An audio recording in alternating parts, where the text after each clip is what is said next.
Chapter 80. 3 days later.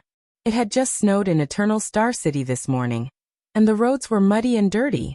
However, the road in front of Mindy's hall was swept clean. A few carriages arrived one after another. Time is a little tight. It is said that Archduke Lampard did not withdraw his army, but continued to deploy his troops at the border. I wonder if King Nuvan did not restrain him, or if he can no longer be restrained. Gilbert and the neatly dressed Thales stood in the study room on the third floor, and looked at the carriages that entered Mindy's hall through the window. Gilbert spoke with a solemn expression. It seems that a tentative conflict cannot be avoided. Even though Baron Murch and Lady Cecile are guarding the fortress, and the Zamunto and Fries families have promised full support, I heard that the vassals of Cold Castle and Arund are in chaos after receiving the news of the Duke's imprisonment. It is best for us to arrive as soon as possible to avert the disaster of war. Thales nodded slightly and listened quietly to Gilbert's report. According to tradition, as a prince of Constellation, Your Highness, you will need 3 instructors to guide you in military affairs, politics, and etiquette. You will also need an attendant who will usually be your assistant in the future, and 2 guards. But you are about to go on a diplomatic mission. We can only simplify everything and make up for it when you return to the kingdom. Considering that we are going to an unfamiliar place in Ekstedt, and the purpose of this trip is to apologize, we have no choice but to reduce the number of attendants. Other than the 30 Jadestar private soldiers led by Cora, there are 3 special candidates. An instructor. I will introduce a knowledgeable scholar to you later. He will be the vice diplomat for this trip. An attendant has already been selected, and is currently in the carriage. As for a bodyguard, your safety is extremely important, so he must be an experienced Supreme Class elite. When Thales heard this, he could not help but be stunned. The candidate for instructor and protector. Gilbert, do you mean that you, Yodel, and even Gines will not follow me on this trip? Gilbert revealed a helpless smile. He said flatly. I am the signatory of the Fortress Treaty, and I have a notorious reputation as a schemer in Ekstedt. My appearance in Dragon Cloud City will only bring you unnecessary trouble. As for Yodel, Gilbert shook his head. In Northland for the past 10 years, there have been 5 famous Supreme Class elites, commonly known as the 5 War Generals. They are under King Nuvan, and a few archdukes respectively. Their positions are equivalent to the 3 marshals in Constellation, who are in charge of the legendary anti-mystic equipment. Your Highness, if you meet any of them, please do not mention the elite with the dark purple mask, and the fact that he is now the secret protector of the Supreme King of Constellation. Thales was stunned. After a month of learning, he knew the 3 commanders of Constellation, but the 5 war generals of Ekstedt, the former Foreign Affairs Minister, sighed. Yodel has a grudge with each of them. Thales took a second to understand this sentence. Then his face twitched as he said, Every single person? What kind of festival? Gilbert only stared at him silently. Thales sucked in a breath and flashed a resigned smile. All right. I guess it's the more troublesome kind. The prince had one more question in his heart. Yodel's past. What exactly did he do to provoke the 5 war generals at the same time? It was like a person going against the 3 marshals at the same time. It was practically unimaginable. As for Madame Gines, Gilbert watched as the carriage stopped outside the window, and a few people came down one after another. Her identity is more sensitive. You know, her relationship with the king, Thales sighed. So, other than the Corleone family's allies, I probably won't see any familiar faces, right? This is exactly what I wanted to say. Gilbert's expression froze. Are you really going to bring the Corleone family's people? Thales said with a solemn expression. After all, I have made a promise to them. I don't like to go back on my word.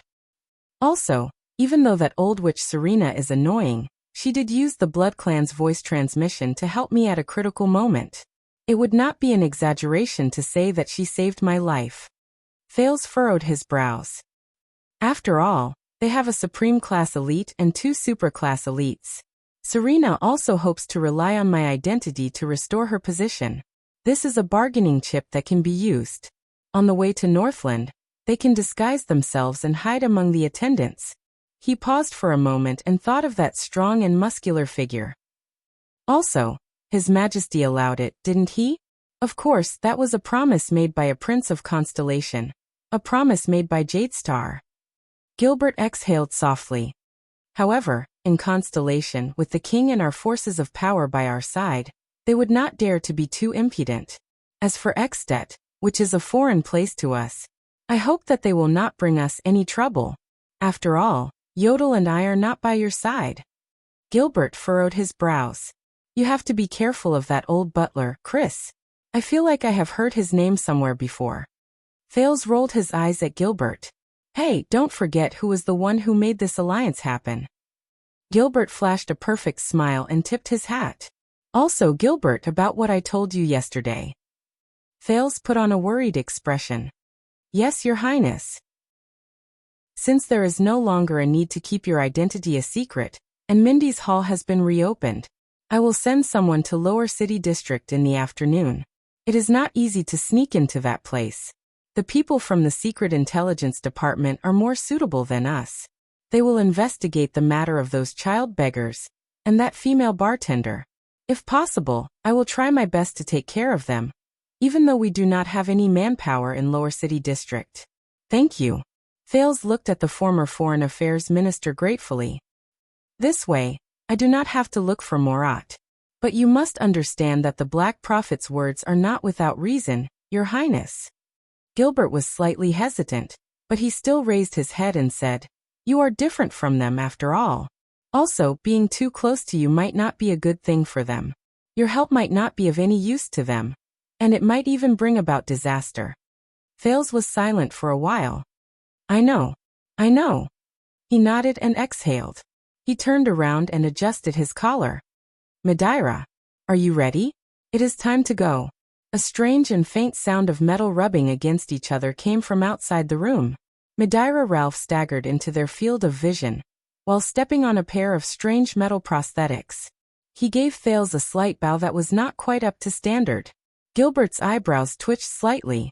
Ralph's neck and half of his face were covered by a strange silver mask. It blocked his bloody throat and the tattoo on his face. However, what was even stranger was the pair of prosthetics under his knees. Constellation and the dwarves of Steel City had a good relationship, and even the craftsmen in the country had benefited greatly from it. The skillful royal craftsman only spent 2 days to create a pair of simple prosthetics for Ralph.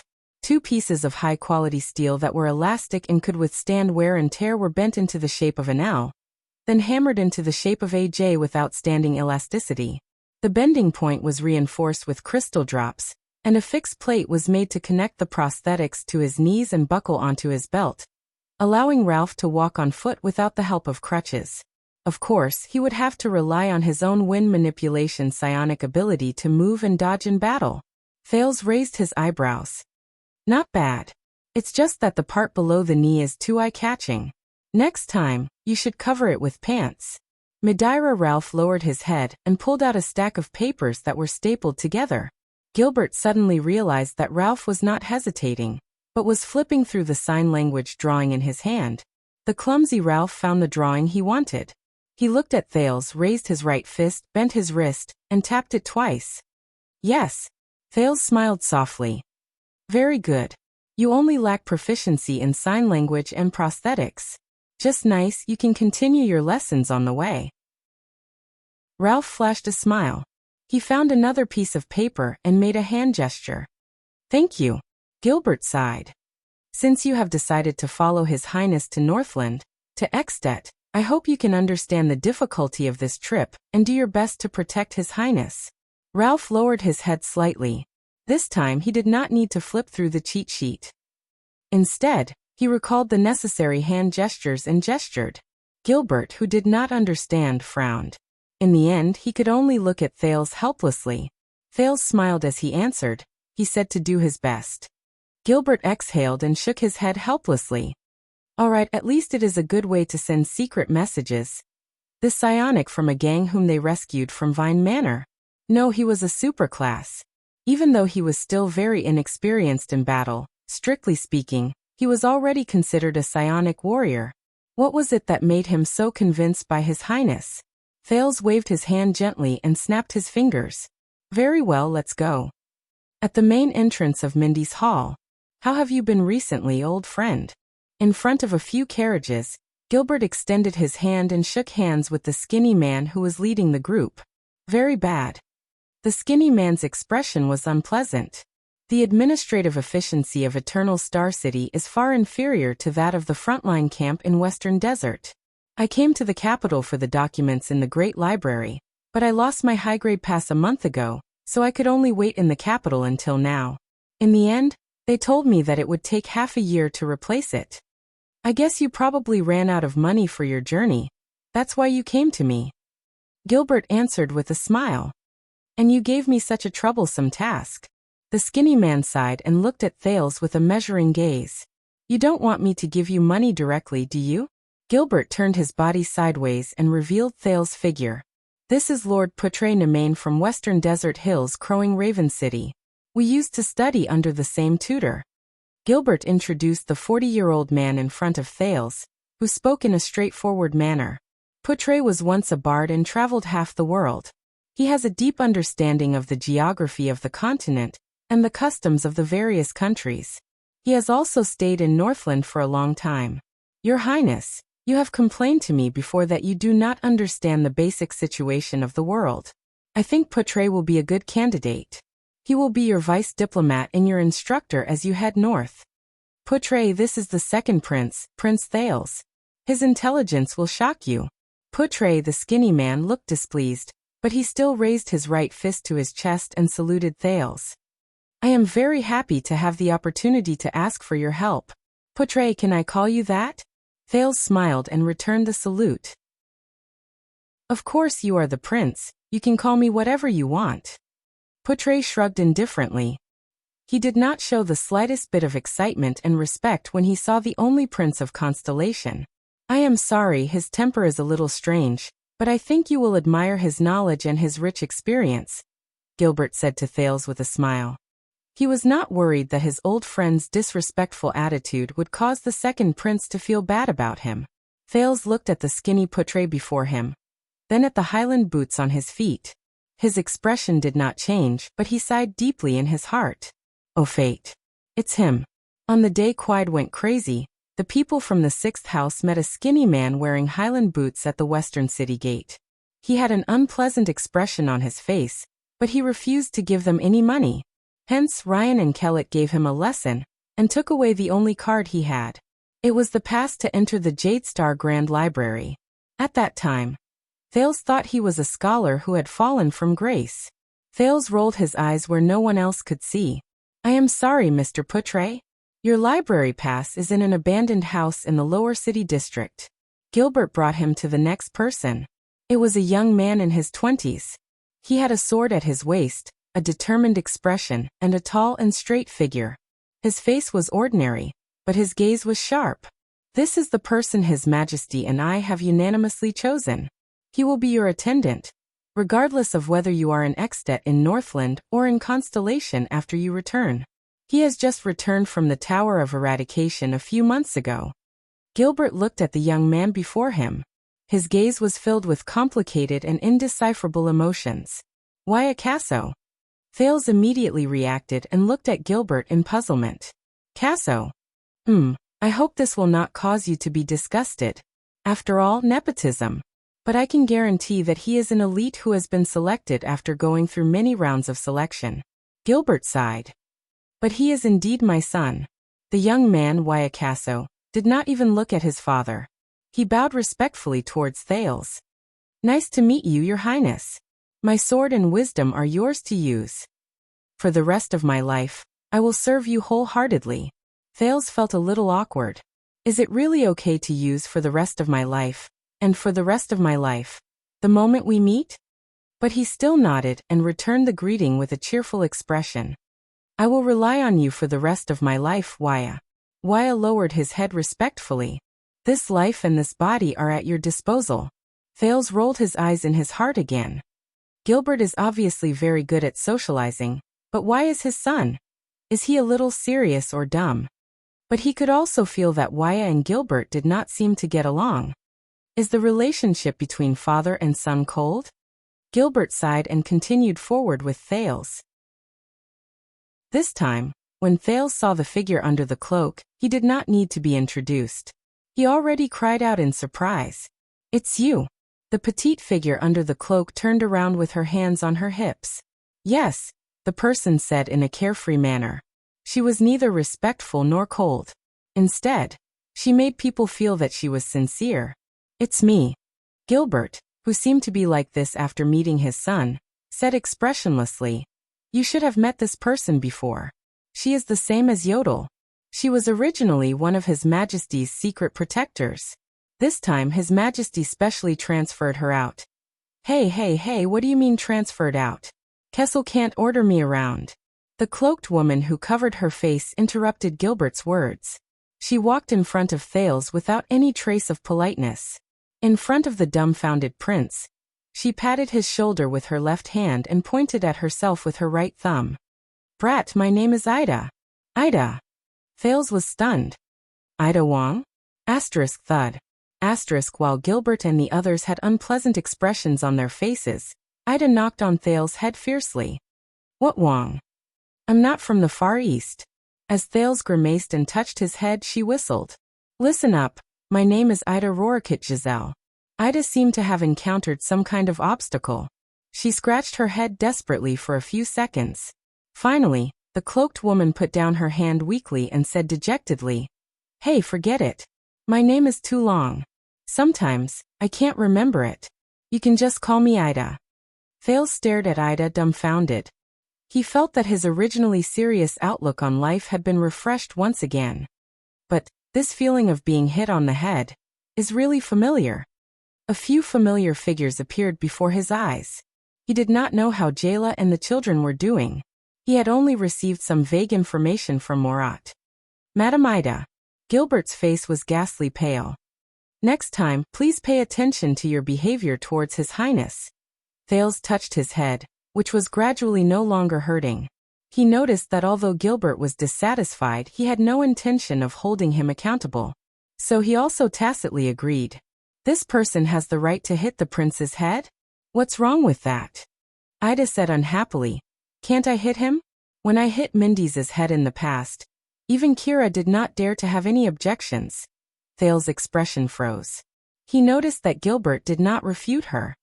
"Wait. Mindy's? Kira? Which Mindy's of the royal family?" "Kira. Could it be the supreme class elite of the royal family? Enemy of the wolves Kira Jadestar from 200 years ago?" Her voice sounds very young, but Thales raised his eyes and looked at Ida. "Just how old is she?" Thales forced a smile on his face. "Madam Ida. You are really very lively." "Yes." Ida seemed very happy under the cloak. She punched her palm. "My whole family said the same thing. It's because of this. They chased me out." Thales did not hide it. He rolled his eyes fiercely.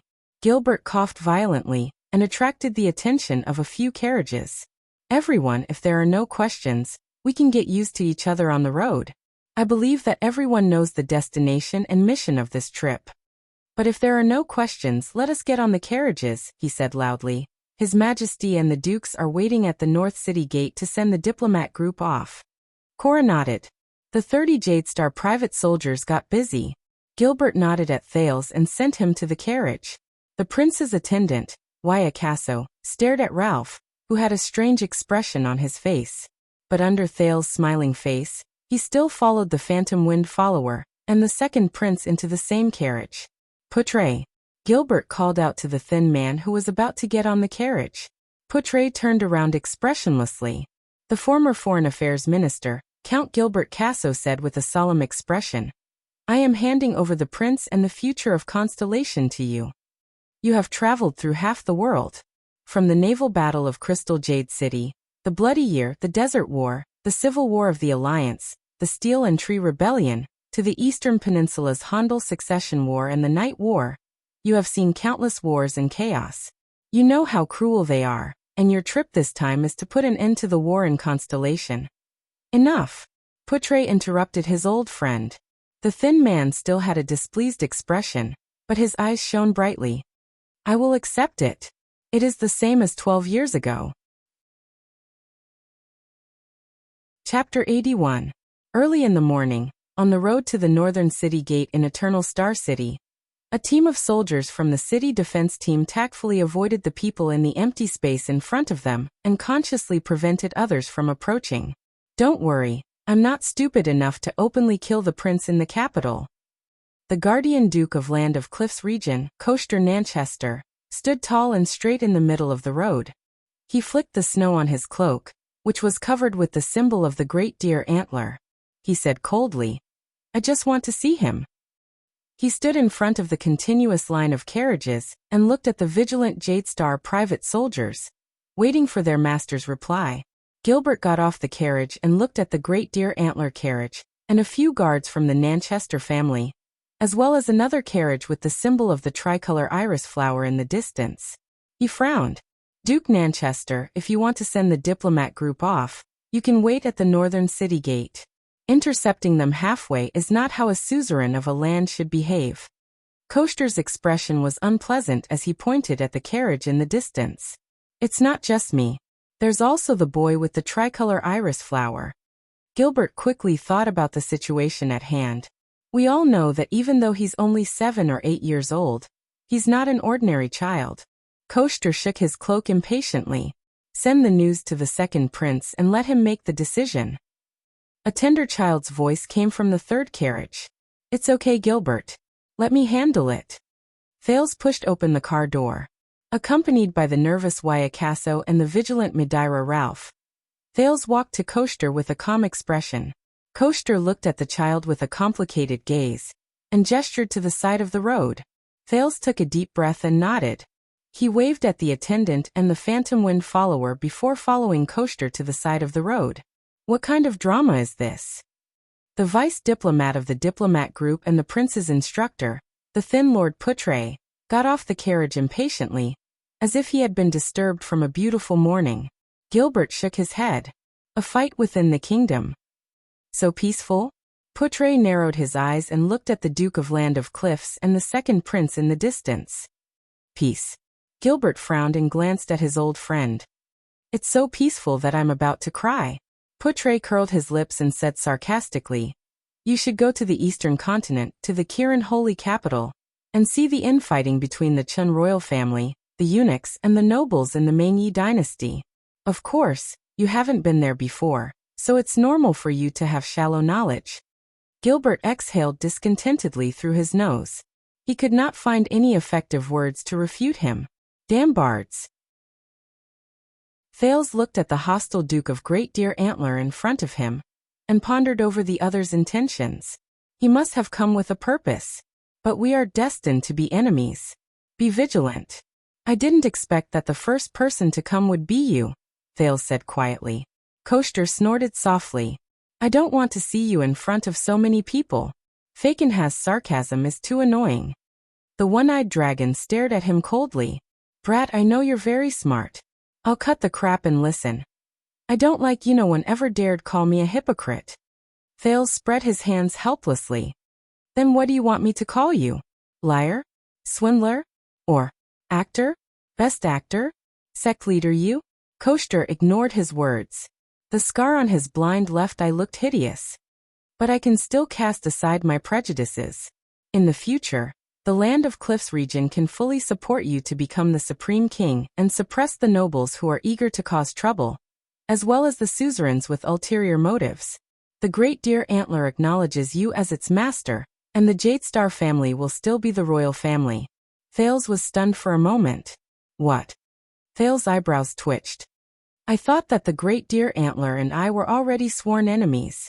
But Coaster ignored him. "There is only one condition," the one-eyed dragon said with certainty. Thales, who was shocked by the one-eyed dragon's abnormality, breathed a sigh of relief. "As expected, you won't be friendly to me for no reason. There is a price to every battle, and a reward to every victory." Coaster narrowed his only eye. "This is the Nanchester family's language." The prince raised his head and met the one-eyed dragon's gaze. "So, what price do I have to pay to receive your reward?" Thales, who was extremely vigilant, asked cautiously. "It's very simple," Coaster said with a stern expression. "King Kessel will abdicate, and you will be crowned king in advance." "Abdicate?" Crown what? What? Thales took 3 seconds to comprehend this sentence. Then his expression changed abruptly. Koster did not seem to be joking at all. He kept looking at him seriously. The two stared at each other for a full 5 seconds. Ha, you actually tried to sow discord between the only Jadestar father and son. Thales grinned. Don't you know that everything I have now is because of His Majesty, Father? This is not sowing discord, but a sincere proposal and invitation. The one-eyed dragon's expression did not change, and his tone was serious. What we fear and loathe is not Jadestar, nor you. Our grudges are nothing compared to the kingdom, but your father, the Iron Hand King. Thales stared at the one-eyed dragon with a burning gaze. What do you think the new star was formed for? Do you think that Arun's actions are really just because of personal hatred and dissatisfaction? Koster said with unprecedented seriousness. Koster said in an unprecedentedly serious tone. This is all the suzerain's self-preservation. To continue the family that has existed since the founding of the kingdom. Enough. Thales interrupted him without hesitation. What a joke, this level of provocation. Thales said coldly. I only see all of you pressuring the disaster-stricken royal family, pressuring my father, questioning my identity, obstructing the rights I deserve. But the one-eyed dragon's expression changed. With a furious expression, he interrupted him loudly. He said, Brat, if you can only listen to the story of the sorrowful king, and the resolute royal family described by the king's partisans, then you might as well dig out your own eyes and leave only your ears. Thales froze for a moment. The one-eyed dragon exhaled a few times and said to him word by word. You underestimate your father, underestimate the Iron Hand King, underestimate the fear he instilled in the whole of Constellation. Koster said slowly. Since the Bloody Year, Kessel has become more and more domineering, almost crazily seizing power.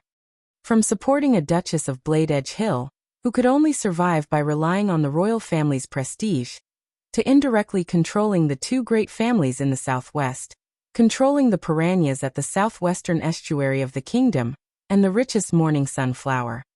Then he made an exception and recruited the 3 marshals to build an astonishingly large royal regular army.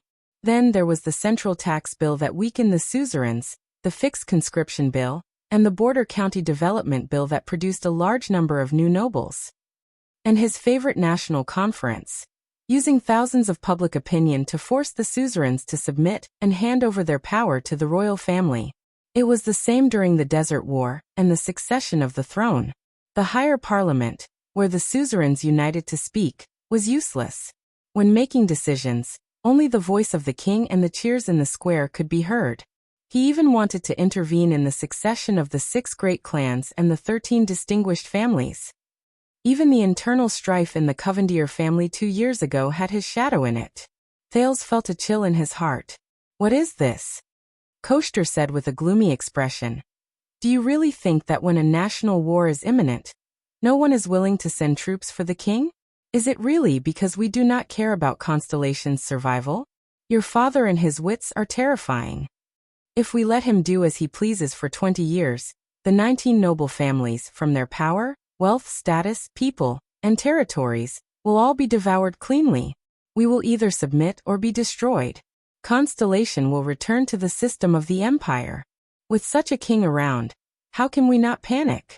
How can we not resist? How can we not do our best to protect ourselves? Koster's single eye was ablaze. He took an oppressive step forward. You saw it. The Northern Territory was forced to rebel. Blade Edge Hill almost became a royal territory. South Coast Hill suffered a great blow due to family strife. Eastern Sea Hill was so scared that it became a coward. Western Desert barely protected itself with the importance of the Western battlefront.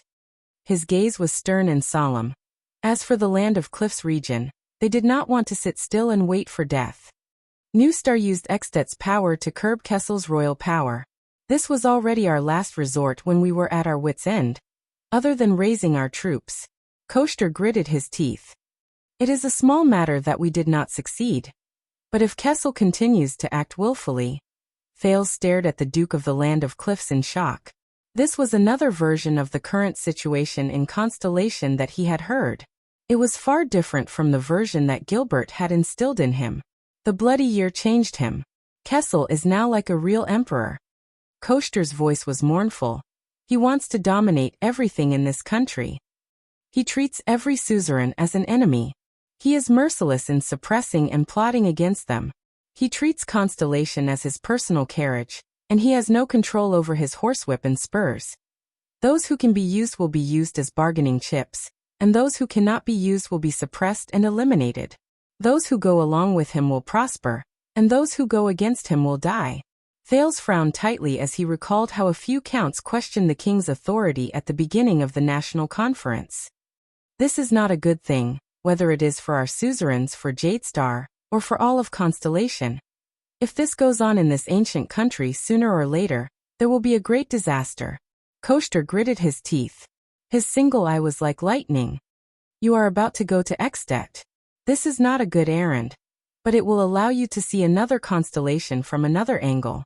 See how the children of the northern wind and the dragon view us. Thales lowered his head and calmed his breathing. Why did Tormund agree to rule together with the suzerains? Wasn't it precisely because of the tyrannical rule of 2 generations of the empire that led to its eventual destruction? Thales opened his mouth, but immediately swallowed the word calamity back into his stomach. He had a feeling that the end of the empire was not as simple as the calamity strike that Gilbert mentioned. Koster turned around coldly and pulled up his cloak. If your goal is to become a tyrant like your father, and you are willing to pay the price of Constellation's downfall, then pretend that I never said these words today. The one-eyed dragon stared at Thales, who was deep in thought. His gaze was complicated. But you said that day, if you care about Constellation's stability, peace and prosperity, if this is your wish, and not to become the only supreme king, then my suggestion will be valid forever. Duke Nanchester left his final words and turned to leave. Have a safe journey. Don't embarrass Constellation. Thales stared at the departing one-eyed dragon in a daze. This is another Koster, completely different from the Duke of the Land of Cliffs who forced the king to appoint a crown prince during the national conference. No, he told himself. This is all a scheme by the other party to ruin Kessel's image, to drive a wedge between father and son. A voice from a very long time ago rang in his mind. From a feudal state to a centralized absolutist state, this is the only way for almost all European countries to go through. But Thales still clenched his fists lightly. He raised his head and looked at Koster, who was walking away, and Zayn Covendier, who passed by him. I hope I did not disturb you. Zayn bowed politely. Of course not, Koster replied coldly. I will be satisfied if you don't fall for the trap and think of me as the mastermind behind the assassination. Zayn's expression froze as he watched Koster board the carriage. Thales, who felt a headache coming on, sighed deeply. He looked at Zayn and asked impatiently. Chapter 82. Zayn's expression was indifferent. We just found out the truth about Vine Manor. Thales' expression did not change. After going through Morat's test, he could also become the leader of U-Clan. Zayn flashed his most perfect smile and continued. We interrogated the gangsters at Vine Manor that night, and I have to say, you played a beautiful move that day, Your Highness. Zayn stared at Thales with a ruminating gaze. Even in a desperate situation, you could incite discord between the Blood Clan and Blood Bottle Gang to avoid being killed. Thales sighed in his heart. He still managed to find out. But his mind was a mess at the moment, and he had no intention of dealing with the master of tricolor iris flowers. Thales spread his hands indifferently. I don't know what you're talking about. But you're about to go on a long journey. You have to be careful. The immortals are not easy to deal with. Zayn placed his hands behind his back. His smiling eyes occasionally sparkled. Before the enemy of the wolves and his immortal hunters group killed their way to the peak of the wild vast mountain, and forced them to sign the convention between the human kingdoms and the immortals, they have been feeding on humans for countless nights.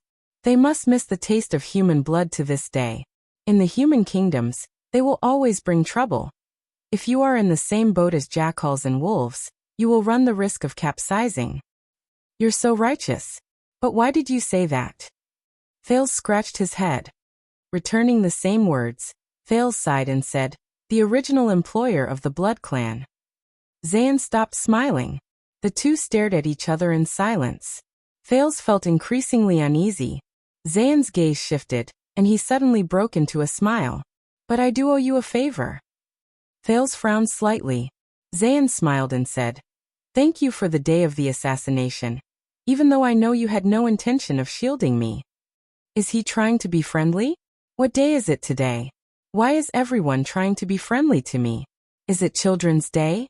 No need, Thales said listlessly. You voted for me and supported my rights in return, didn't you? But Koster's words immediately flashed through his mind. This is all for self-preservation by the suzerains. Thales suddenly raised his head and looked at Zayn in confusion. What are you thinking? Why did you vote for me? You don't seem like the kind of person who would betray you just because of anger. Even in that situation, letting Jadestar become the heir is not in line with your interests as a suzerain, right? Zayn stared at him for a full 3 seconds. Then he raised his eyebrows slightly. Who knows? In that case, I wouldn't have a chance anyway. Zayn chuckled. Maybe I'm just thinking that compared to those old and cunning people, you who are inexperienced, can be the heir to the kingdom. More like a soft persimmon, easy to deal with. Thales furrowed his brows slightly. These dukes, can you speak like a human being? Just kidding. Zayn laughed. Thales rolled his eyes. But before you leave, Your Highness, I have a gift for you. Please kindly accept it. Zayn waved his hand lightly. That day at Vine Manor, this veteran from the Starlight Brigade recognized all of you, but it was precisely because he gritted his teeth that he allowed all of you to leave safely. Otherwise, what awaited all of you? That means 2 Lemeter nights. Thales felt a chill in his heart. He looked into the distance and saw an exhausted man being violently pushed towards the Jadestar Private Army's fleet. That was who? Don't worry, he's my spy. Genid was once the Duke of Star Lake's personal guard. Zayn patted him on the shoulder and revealed a mysterious smile. He should be of use. Thales' face was filled with suspicion, but he suddenly remembered Koster's words. South Coast Hill suffered greatly due to family strife. Duke Zayn, Thales muttered. I heard that you've only been a duke for 2 years, right? Zayn frowned and nodded. My father unfortunately passed away 2 years ago. I returned from my travels in the Eastern Peninsula and inherited the title. Thales chose his words carefully. It may be presumptuous of me to ask this, but I heard that the old Duke of Iris Flowers, because of the family strife. Zayn gently held his breath and maintained the most perfect expression. Yes, a few uncles coveted his position, and used the excuse that my father was too oppressive towards them. In the end, faced with failure, they lost their minds and took a risk out of desperation. They bribed an assassin with a large sum of money to assassinate my father. Thales sighed. So this is why you said that Eternal Star City does not welcome murder. That day? Zayn gently inhaled and nodded slightly. That can be considered one of the reasons. Thales was slightly silent. Even the internal strife in the Covendier family 2 years ago had his shadow in it. Your Grace, your father's death. The prince recalled Kessel V's tactics and means, and asked doubtfully, was it really just because of the internal strife in the family? Or is there another inside story? Zayn's heart jolted. This brat. What do you mean? The young duke could no longer maintain his expression, and asked in return with an unpleasant expression. Thales did not notice Zayn's expression. He lowered his head and continued to think about the possibility of the royal family interfering in the inheritance struggle. The 19 noble families will all be devoured, the prince muttered. Is there a deeper, more essential truth behind the duke's death? For the continuation of our family since the founding of the nation. For example, the duke unfortunately died in order to protect the continuation of the family, the future of the next generation, and not be harmed by the outside world. Thales raised his head. His gaze was sharp as he tried to discern something from Zayn's eyes. What do you think? At that moment, Zayn felt as if thunder had exploded in his heart. His heart raced, his breathing quickened, and his eyes widened as he stared at the second prince in front of him. But in his mind, a storm had already been set off.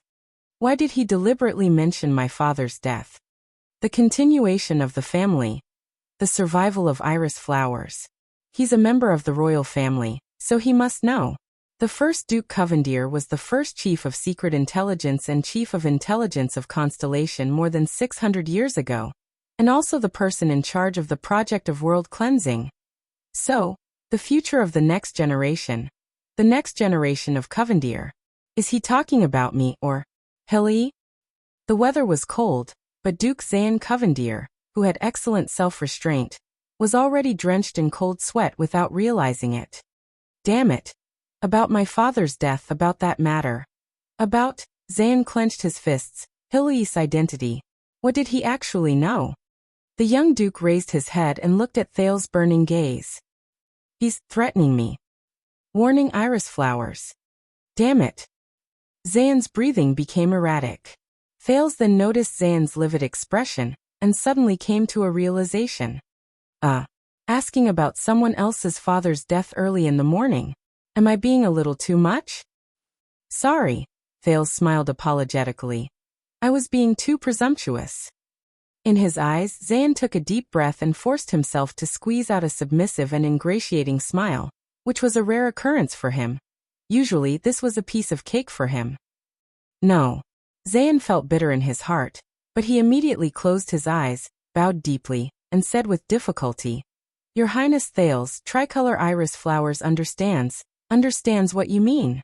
From this moment onwards, South Coast Hill is willing to be at your beck and call without complaint. Why did he suddenly bow? Thales was shocked and took a step back. I didn't even say anything. Why did he bow? And he understood what I meant just like that? His reaction is so fast. Thales narrowed his eyes in confusion. Sir Zayn, you really understand what I mean? Zayn clenched his teeth tightly. Are you forcing me to make a promise? What I meant just now was, if that family infighting wasn't that simple. Yes. I understand now. Zayn raised his head abruptly, his gaze firm. The Covendier family motto is very clear. It is better to die for a friend than to die for an enemy. He looked at Thales seriously. I just thought it through. You're right. If tricolor iris flowers wants to flourish, it should indeed carefully choose its own allies. For example, you the only qualified prince of Constellation, with the royal bloodline. What's this? Thales frowned. Did he switch heroes? But in the distance, Gilbert's voice came, they should leave. The second prince's convoy had gone far away. But Zayn was still standing in the same spot, unmoving. Butler Ashford, who walked up from behind, was about to say something, but Zayn raised his hand abruptly and stopped the butler from speaking. Until the convoy went far away. Zayn, who was breathing unevenly, nodded. All right, at this distance, even a vampire's hearing can't reach us. Ashford frowned slightly. Something's not quite right with my master. Did you manage to sound him out? Ashford asked carefully. Zayn frowned and nodded habitually. When I asked about the Blood Clan, he subconsciously agreed. The vampires are indeed traveling with them. Zayn heaved a long sigh and murmured, How bold and fearless. Ashford said respectfully. Then according to the original plan, inform Blood Bottle Gang, and start by ruining his reputation. No. Zayn raised his head, his gaze determined. And with a hint of determination. Watching Thales leave, Zayn narrowed his eyes and made up his mind. No one could hurt Hill. No one. Even the royal bloodline. The young Jade City Master, Guardian Duke of South Coast Hill, Master of Tricolor Iris Flowers, one of the 6 great clans of Constellation, Zayn Covendier, whispered to the butler beside him. Pass the message. Send _the_ words. Ashford raised his eyebrows. That side? Ashford asked softly. Zayn closed his eyes, took a deep breath, and slowly exhaled. That side, Zayn said quietly. Ashford did not speak. He was waiting for his master's final confirmation. Zayn's voice came with difficulty. You know which part to pass. Although Ashford was puzzled, he was good at reading people's expressions and immediately understood his master's meaning. The old butler nodded, bowed, and left. After a while, Zayn opened his eyes. He muttered to himself, The Prince of Constellation who I voted for carries the war and peace of 2 countries on his back. At least, within the country, There should not be any suzerains of Constellation who would dare to endanger your life, right? Everyone should be thinking the same thing. Then so be it. The second prince's carriage drove to the north city gate. From afar, Thales saw an empty space separated by the guards through the surging crowd that came to watch the show. The supreme king of Constellation, Kessel Jadestar, stood among the three dukes and looked over silently. I will send you off here, your highness. Gilbert stood where he was and said sadly, be careful on your journey. I await your return. Thales turned his head and looked at Gilbert. If you can only listen to the story of the tragic king and the resolute royal family described by the king's partisans, then you might as well dig out your own eyes and leave only your ears. Thales exhaled. Thank you, Gilbert. Then, Thales took a step back and bowed deeply. Thank you, teacher. Gilbert leaned on his cane, lowered his head, and sighed. In the end, he did not say anything. Thales exhaled. Accompanied by Poutre and Waya, with Ralph's appearance, it was better for him to stay in the carriage, while for some reason, the lively Ida did not get off the carriage at all. He got off the carriage and walked towards his father, who was suspected of being a tyrant. The three dukes bowed to him. He also returned the gesture with dignity. The plump guardian duke of the Eastern Sea, Bob Cullen, panted and praised. Your Highness, although this is very unfair to you, I want you to know that I am extremely gratified by your courage. Thales nodded absent-mindedly. As the Prince of Constellation, it is only natural. The Eastern Sea Hill is so scared that it has become a coward. Koster's other explanation of Constellation's current situation surfaced in his mind.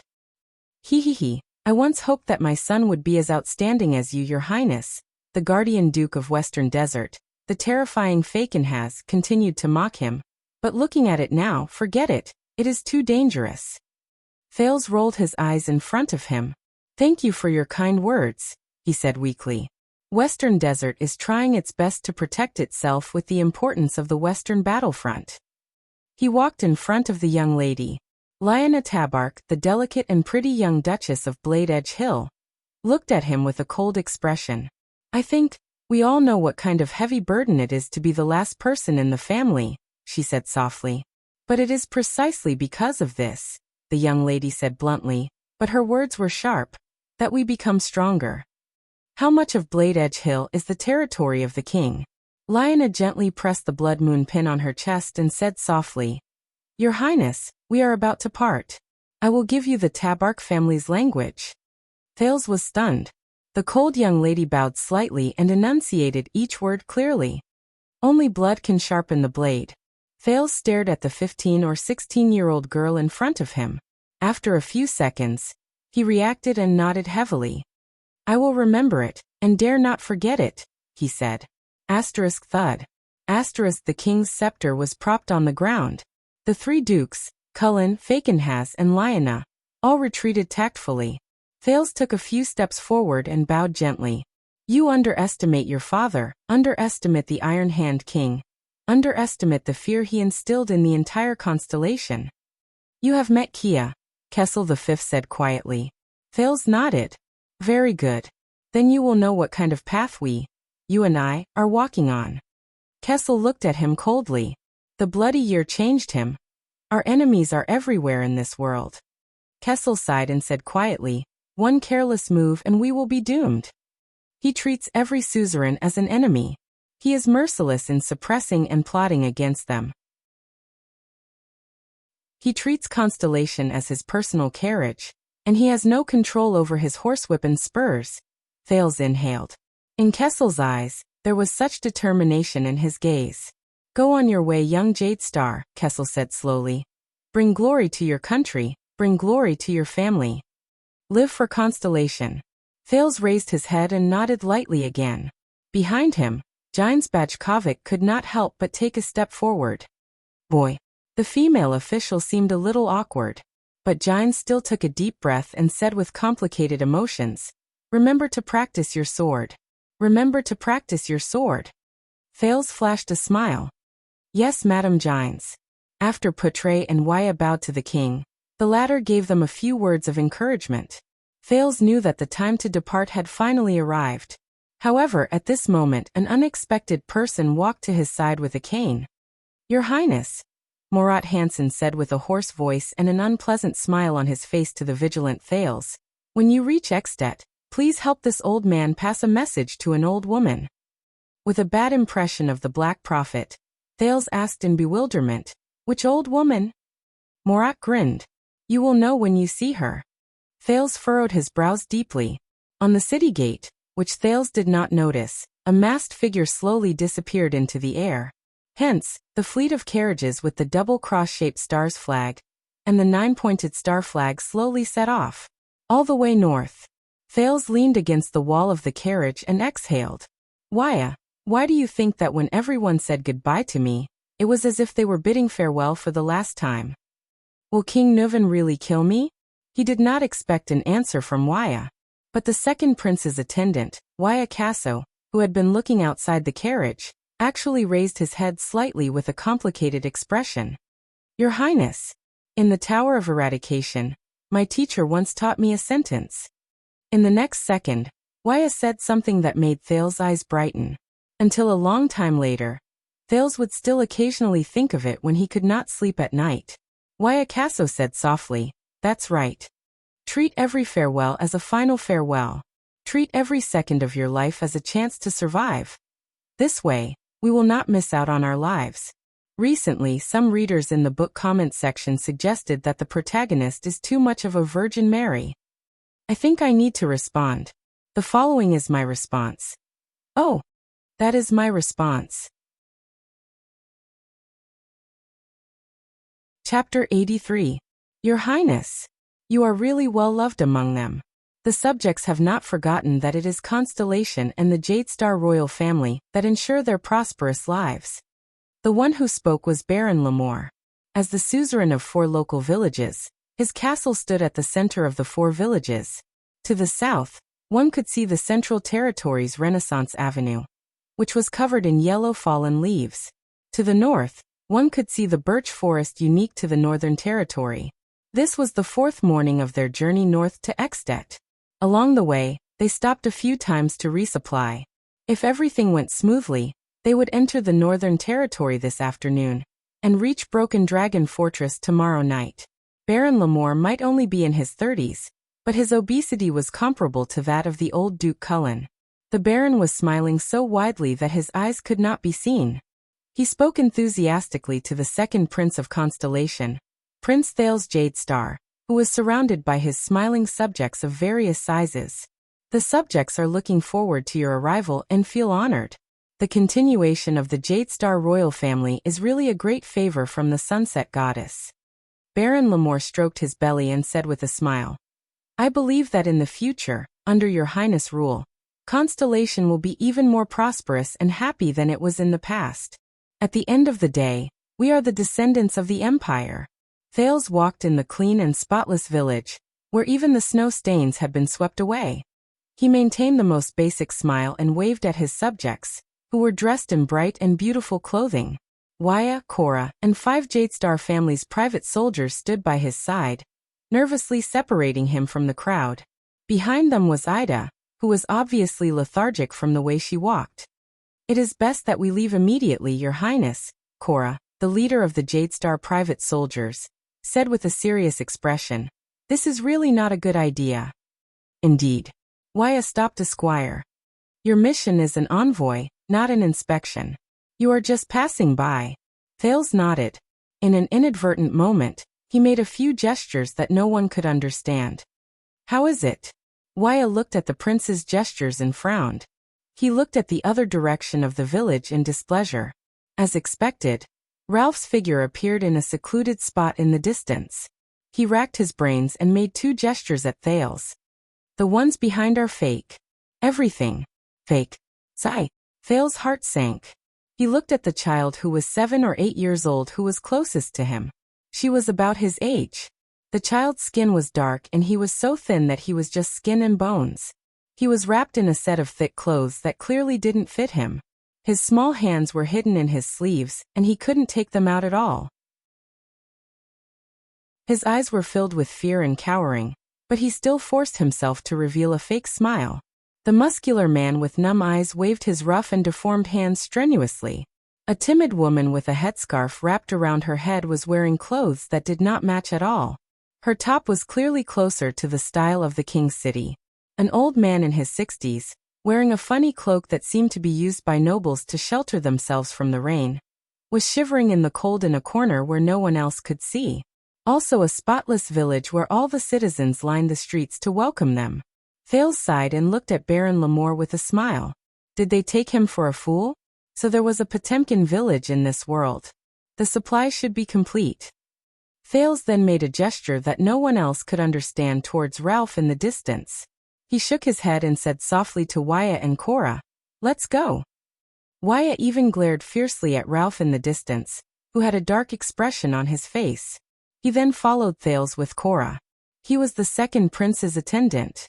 Under Baron Lamore's reluctance to leave and endless thanks, the fleet of Constellation's diplomat group headed north to Ekstedt was ready to set off. I thought you enjoyed the feeling of being supported by thousands of people. The vice diplomat of the diplomat group, Lord Poutre, took out a pipe out of nowhere and lit a thick cloud of smoke that did not look pleasant. He inhaled and exhaled and looked at the second prince in a mocking manner. No. I would prefer to enjoy that kind of sincere, unpretentious, but sincere support. Thales smiled as he took the water handed to him by the guard. I do not want to see them being forced by their suzerains to wear the clothes they prepared beforehand, to force the most deliberate smiles, to tell lies about their happy lives, and to unreasonably welcome a prince they actually do not like in a village that has already been cleaned long ago. Thales took the water the guard handed him with a smile. Thales sighed softly. Take a guess.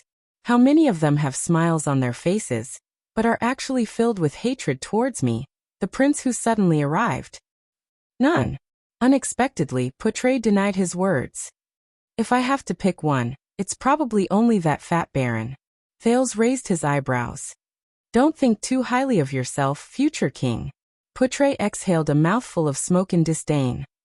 In the eyes of many people, the weight of the nine-pointed star is not even as heavy as an ear of wheat.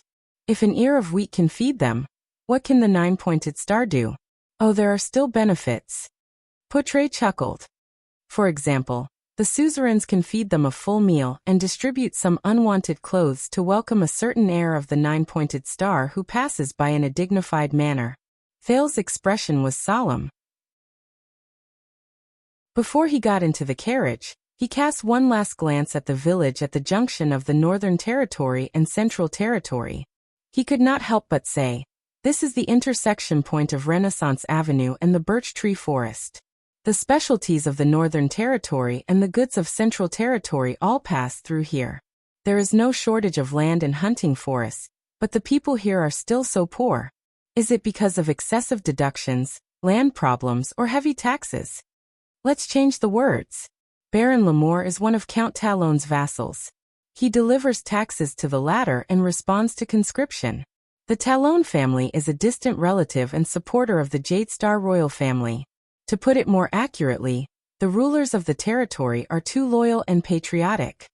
Poutre snorted through his nose and said sarcastically, "The reason why the villagers here are so poor is because the rulers of the territory are too loyal and patriotic." Thales was silent for 10 seconds until Wyatt interrupted his thoughts. "Your Highness, that veteran refuses to leave. He is still following us." Wyatt pointed at a staggering figure behind them and sighed. "We have already passed the Talon family's Ice River City. I think the dry rations and supplies he has on him are not enough to support him on his journey back to Eternal Star. Besides, he does not have any clothes to keep him warm. The further north we go, if you ask me, we can hand him over to the Baron." Cora touched his red hair. "Then we don't have to worry about him starving to death or dying on the road." "You saw his face. I guess that veteran is not very good at dealing with nobles, and the Baron will probably throw him straight into the dungeon." Thales shook his head and looked at Gened's stubborn figure in the distance. "And he is, after all, the late Duke John's personal guard. He can be considered to be of the same lineage as the Jadestar family." Thales' eyes sparkled. He thought of the late king's youngest brother in the tomb. Starlight, god of war, liberator of Zodra, Duke of Star Lake John L.K. Jadestar 613 to 660. Then bring him along. Thales looked at his vice diplomat, puzzled. Lord Putre was annoyed when he realized that his pipe had frozen out again. He fumbled for his pockets in a flurry. It was Waya who sighed, took out a flint and walked forward. If you ask me, with such perseverance to follow us on foot for 3 days and 3 nights. Thank you, you have saved my life.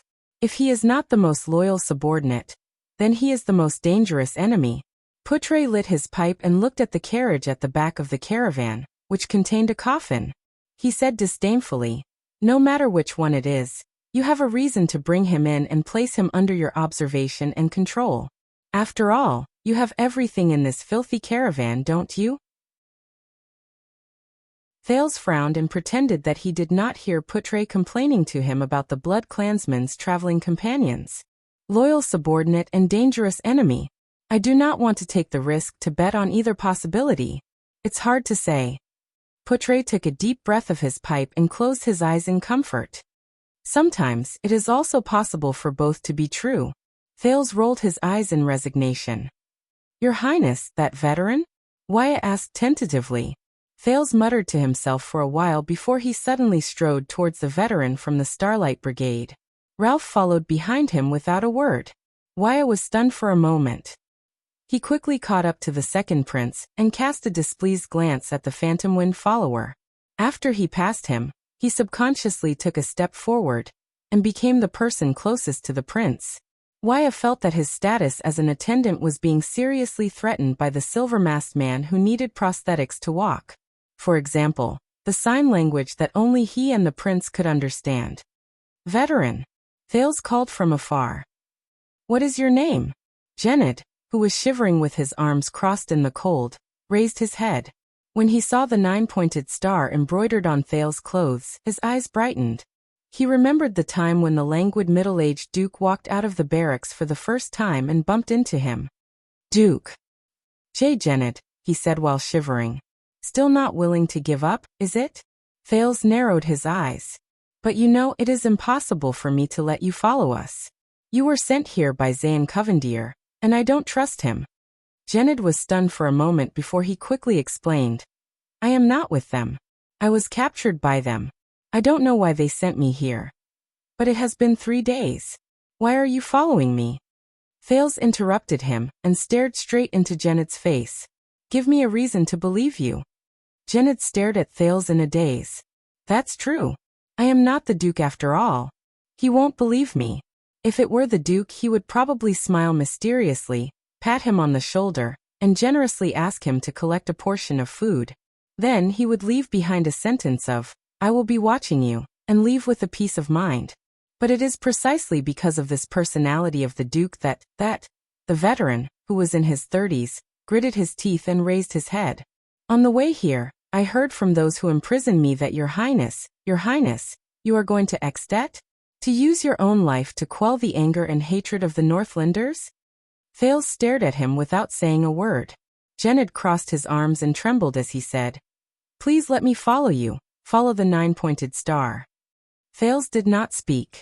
While Genid was feeling uneasy, the second prince slowly opened his mouth. Thales exhaled.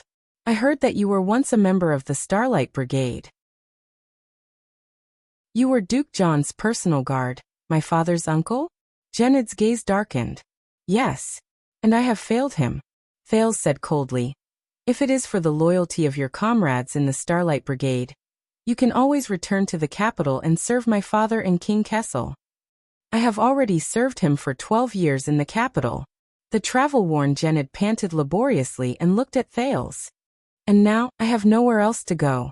Yes. When the Starlight Brigade was disbanded, most of them followed their captain to Broken Dragon Fortress and fought 3 bloody battles against the Extetians. After the peace treaty was signed, they continued to guard the borders of Constellation in the bitter cold. But he did not go. He wanted to stay and continue serving the 9-pointed star and the Jadestar family in the capital, to atone for his sins. But, that Kessel. Genid recalled his 12 years in the city defense team where he was apathetic, and he smiled forlornly. Thales looked at him and sighed deeply. Go look for Cora, the red-haired one. Under Janet's surprised gaze, Thales pursed his lips. Since you are a veteran, ask him to arrange a post for you. The diplomat group cannot keep useless people. Janet shuddered and looked at Thales. He shuddered, and 2 streams of hot tears flowed uncontrollably. Thales was shocked. He could not stand such a scene the most. He quickly turned around and left. This time, Wyatt followed him closely and did not forget to glance at Ralph. But Ralph was looking at the veteran whose eyes were brimming with tears. Another one who has lost his way? Just like me. Thales walked further and further away. If he was John's personal guard, if he participated in those wars. Thales thought. Then he must have experienced the truth behind the bloody year with his own eyes. The truth that I want to know. The second prince boarded the carriage without saying a word. The convoy continued its journey out of Renaissance Avenue, and entered the birch forest unique to the Northern Territory. On the evening of the second day, when the convoy with the double cross-shaped star flag finally reached the edge of the birch forest, snow began to fall continuously. Everything around them began to turn silvery white. When they stopped to rest, Wyatt lit a torch in the bonfire set up by the guards and approached Thales, who was so cold that he was rubbing his hands. Please pay attention to the temperature, Your Highness.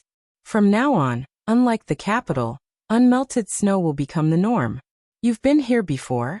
Thales gratefully accepted the warm torch and exhaled a breath of hot air.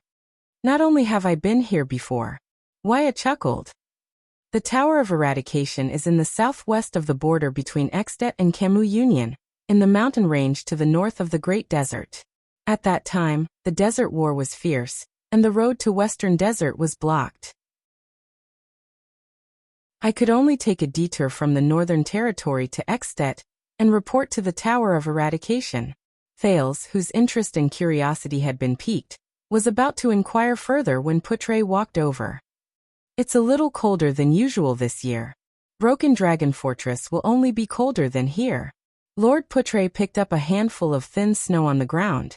His expression became solemn. This is both good and bad news. What do you mean?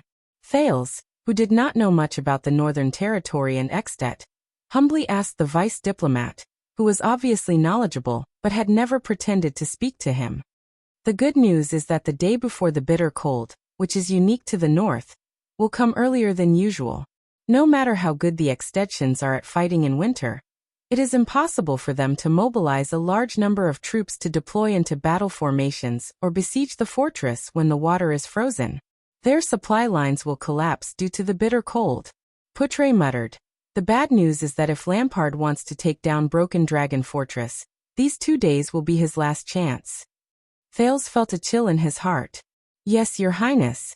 Broken Dragon Fortress is not far away. If you still want to put an end to the flames of war, and not just go sightseeing, you better hurry up. Under Wyatt and Ralph's unpleasant expressions, Poutre unceremoniously snatched Thales' torch from him, and extinguished it in the snow. You better hurry up and hurry up. At this moment, the cloaked woman and the secret protector, Ida, who had been dispirited and listless, suddenly shuddered and sat up. That's someone. Ida stammered as she patted the snow off her body. But she was immediately interrupted. Enemy attack.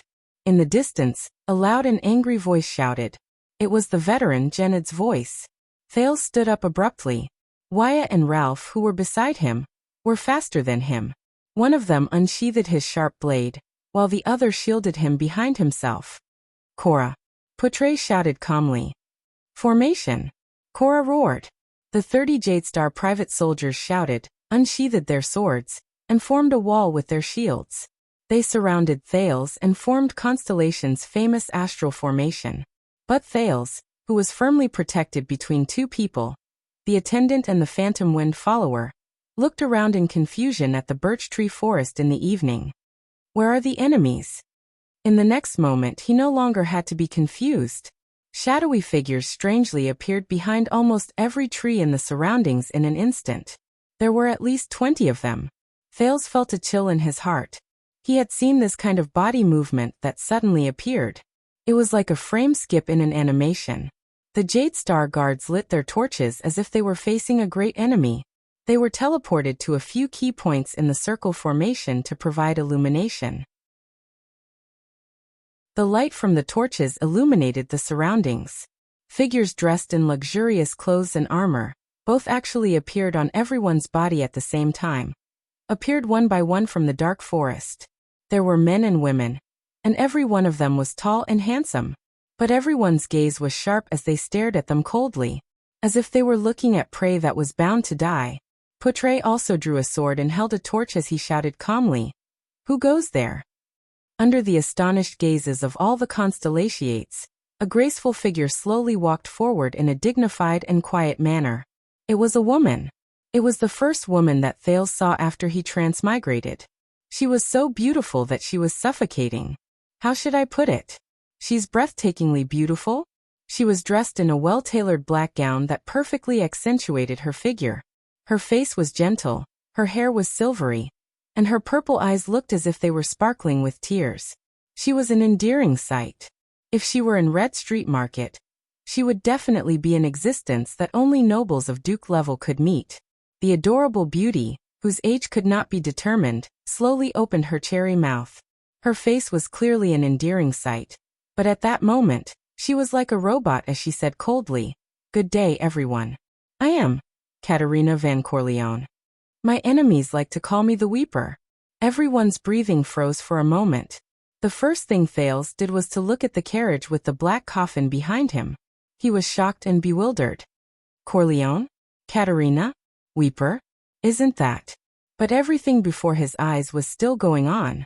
The black-clothed beauty, who had an endearing and innocent appearance, had watery eyes. Her tone was like a bone-chilling wind as she spoke slowly. "I am now ordering all of you. Hand over my sister. Then all of you." Her eyes were fierce as she pressed her hands on her upper abdomen. Chapter 84. I'm guessing that this has something to do with your group of guests who have unique recipes? Poutre sighed and asked Thales sarcastically as he stared at the setting sun that was almost hidden by the forest in the distance. But Thales did not answer him. The prince forced himself to calm down amidst the panic caused by the sudden attack. He stared at the black-clothed, dignified, silver-haired, purple-eyed blood-clan beauty before him. Katerina A. Van Corleone. If I remember correctly. Thales gritted his teeth. The current master of the Corleone family, and even the Night Kingdom. The Night Queen. Serena Corleone's younger sister. But Thales immediately realized something. Why would the Queen of the Eastern Peninsula, who has such a noble status, lower her status and personally cross the sea to chase after 4 political refugees who are weak and powerless? Even if they are her elder sisters. Coveters of the Blood Sea throne. Something is not right. How to fight against the Blood Clan? The attendant, Waya, held a single-edged straight blade in his hand, and looked around with a grave expression. I have only heard about it from my teacher, but I have never practiced it. The young attendant tried his best to remain calm. But judging from the sudden increase in his speaking speed, he probably did not expect to encounter the situation before him after only being by the prince's side for a few days. Congratulations then. Not everyone has such a good opportunity to practice it. Poutre was rather calm. He carefully observed the blood clansmen around him who were staring at him with burning gazes. Beheading or piercing the heart. These are the few effective methods. Although some powerful blood clansmen can even recover from having their hearts destroyed. Silver or sunlight can also weaken or even harm them. In battle, you must first rely on steady footsteps, and second on your ability to predict your position, because you will never be faster than them. At the same time, you must maintain sufficient vigilance. Just like the power of eradication, every blood clansman above superclass has their own unique ability that varies from person to person. When used in battle, it can often bring about unexpected results. Waya nodded with a pale face. Mortals of the Western Peninsula. Beside Katerina, a middle-aged male blood clansman who looked like a commander took a step forward. His appearance was firm and his expression was cold. Her Majesty the Noble Queen is waiting for your obedience. Hand over the traitors of the Night Kingdom. We will be more merciful when we act. 21. All superclass and above, and at least 3 of them are supreme class. Ida walked up from behind Thales. Her voice was no longer as lazy as it usually was. Instead, it was solemn and serious. The uncle who spoke, the young man on his left, and the queen dressed like a ball star. If you want to fight, the female secret guard extended her hand to her waist and said solemnly, be prepared for heavy casualties. If it really doesn't work, I can only protect you and escape first, boy. The moment she finished speaking, the young man on the left-hand side, whom Ida mentioned, the brown-haired young-blood clansman dressed in luxurious red clothes and silver armor, flashed a mysterious smile and looked at her. She with the width of and anthe of comma, of, were,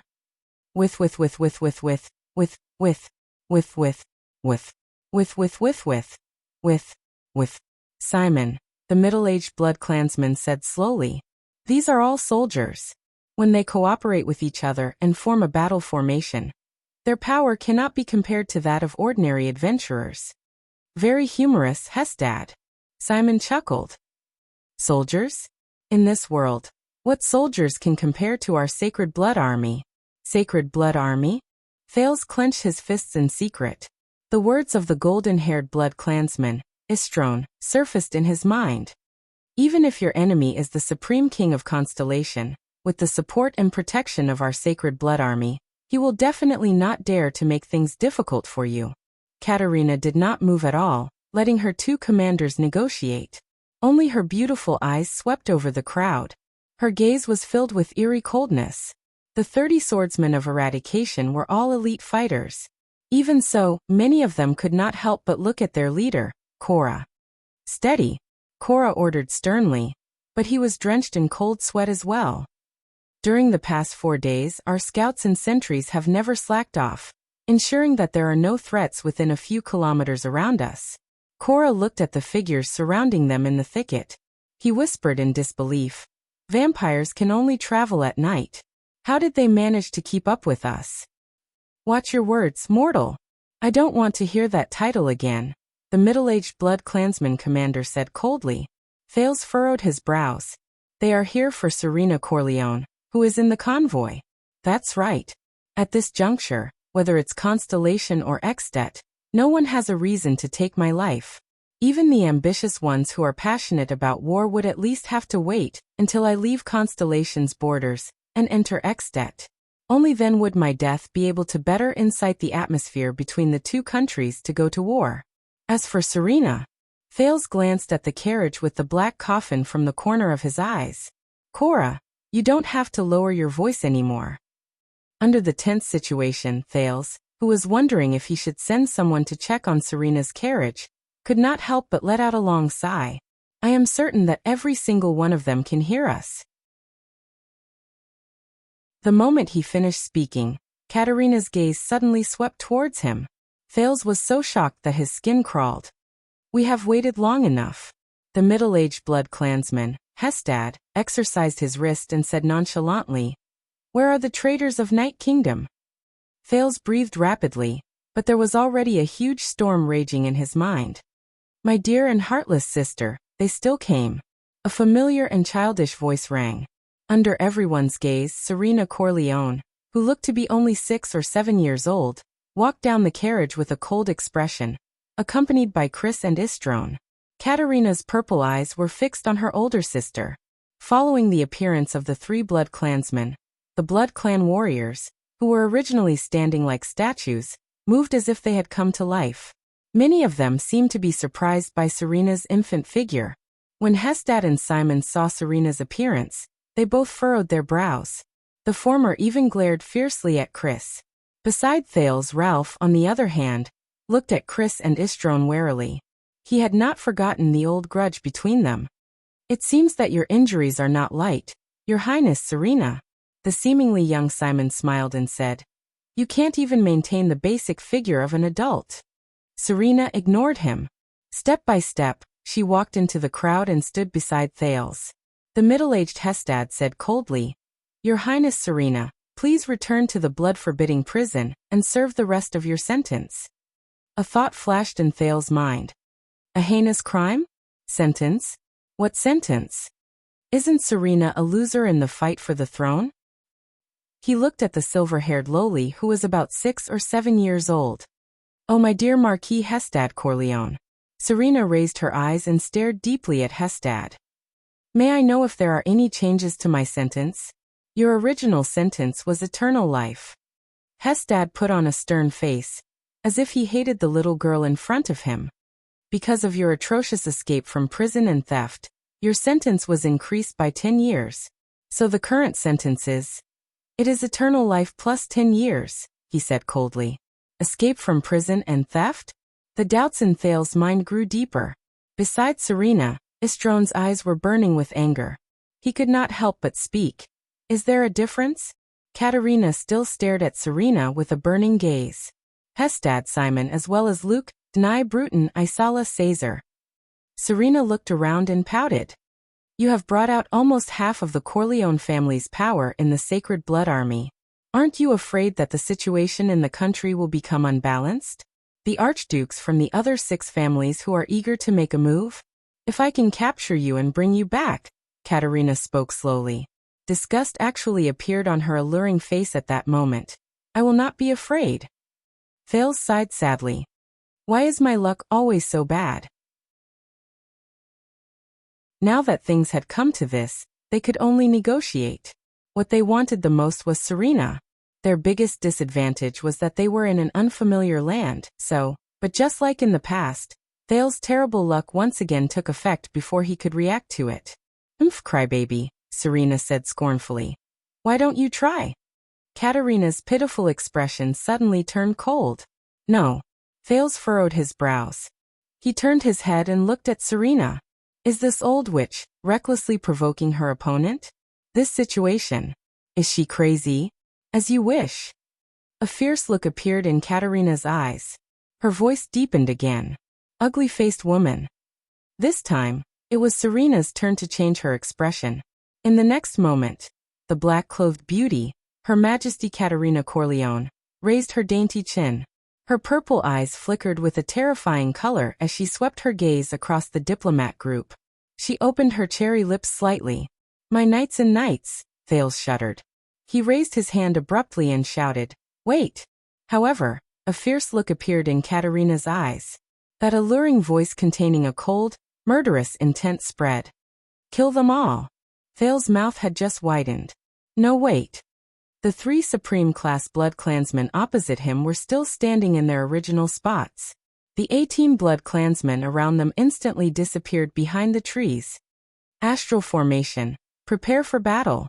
This was Korra's furious roar. Before Thales could finish shouting the rest of his words, Ralph and Waya, whose expressions had changed drastically, pressed him down onto the snowy ground.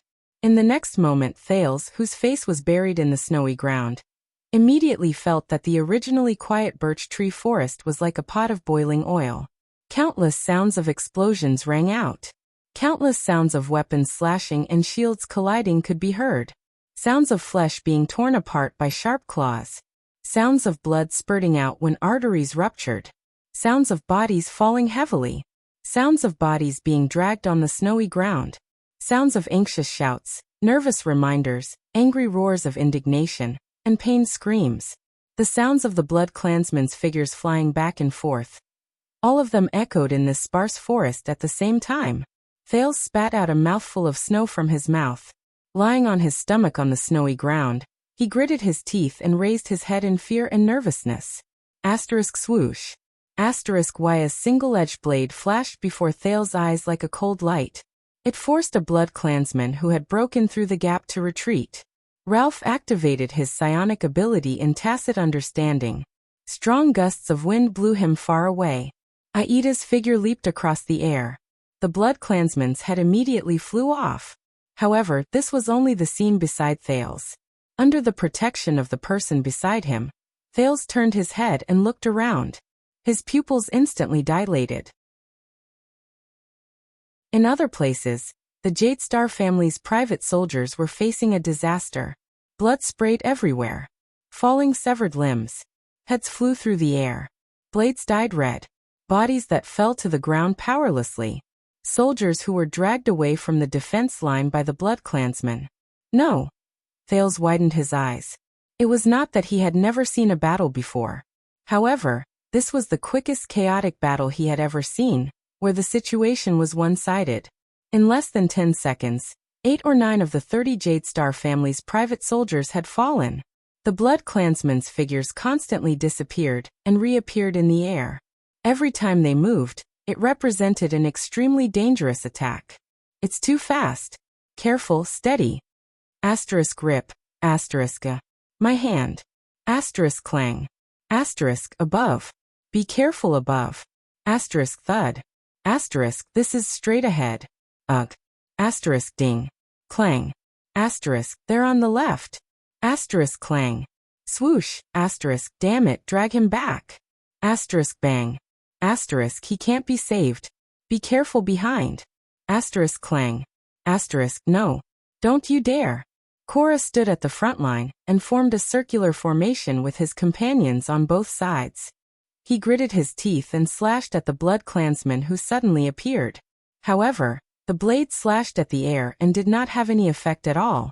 He shouted at the top of his lungs. Hold your shields and hold the line of defense. Be careful of the attacks from above. But it was useless. A soldier beside Korra held his shield and blocked an attack for him. However, at the same time, another sharp claw appeared from the other side. It suddenly hooked and slashed the soldier's throat. Blood splattered. Korra could only roar in anger and resentment. The Jade Star family's private soldiers tried their best to maintain the astral formation. They originally wanted to use their well-practiced and seamless battle coordination to restrain the ghostly and astonishingly fast Blood Klansmen. But ironically, in this battle, the Blood Klansmen were the ones who had the most seamless cooperation. 18 Blood Klansmen, 18 figures of men and women, were orderly divided into 6 groups. They attacked the astral formation of the Jade Star family's private soldiers from 6 directions. One person feigned an attack, one person harassed, and the last person waited for an opportunity to deliver a fatal blow. To tear the throat or behead the enemy. If the first person was accidentally injured by a sword, he would immediately switch positions with the second person. The second person would also occasionally switch duties with the third person. They maintained a continuous offensive and did not let up. They exerted great pressure on the defense line at all times. None of the Blood Klansmen hesitated, spoke too much, retreated, or stopped.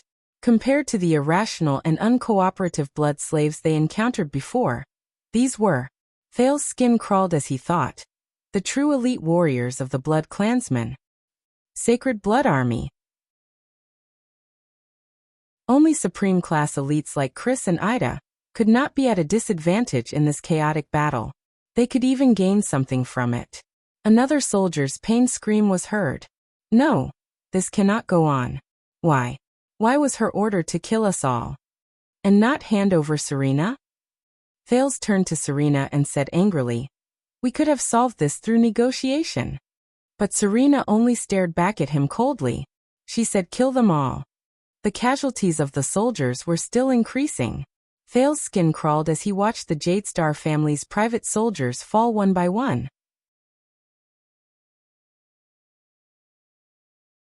Chapter 85.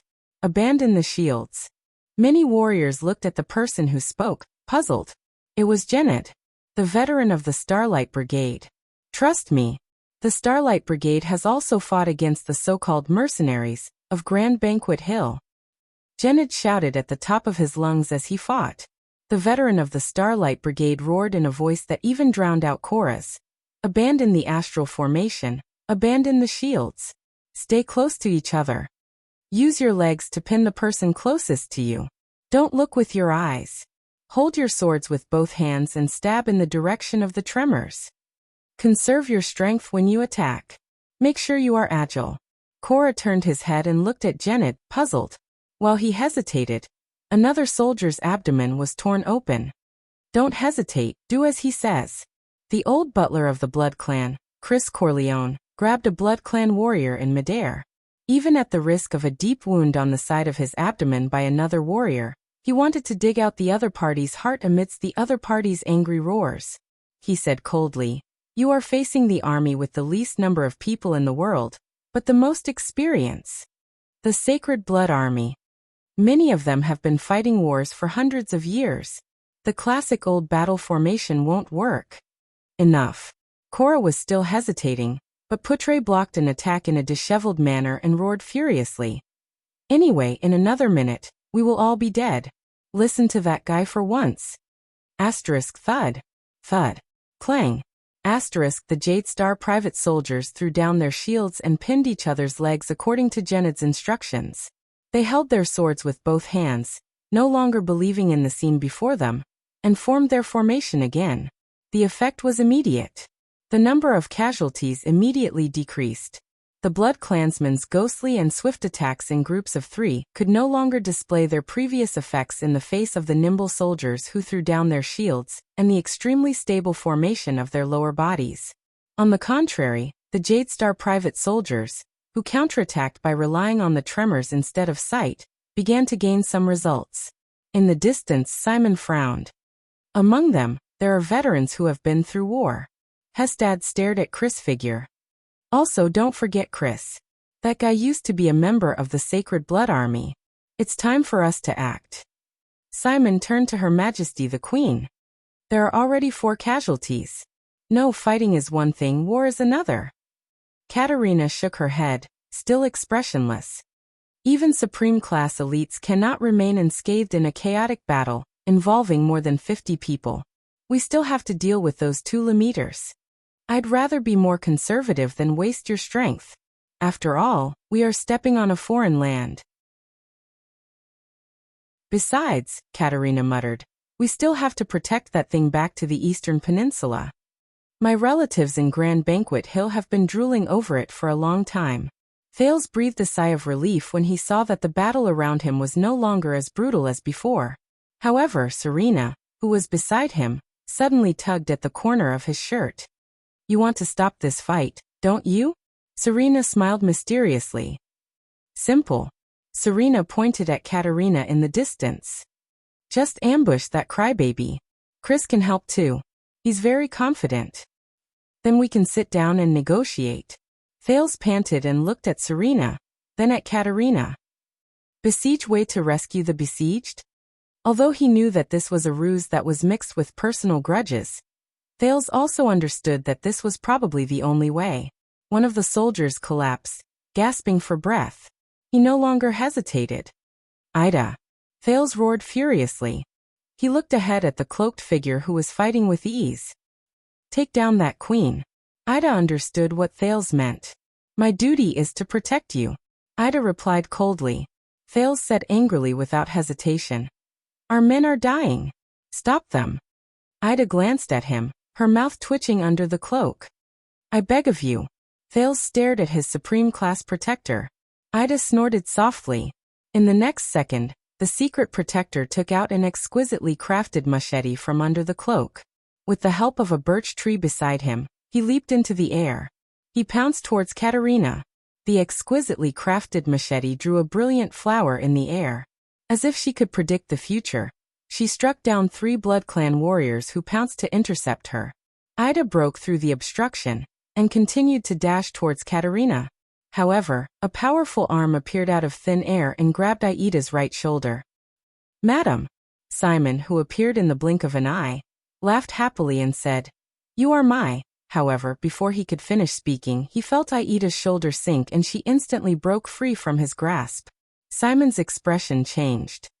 This dexterity. Before he could finish his thought, the secret protector under the cloak somersaulted, grabbed his arm in a reverse grip, and nimbly flipped onto Simon's shoulder. Simon did not have the time to be shocked. He turned around at lightning speed and struck out with his claws at the same time.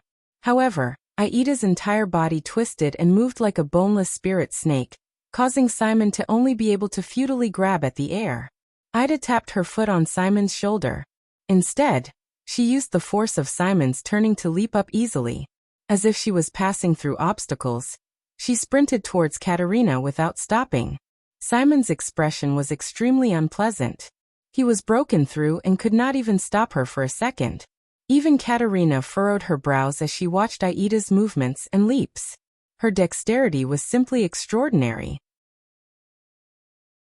The second Supreme Class Elite, Hestad Corleone, appeared in front of Ida with a flash. His expression was solemn. This cloaked person is probably not an ordinary supreme class, he thought. However, no matter how dexterous he was, in front of the blood mist formed by the blood shadow dance, Hestad laughed hideously. His body started to turn invisible. However, his expression immediately changed, because the blood shadow dance belonging to another blood clansman had also turned into blood mist and unknowingly wrapped around his entire body. Chris Corleone, Serena's old butler, appeared behind Hestad without a sound and grabbed his neck in a death grip. Chris! Hestad roared furiously. With a quick turn, he broke free from his opponent's grip and thrust his claws towards Chris' heart. The two Supreme Class Blood Clansmen suddenly disappeared from the ground, as if they were teleporting. They then reappeared on a tree, in midair and on the snowy ground. Every time they appeared, it was accompanied by an extremely dangerous exchange of blows.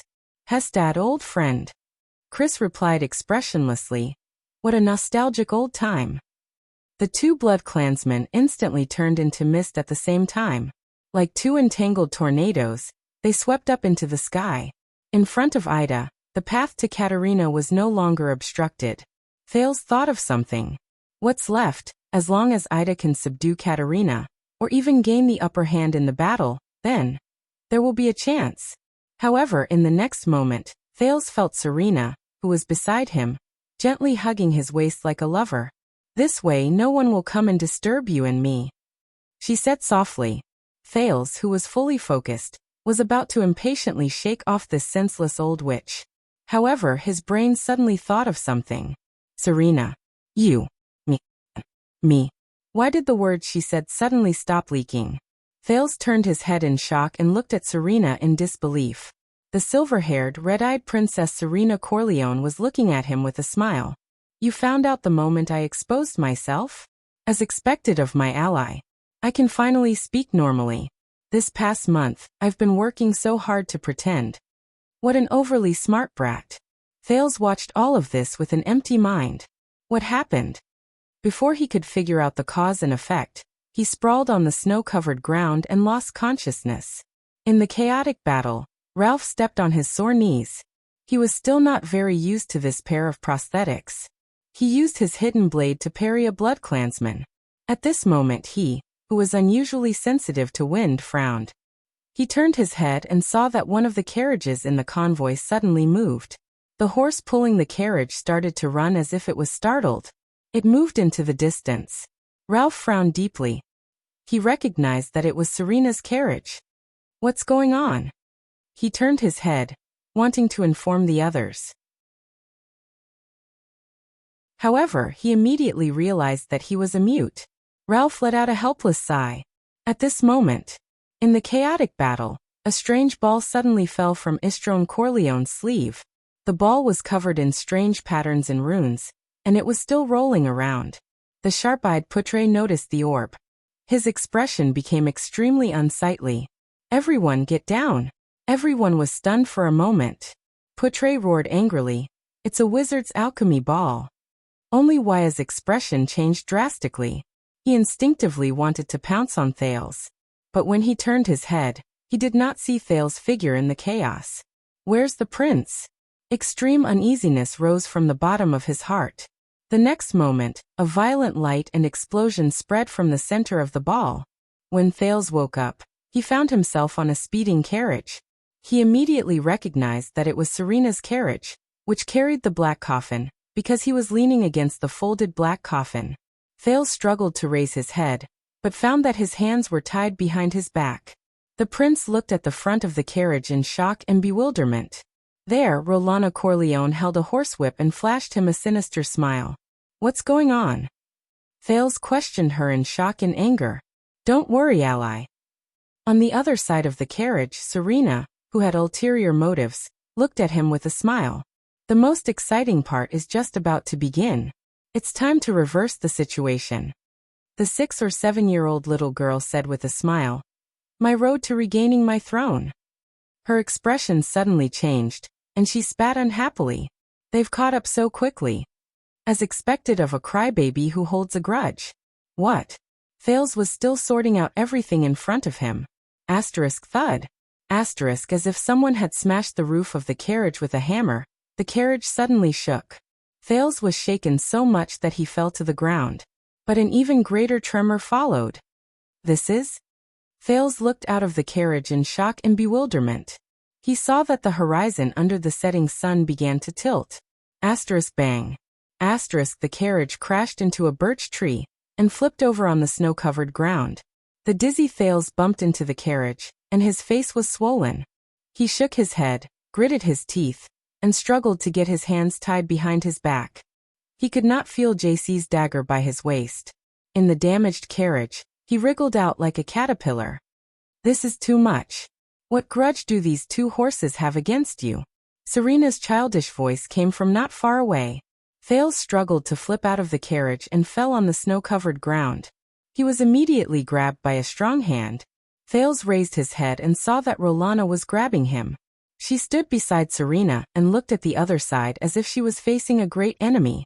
There, the Night Queen, the Weeper, Her Majesty Katerina van Corleone, was looking at the three of them with a frosty expression. Even if you create chaos, you cannot escape. With your current strength that has yet to recover from your injuries, you are not my opponent at all. The farce is over. Hand over the dark night black coffin, and follow me back. Katerina's gaze was sharp as she looked at her sister, who looked like she was only 6 or 7 years old. She showed hatred and disgust. Continue to atone for your ugly past. Ugly past.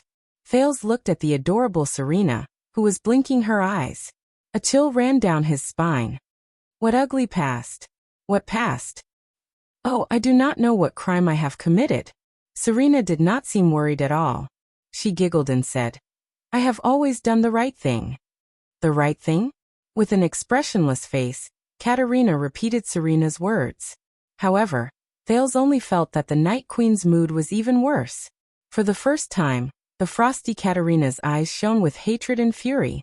Is that so? Is this what you feel after sitting in the blood prohibition prison for 200 years? Patricide.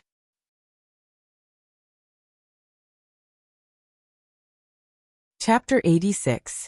Under the setting sun, somewhere in the snow-covered land, a suffocating, pitch-black smoke filled the air. Ida somersaulted, flipped in the air, and finally landed on the ground. Hey, you saw the explosion just now, didn't you? Both sides were blown apart. Not to mention there's smoke like this.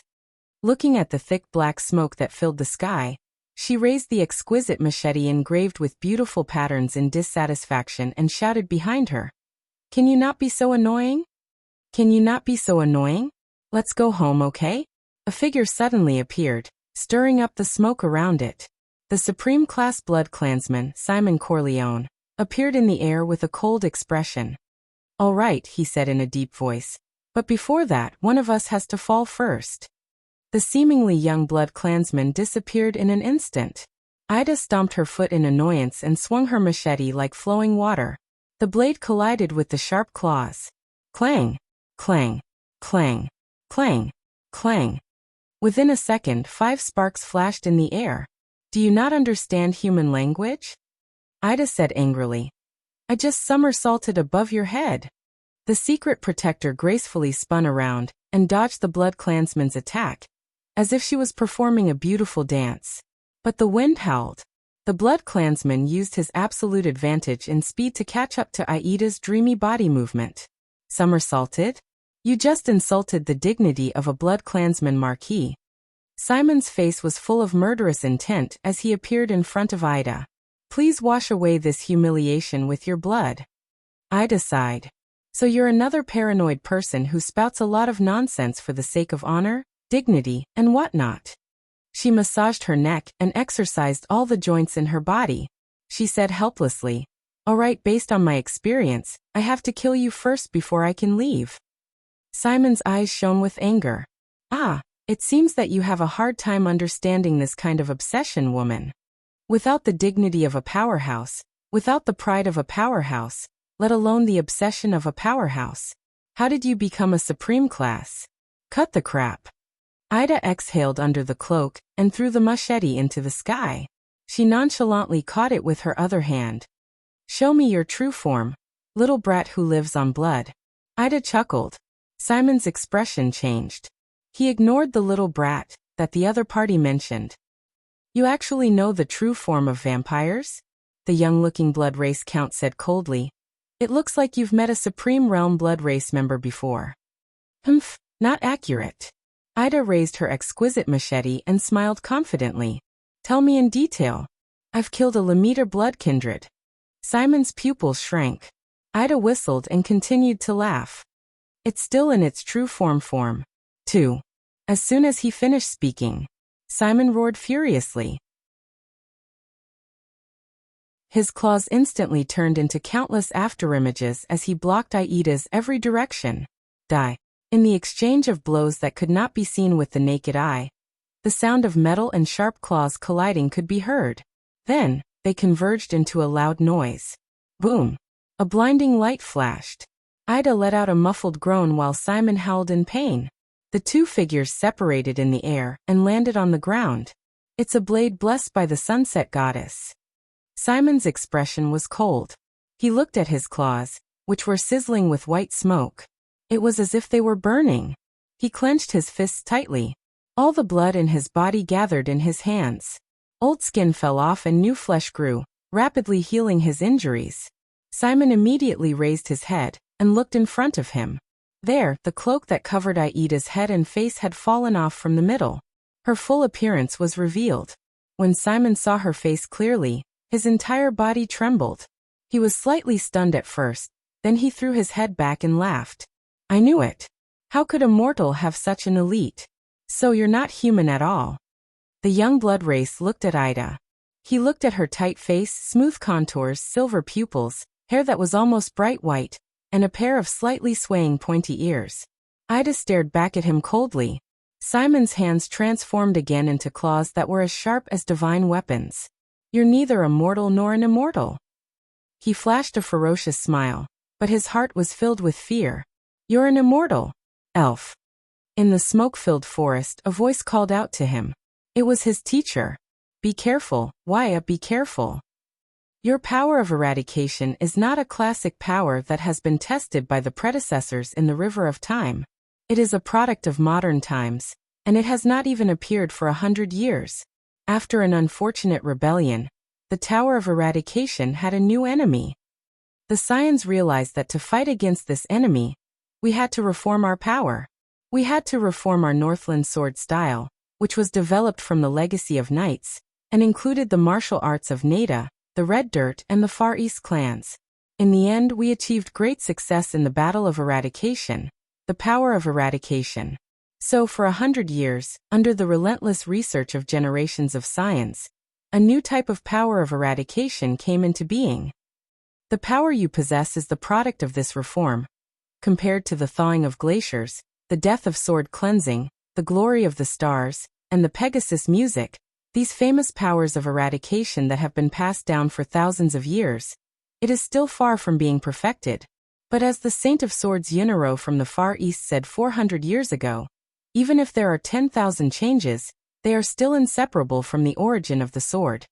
Your power is the same. Wyatt suddenly opened his eyes. He instinctively struggled to get up from the snow. With blood flowing from his forehead, he looked at the smoke that filled the sky and the trees that he could not distinguish between. He shook his dizzy head hard. Not far from him, a figure climbed up from the snow and quickly pounced towards him. Wyatt subconsciously touched the single-edged sword beside him. He turned around and swung his sword, forcefully parrying a sharp claw. Asterisk clang. Asterisk the sword and the claw clashed, and sparks flew everywhere. Under the huge impact, Wyatt gritted his teeth and took a few steps back. He used all his strength to maintain his balance. As a mortal, you are very strong. The male blood clansman with damaged armor grinned, and his left hand began to transform into a sharp claw. But we are not the cowardly blood clansmen of the Western Peninsula. As soon as he finished speaking, he disappeared from his sight. Wyatt's pupils shrank. He recalled Putre's warning and resisted the urge to run and dodge. He predicted his opponent's next attack. I need to predict my opponent's position. Where will my attack be more fatal and difficult to block? If he really attacks from this position, How should I deal with it? The blood clansman's sharp claw appeared on the left side of his throat. I feel it. Waya, who was prepared, did not even think. He swung his sword at a perfect angle. He cut off the blood clansman's arms. I did it. But just as Waya's mood lightened, he felt a ruthless chill from his left shoulder to his left chest. Rip. Waya took 3 steps back in disbelief. A sharp pain came from the left side of his body. Impossible. Waya gritted his teeth and looked at the large amount of blood from his left shoulder to his left rib, as well as the bone-deep scratch. I clearly cut off his arms. Waya felt dizzy. He swayed and took a step back. He supported himself against a birch tree with his left hand, but it affected the wound on his left side. The pain made him break out in a cold sweat. Not a bad response. But didn't the mortal beside you teach you? The blood clansman's figure reappeared in front of him. He licked the blood on his right claw and chuckled. All blood clansmen above superclass have their own special abilities. Why? Are you not prepared? Special ability? Waya looked at the blood clansman's intact arms and sighed. Damned vampire. So you can ignore my slash? Do you want to know my ability? The blood clansman looked at the panting Waya and curled his lips confidently. Waya furrowed his brows. What kind of ability is it? Then I'll tell you. Ha ha ha ha. The blood clansman was halfway through his sentence when he suddenly laughed happily. How can I tell you? Do you think I'm the villain in a night novel? You talk a lot of nonsense, and I'll explain my battle. But before he could finish the word battle, the blood clansman's sharp claw appeared before his eyes again. Damn it. He said so much just to divert my attention.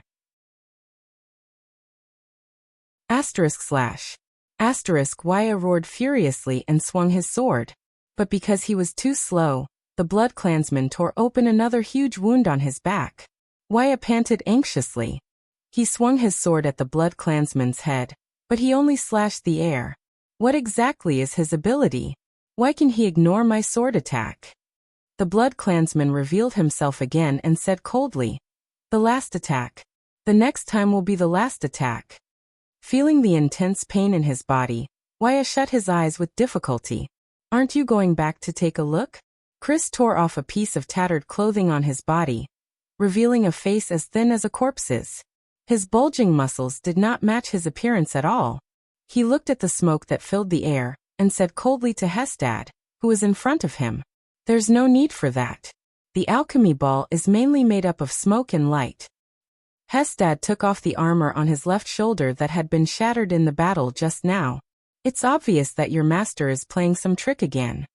But I am very confident in His Majesty. In comparison, I am more worried about you, old friend. Hestad took a step forward and looked at Chris. It is my honor. Chris also took a step forward without showing any signs of weakness. The two of them stood face to face. A few seconds later. Do you still remember the first time we fought against each other? Hestad said emotionally. Of course, how could I forget? Chris replied coldly. Yes, at that time, you were still the deputy general of a legion in the final empire, Kristamerlinka. Hestad took a deep breath. And I was the insignificant chief of the Kisari tribe, Hestad Chula. You stood on that side, and I stood on this side. For some baffling reason, we charged at each other with no regard for our lives. How nostalgic, Hestad said emotionally. Nostalgic. Chris shook his head and snorted coldly. Forgive me, but I cannot agree. Those nightmarish years changed everyone, including you, me, and His Majesty. Hestad knew that the Majesty Chris was referring to was neither Katerina nor Serena. It was the huge and terrifying black shadow under the night wing. He raised his head, and their gazes met. But those years were, after all, meaningful. Hestad sighed. Those years in the Battle of Eradication. In the next moment, the two of them opened their ferocious, fanged mouths at the same time and roared furiously. As their flesh expanded, it changed color, changed shape, and deteriorated. Huge bat wings with sharp bone spurs broke out of the skin on their backs. They spread out abruptly. The skin on their bodies fell off piece by piece. The muscles under their skin turned into hard leather, which became dark and pitch black. The two of them quickly changed shape. No, they grew. Their ears were tall. Their mouths and noses were ferocious. Their pupils were crimson red. Their fangs were terrifying. Their joints were like spurs. Their claws were sharp.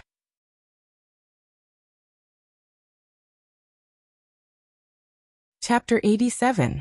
The Blood Clansman was surprised to find that Waya had closed his eyes tightly. Is he waiting for death? The young attendant sighed silently. It seems like there's no way to know his ability. There was only one solution left. Don't always think about your opponent's weakness, Waya. That's what the commander of the army has to do. His teacher's words echoed in his ears. Waya endured the pain. He turned the single-edged sword in his right hand and held it in a reverse grip. More importantly, you have to grasp your strongest point. Waya's breathing gradually steadied. Wisps of sharp, gossamer power gathered on his right arm. His pores were stimulated by this power of eradication, and they immediately stood up like sharp thorns. All the powerful swordsmen in history were self-centered and only had their own swords in their eyes. For a moment, the Blood Clansman felt a slight sting in his eyes as he stared at Waya. It was as if he was staring at a sharp blade. This is the power of eradication? The Blood Clansman's expression changed drastically. Before he forms his aura, kill him. Swing your strongest sword. This is far more important than winning or losing, far more important than life and death.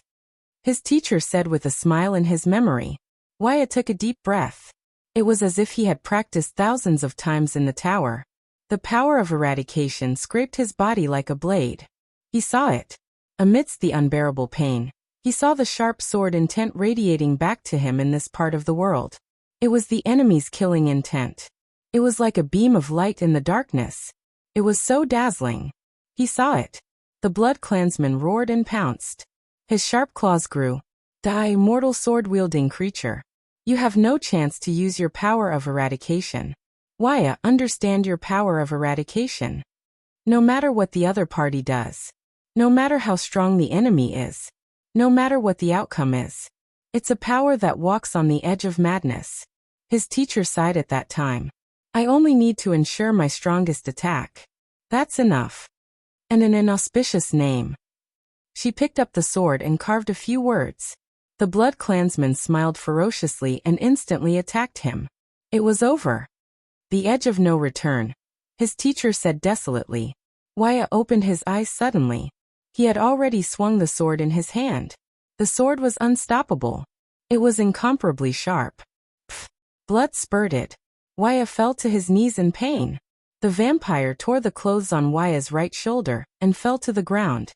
The vampire looked at his claws in confusion. He actually didn't kill him? Why did it deviate? However, he soon found out the answer. The vampire shuddered as he carefully looked at his arms. A bloody line had appeared there. No. This was impossible.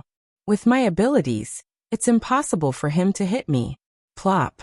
His arms, from his upper arms down, fell to the ground. The Blood Clansman gaped in shock. This degree of sharpness? He raised his head and looked at the single-edged sword. It was clearly just an ordinary sword. Why? Then, at the same level as the vampire's upper arm, a bloody line appeared on his chest. Boom. A dull sound. His upper body left his torso and fell away. The incision was smooth. Why, the vampire thought desperately. He wanted to exhale and roar. But he could no longer make a sound. A black heart, unique to the Blood Clansman, was divided into two parts. One was in his upper body, the other was in his lower body. Then the two parts of his torso, together with the Blood Clansman's expression, turned black, shrunk and withered. Waya Casso, who had just survived the disaster, panted. That was close. It's actually the ability to distort the refraction of light. Waya sighed. No wonder I couldn't hit him. Because the parts one aimed at were all illusions that he refracted. He was like a newbie who could not stab a fish in the river, even though he had his fork in the right place. Footsteps came from behind him. Waya gritted his teeth and turned around warily with his sword in hand. Putre supported Cora, who was covered in blood. Behind him were 3 Jadestar private soldiers. They staggered out of the thicket. Have you seen His Highness? Putre asked with a frown. I have the same question. Waya heaved a sigh of relief and slowly sat down. Enduring the intense pain, he used the wilderness survival method he learned in the tower to stop the bleeding. He said with difficulty, "We have to find him immediately.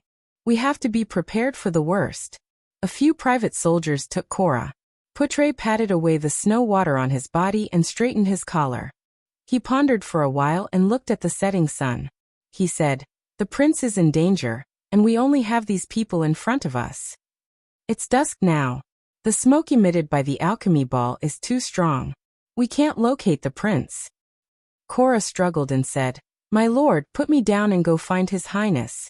I have a sister who works as a secretary in the Western City Police Station. If I die, you won't die. At least not here." Putre interrupted him rudely. The experienced vice diplomat in the diplomat group pondered for a while and made a decision. "Right now we can't do anything when we face an enemy like that. But fortunately, Broken Dragon Fortress is not far from here. Our carriages were startled by the explosion just now and got separated."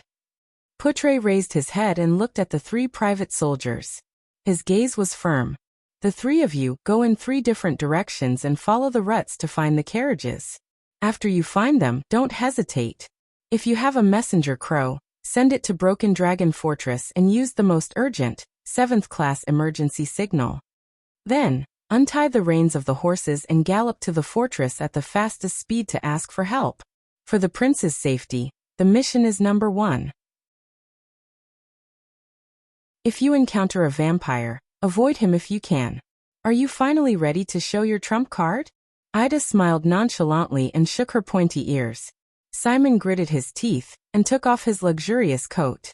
"Underestimating the enemy is the first step to death," he said coldly. "What's more, he's facing an eternal being like you. Look at your skin color." The shape of blood vessels suddenly appeared on Simon's face. "Are you a holy elf or a white elf? Or a high elf from the eastern continent?" The blood vessels on his face became denser, redder, and darker. Immediately after, Simon's entire body began to swell and change shape. He grew 7 to 8 inches taller. His fair skin turned to ash, revealing the hard, grayish-black keratin. Simon roared in pain, as if he was going through torture. Bone spurs grew from his shoulders. Dark gray bone wings pierced through his back and extended into a pair of giant wings. His hair became thicker, harder, and whiter. Compared to Hestad and Chris, Simon's face did not become too hideous and terrifying. Instead, his pair of bat ears gave him a strange sense of beauty. Simon, who had transformed into his true form, coldly spread his wings and claws. His grayish-white eyes looked at Ida. The temporary true form activated by lifeblood can greatly increase a blood clansman's physical attributes, including endurance, recovery, regeneration, agility, senses, strength, and even instinctive understanding of battle, as well as the unique abilities of every blood clansman. Ida sighed. "I just didn't expect it to make you more handsome. It can be seen how ugly you were before."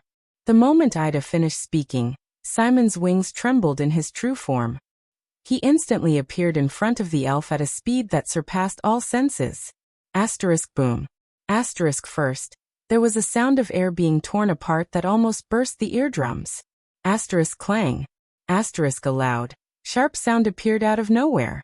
A thick and powerful dark gray claw tore at Aida's blade, creating violent sparks. Aida's figure was sent flying by his claw. Due to Simon's rapid movement, the howling of the wind that was stirred up came a little late. The elf landed on the snowy ground more than 10 meters away. She rolled a few times before crashing into a tree and stopping. "Nonsense won't make you stronger." True form Simon spoke with an even thicker and hoarser voice. He coldly stared at the elf on the ground, whose life or death was unknown. In the next moment, Simon once again took rapid steps that caused sonic booms, and in an instant he appeared above Ida. With a swipe of his claw, he pierced through Aida's body. Speed, and speed. True form Simon said expressionlessly. "This is all I have, and it's also my only ability."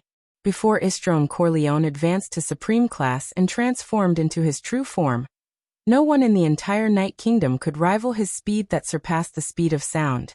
Even the former King Lori could not do it. However, Simon's expression immediately changed. With an unpleasant expression, he raised his huge claw and lifted Aida's cloak, as well as a section of tree branch inside. He seemed to have realized something. In an instant he turned around, and with a burst of speed, there was a loud sound of wind. But the moment he turned around, an exquisite elf scimitar pierced straight into the left side of his chest. It looked as if Simon himself had delivered his chest to the edge of the blade. Simon stared in disbelief at the scimitar that pierced through his heart, and the pretty and small elf in front of him, who revealed a lot of her skin, and was only wearing an exquisite crystal drop armor. I don't understand. True form, Simon sighed. There is only one thing that can defeat speed. Ida coldly pulled out her scimitar and turned around in a dashing manner. That is impeccable prediction. Simon knelt on both knees. No. Simon's body returned to normal. His face was ashen. Impossible. There is no such thing as a perfect prediction in this world. Simon stared at her. Ida also stared back at him for a long time. Finally, as they stared at each other, the elf sighed and admitted defeat. It's not easy for me to act cool. Don't expose me so quickly. Yes, I don't know how to predict at all. Including my dodging just now, it's not because I'm agile. Ida pouted and said in dissatisfaction. It's because I am 100% certain about your next operation. Simon was shocked. Next operation? 100%. How did I do it? But he could only open his mouth and fall to the ground powerlessly. Ida pulled up her cloak. Suddenly, her expression changed drastically. She slapped her head, as if she had remembered something. With a long face, she frowned and muttered, "Do I still have to protect that brat?" Patricide? His mind was blank. He stared at Serena. The traveler recalled the first time they met, and what she had said. My crybaby sister illegally seized the benefits I inherited from my father, King Nightwing, and stole the Blood Ocean throne. No. If that's the case, Thales sighed and looked at the pair of Blood Clan sisters in front of him. Is there anyone who can explain the cause and effect to me? I knew it, he said bitterly. Her Majesty, the Queen of a country, would not personally risk her life to chase after a few political refugees for no reason. More importantly, the so-called allies. Here. Serena smiled faintly and interrupted his thoughts. She waved at Rolana. Rolana casually flung Thales onto the black coffin. Thales fell headfirst into the stone coffin in agony. It's not just that, my dear Thales, Serena said gently. In front of her, the Night Queen, Katarina's expression changed abruptly. Serena smiled and enunciated each word clearly. She came here personally for this coffin. This is the only weapon that can fight against mystics. Thales trembled violently. Serena laughed and said, legendary anti-mystic equipment. Dark Night Black Coffin. Thales was shocked and looked at the black coffin under his butt. This coffin. I once climbed into it. It's actually the only weapon that can fight against mystics? Legendary anti-mystic equipment? But Serena had not finished speaking. Staring at Katarina's murderous gaze, she enunciated each word clearly and said, in here, in those seemingly seamless black stone slabs, there is a 1,000 years ago. Thales' pupils began to shrink and his breathing quickened. Then Serena uttered the last word.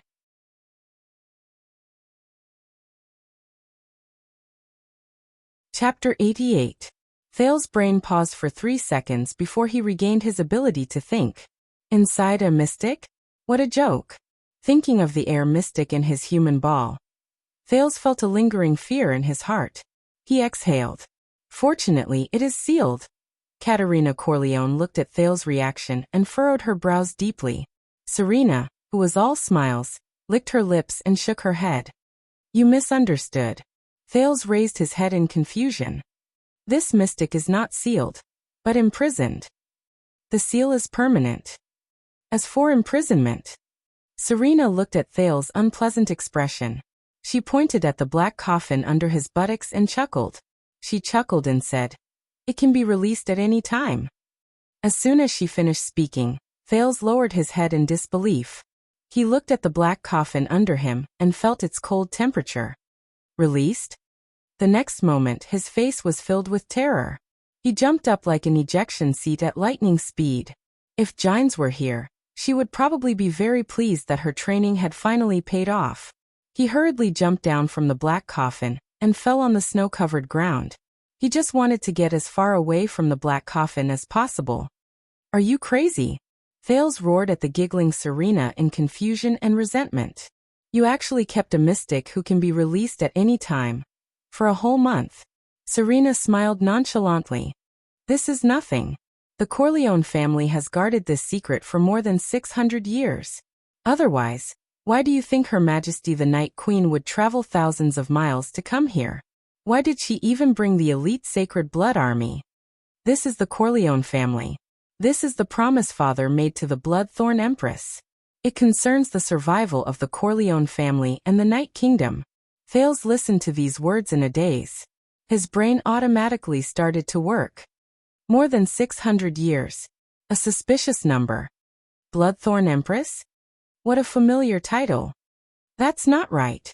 On the continent, the leaders of almost all the countries ranged from archdukes to kings, but those who could be called emperors were only the emperors of the ancient empire and the final empire, right? Why is there someone who is an empress? Could it be the emperor of the ancient empire? It's also possible. After all, the lifespan of the Blood Clan. Wait. Thales shuddered. This was not the first time he had heard of this title. A memory from a long time ago opened up in Thales' mind. Those were the mutterings of the most terrifying enemy he had ever encountered. The air mystic. Coincidence, hee hee. I'm beginning to understand where Empress Helen's power lies. The Bloodthorn Empress. Empress Helen. Their title was Empress. And the survival of the Corleone family? Thales furrowed his brows in deep thought. At this moment, Katerina's cold voice interrupted. Enough. These are all top secrets of the family that cannot be announced. Yes. Serena smiled happily and pouted at Thales. But now that he knows, what should we do? Thales felt his skin crawl as he watched Katerina's purple eyes turn towards him. Her eyes were pure, sparkling, moving, and overflowing with killing intent.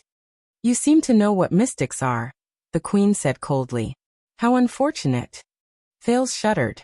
Wait. Thales looked anxiously at the smiling Serena, then at Katerina, whose face was filled with killing intent. T. It can't be. The secret must be kept, Katerina said slowly. Thales' brain began to operate at a speed that was several times faster than usual. The Night Queen looked at him quietly. Her right hand began to transform into a pure white claw. Wait. The anxious Thales struggled with his hands that were tied behind his back. In the next moment, Katerina's figure disappeared from his field of vision. Thales was instantly scared out of his wits. Two pitch-black, gigantic winged monsters collided head-on in the air without any buffering. Bang. At that moment, even the air seemed to have been shaken. The smaller monster shuddered abruptly. With a muffled groan and tremble, it flew backwards. The larger monster had the upper hand. It used its fist, which was full of bone spurs and sharp claws, to strike its opponent's left chest with a tremendous force. Blood splattered. Do you want to compete with me in strength? Are you from the Empire? Hestad said fiercely with a changed voice. Chris roared furiously. Clutching the wound on his left chest, he flapped his gigantic wings and quickly retreated. However, Hestad had no intention of letting him go. Hestad's true form leaned towards brownish-black. Compared to his opponent, he was even more ferocious and gigantic. His bone spurs and sharp claws were also sharper. His pitch-black skin was covered with a hard shell. From afar, he looked like a black warrior in heavy armor. His thick and heavy wings stirred up strong winds as he pounced towards Chris. The true form Chris gritted his fangs and raised his arm to block. Rip. The sharp claws tore open Chris' black right arm. Blood splattered violently again. We know each other too well. We both know how this battle will end. Hestad bared his teeth and roared. He did not stop his attacks. Every time we fight before the throne, it always ends with my victory. He pierced Chris' right shoulder with one claw. Chris roared in pain. Black blood flowed out and soaked Hestad's palm. Hestad flapped his wings and clamped down on the immobile Chris. With a shocking momentum, they descended towards the ground. Immediately after, he clenched his right claw into a fist and mercilessly punched down. Asterisk boom. Asterisk his fist, which carried great force, punched Chris to the ground. Under the terrifying force, huge cracks appeared on the snow-covered ground. The snow and dust all dissipated, revealing the two ferocious Blood Klansmen's true form figures. The gigantic figure pinned the smaller one to the ground. Hestad pressed his fist against Chris and said coldly, "See, this is the ending. No one can block my power, no one can break my armor. The perfect balance between offense and defense. How could you possibly have a chance?" Chris seemed to be severely injured. His chest had caved in from Hestad's punch. However, even though he was on the brink of death, he actually moved his face and laughed bitterly. "Yes, I still remember that the Nightwing King praised your ability. Strength, speed, toughness. The simpler an ability is, the more deadly it is." That's what he said. Chris coughed out a mouthful of black blood and laughed. Battle Wing, Hestad Corleone and Flash Wing Simon Corleone. The old butler closed his eyes and sneered. They respectively led the Sacred Blood Army's assault warriors and scouts. When they worked together, they were almost invincible on the battlefield of the Peninsular War. Hestad's expression gradually changed. "And you are Darkwing Chris Corleone. You are His Majesty's most trusted military advisor and assistant. Do you remember?" Hestad's expression turned cold as he interrupted him. "With the logistics officer Red Wing Lee Corleone, we are the Night King's 4 terrifying wings. Our reputation is known throughout the Eastern Peninsula." Hestad gritted his teeth and trembled as he looked at Chris. His eyes were filled with hatred. 300 years ago, we were His Majesty's strongest wings. We followed him across the Sea of Eradication and fought to the other side of the world. During that era, we occupied the eastern coast of the Sea of Eradication and had 20% of the eternal oil quota, 15% of the Eastern Peninsula's crystal drop mine. The 5 clans of Grand Banquet Hill would send letters every month, hoping to maintain their status and join the Nightwing King's banner. Even the Silver Wolves of Wild Vast Mountain, the Crimson Wolves of Kerry Plains, and the 3 great orc tribes of Desert, Glacier, and Black Mountain all sent people to pledge their loyalty to His Majesty. Hearing this, Chris sighed dejectedly. Hestad, on the other hand, gritted his teeth. His ferocious face was filled with an eerie coldness.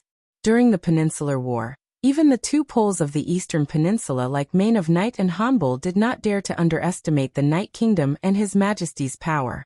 With fear and flattery, they worshipped him as the supreme commander of the Allied army. "We once worked together and crushed Eksted's army. Along with their pride, under Dragon Cloud City, His Majesty personally beheaded the King of Wrath. During those days, we tore the dwarves' armor and weapons into scrap metal, and trapped the Sacred Tree Kingdom's elven army in Elefir City. At Arund Castle, we slaughtered all the reinforcements from Constellation and Camus Union." Chris, who had his chest caved in and was panting bitterly, only shut his eyes tightly.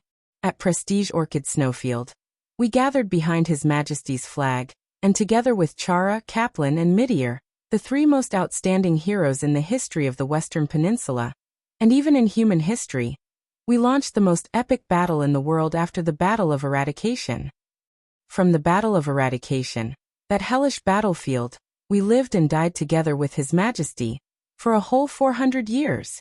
You damned citizen of the Empire." Chris lowered his head and sighed. Hestad's red eyes burned with anger and hatred.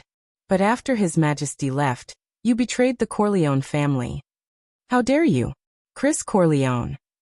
Without the life His Majesty bestowed upon you, the family name he bestowed upon you, the power he bestowed upon you, you were just a small deputy general in the final empire, waiting for death with your eyes closed.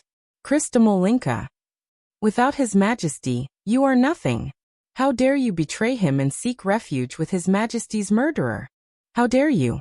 The 2 ferocious true-form Blood Klansmen panted roughly and rapidly. They were silent for a while. Chris was silent for a while, but he suddenly coughed up a mouthful of blood and laughed involuntarily. Since we're talking about that tyrant, there's something you still don't know." Chris licked the blood at the corner of his mouth and raised his pitch-black head. His face was full of mockery. Do you know why every time we fight, the Night Wing King always calls for you to stop when you have the upper hand?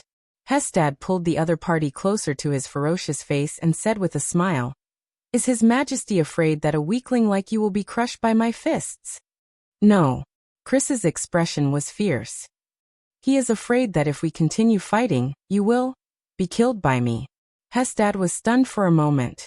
Then he opened his mouth wide and laughed loudly with the abnormally deep voice of a true form-blood clansman. Kill me? Why, are you going to use that special corrosive ability of yours? He raised his palm that was covered in Chris's blood. Your strong acidic blood is very effective against other people, but unfortunately, it cannot corrode through my true form armor. This is absolute defense.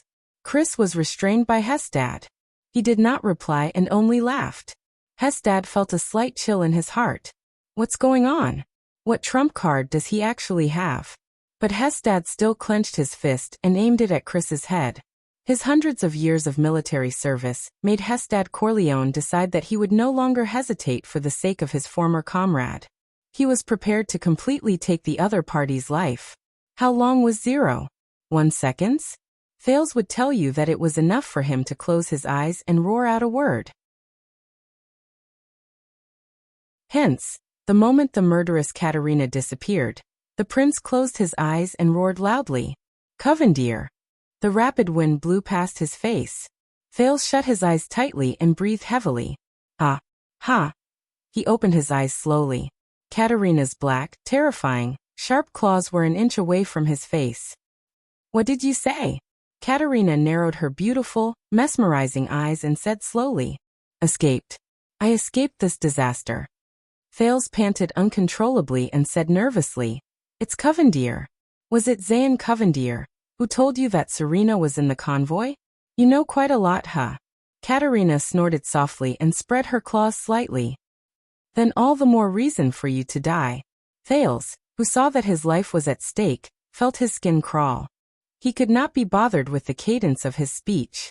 He spat out the words he had just thought of in an unparalleled, fluent, and unstoppable manner.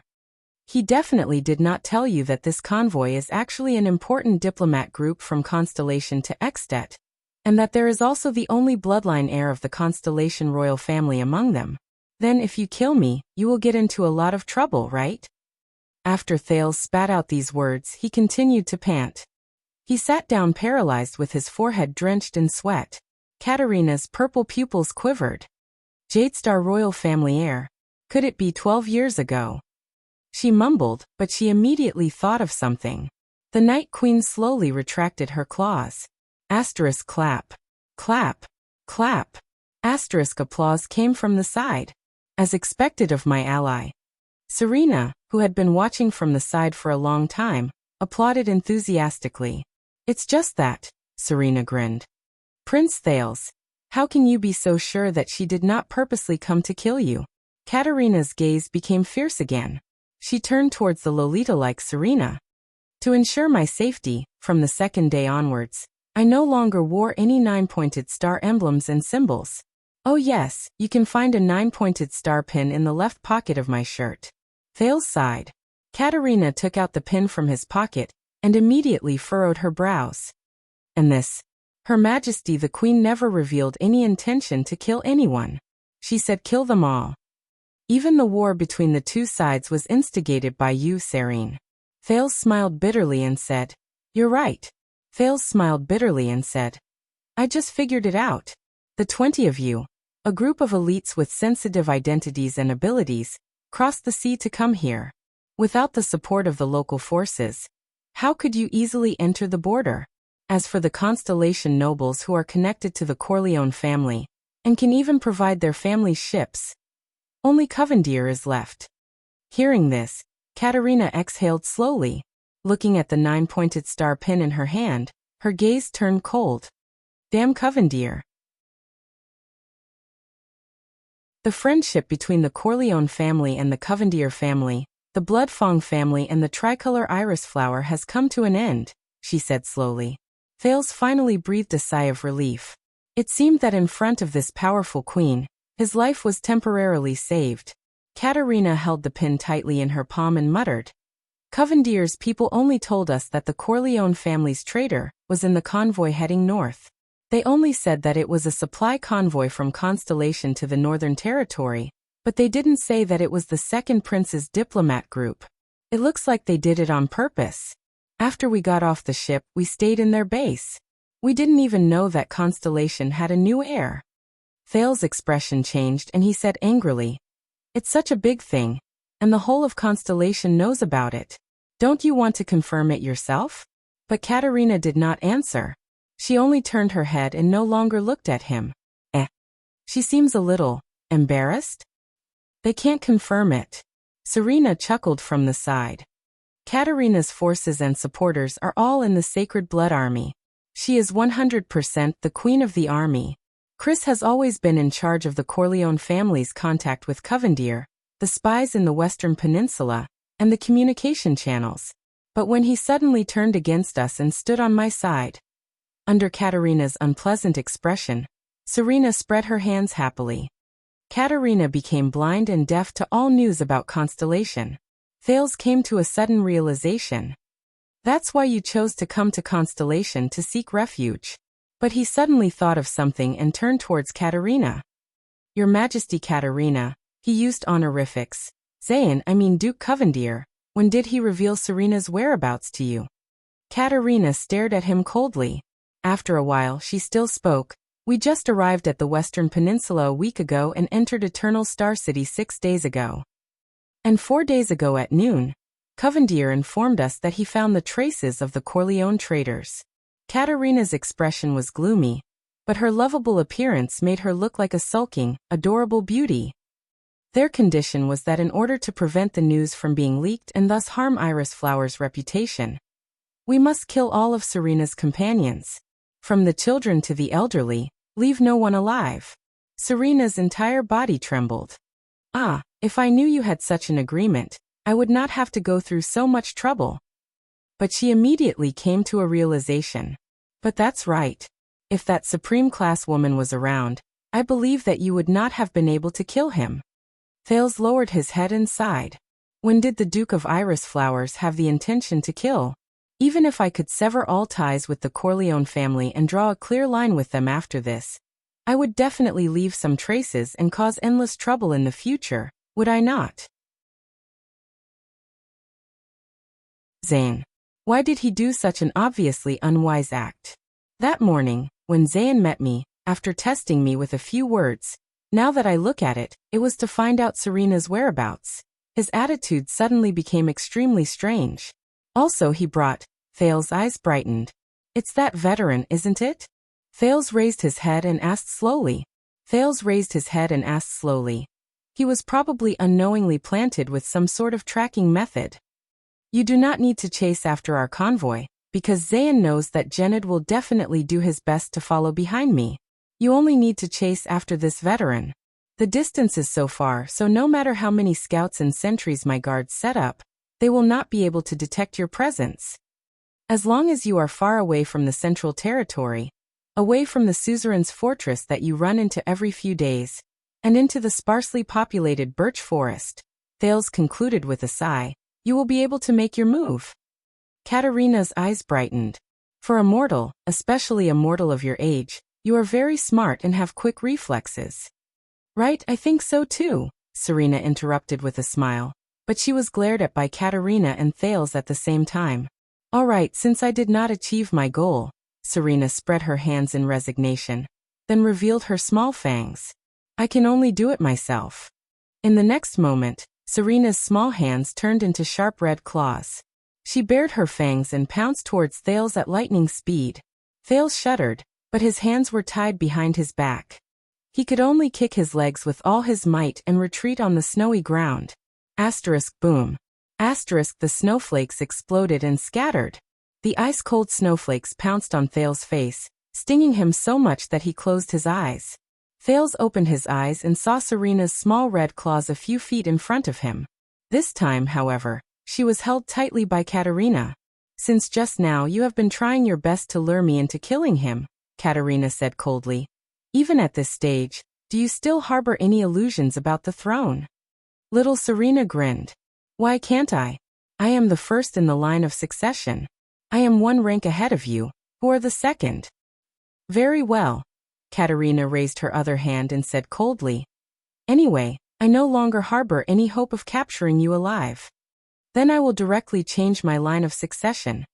Katerina roared furiously and stabbed her sharp claws towards Serena's heart. Become the first. Rolana, who was beside Serena, only watched coldly. She did not have the slightest intention of interfering. However, in the next moment, then something happened that shocked Thales and left him dumbstruck. The Lolita-like Serena seemed to have suddenly grown up. Her body swelled, and she tore off all the clothes on her body. She turned into a bewitching beauty with a voluptuous and alluring figure, who was almost as tall as Katerina. Her red eyes and silver hair were incredibly alluring. At that moment, this bewitching beauty had an enchanting smile on her face as she easily caught Katerina's pure white sharp claws. Katerina bared her fangs and roared furiously. She instantly sent out her other sharp claw. However, this attack of hers was also caught tightly by this bewitching beauty, as if she had predicted her position. Your strength is still so weak, crybaby. The bewitching beauty giggled and trembled for a moment.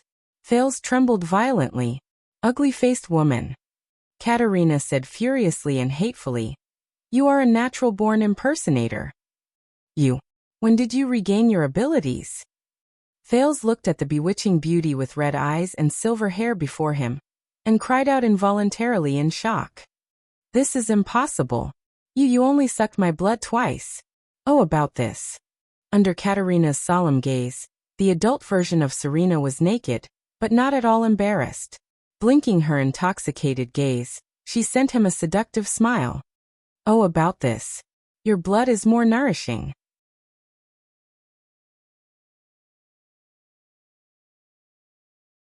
Chapter 89. Battles between Supreme Class fighters were not like those between Superclass fighters and ordinary class fighters, where the rhythm was slow and the power was scattered. The scene was often frightening, but it was actually a waste of power and stamina.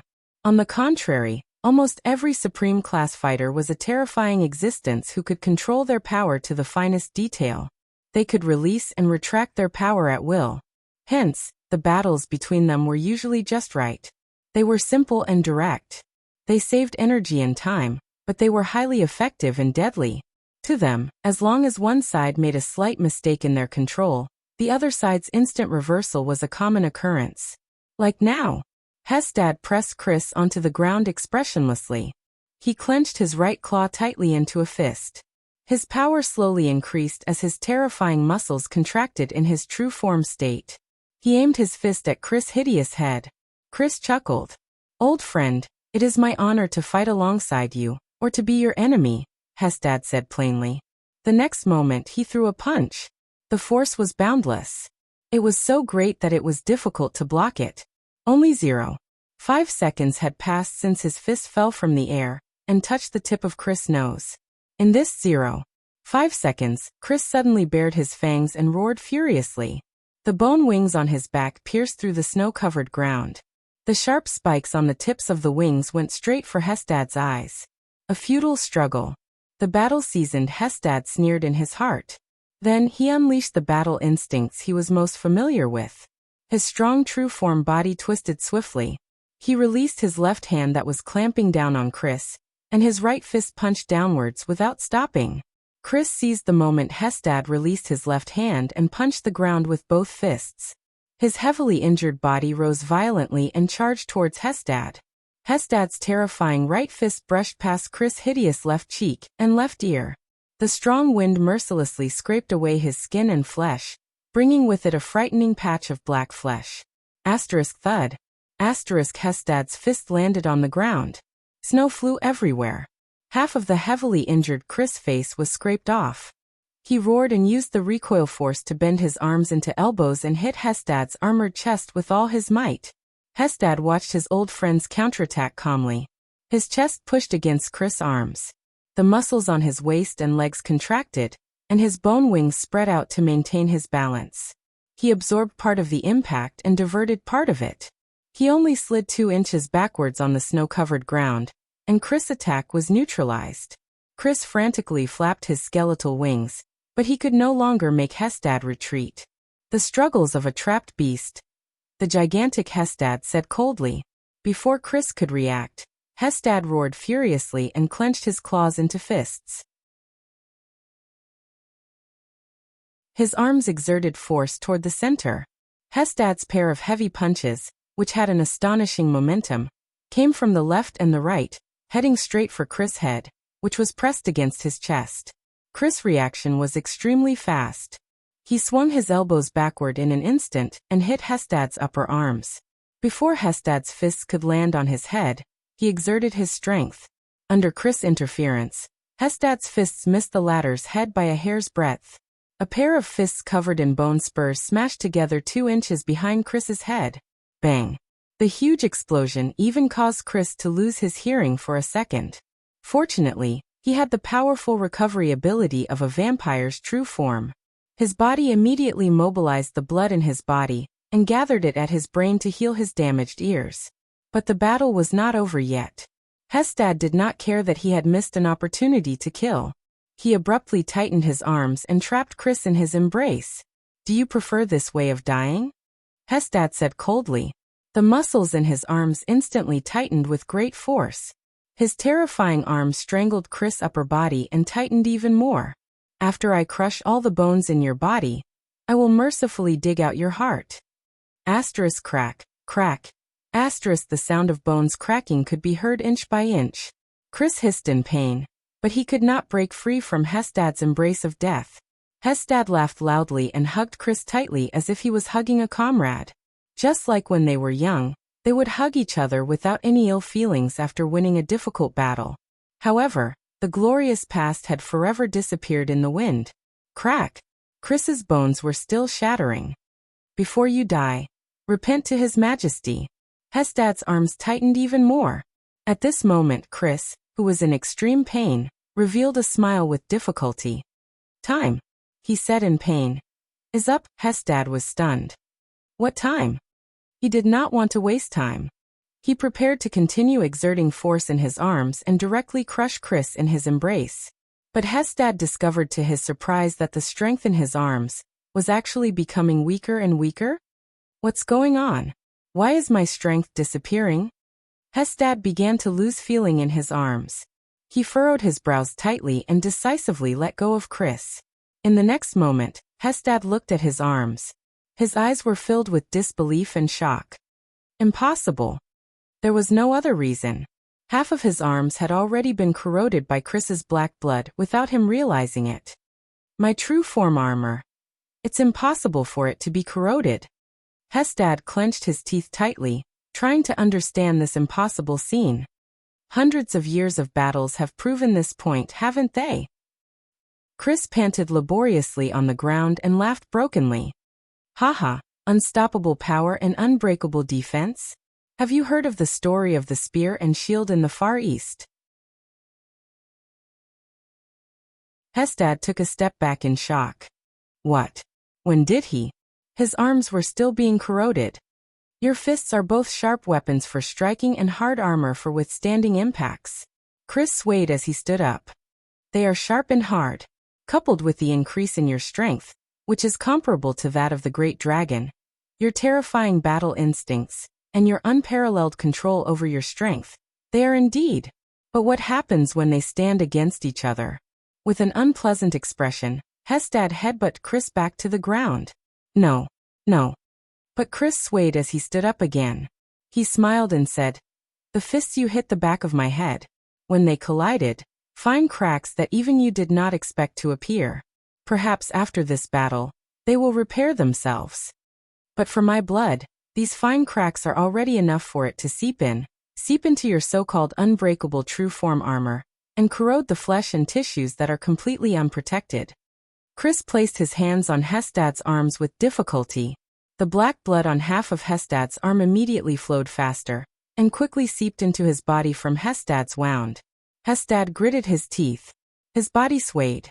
The black blood had already corroded deep into his body. "This is our end, tribesman." Chris coughed out a mouthful of blood and laughed bitterly. "Fighting with you is indeed an honor." Hestad could no longer support his body. He fell to the ground and roared furiously at the sky in grief and indignation. "Can't you see?" Katerina said coldly. "There has never been any nourishing human blood. I am afraid that she has been in perfect condition since the beginning. This woman is a natural performer. You have been deceived by her from the beginning to the end, just like how she deceived everyone in the Corleone family." Thales stared at the adult version of Serena in a daze. Could it be that she was not seriously injured at all? So her little girl form, her so-called alliance with me. When did she start? Her first time in Mindy's hall? Morat's visit? Vine Manor? No. Then our alliance. However, the fatal battle between the Blood Clan sisters, who would resort to any means necessary, had already begun. Don't even think about transforming into your true form. Serena, who was obviously stronger, ignored her younger sister's hands that were clamping down on her wrists. She abruptly grabbed Katerina's neck and pierced her neck with her claws. She laughed and said, "Just like in the past, you have no chance." "Ugly-faced woman," Katerina said in disgust. Serena's expression changed. She whistled behind her. The contest of strength between Katerina and Serena finally came to an end, because the supra-class blood clansman Rolana, who was watching the battle from the side, instantly appeared behind Katerina and struck out with her claws. Katerina screamed and tilted her head to dodge, but her shoulder was still pierced by the claws.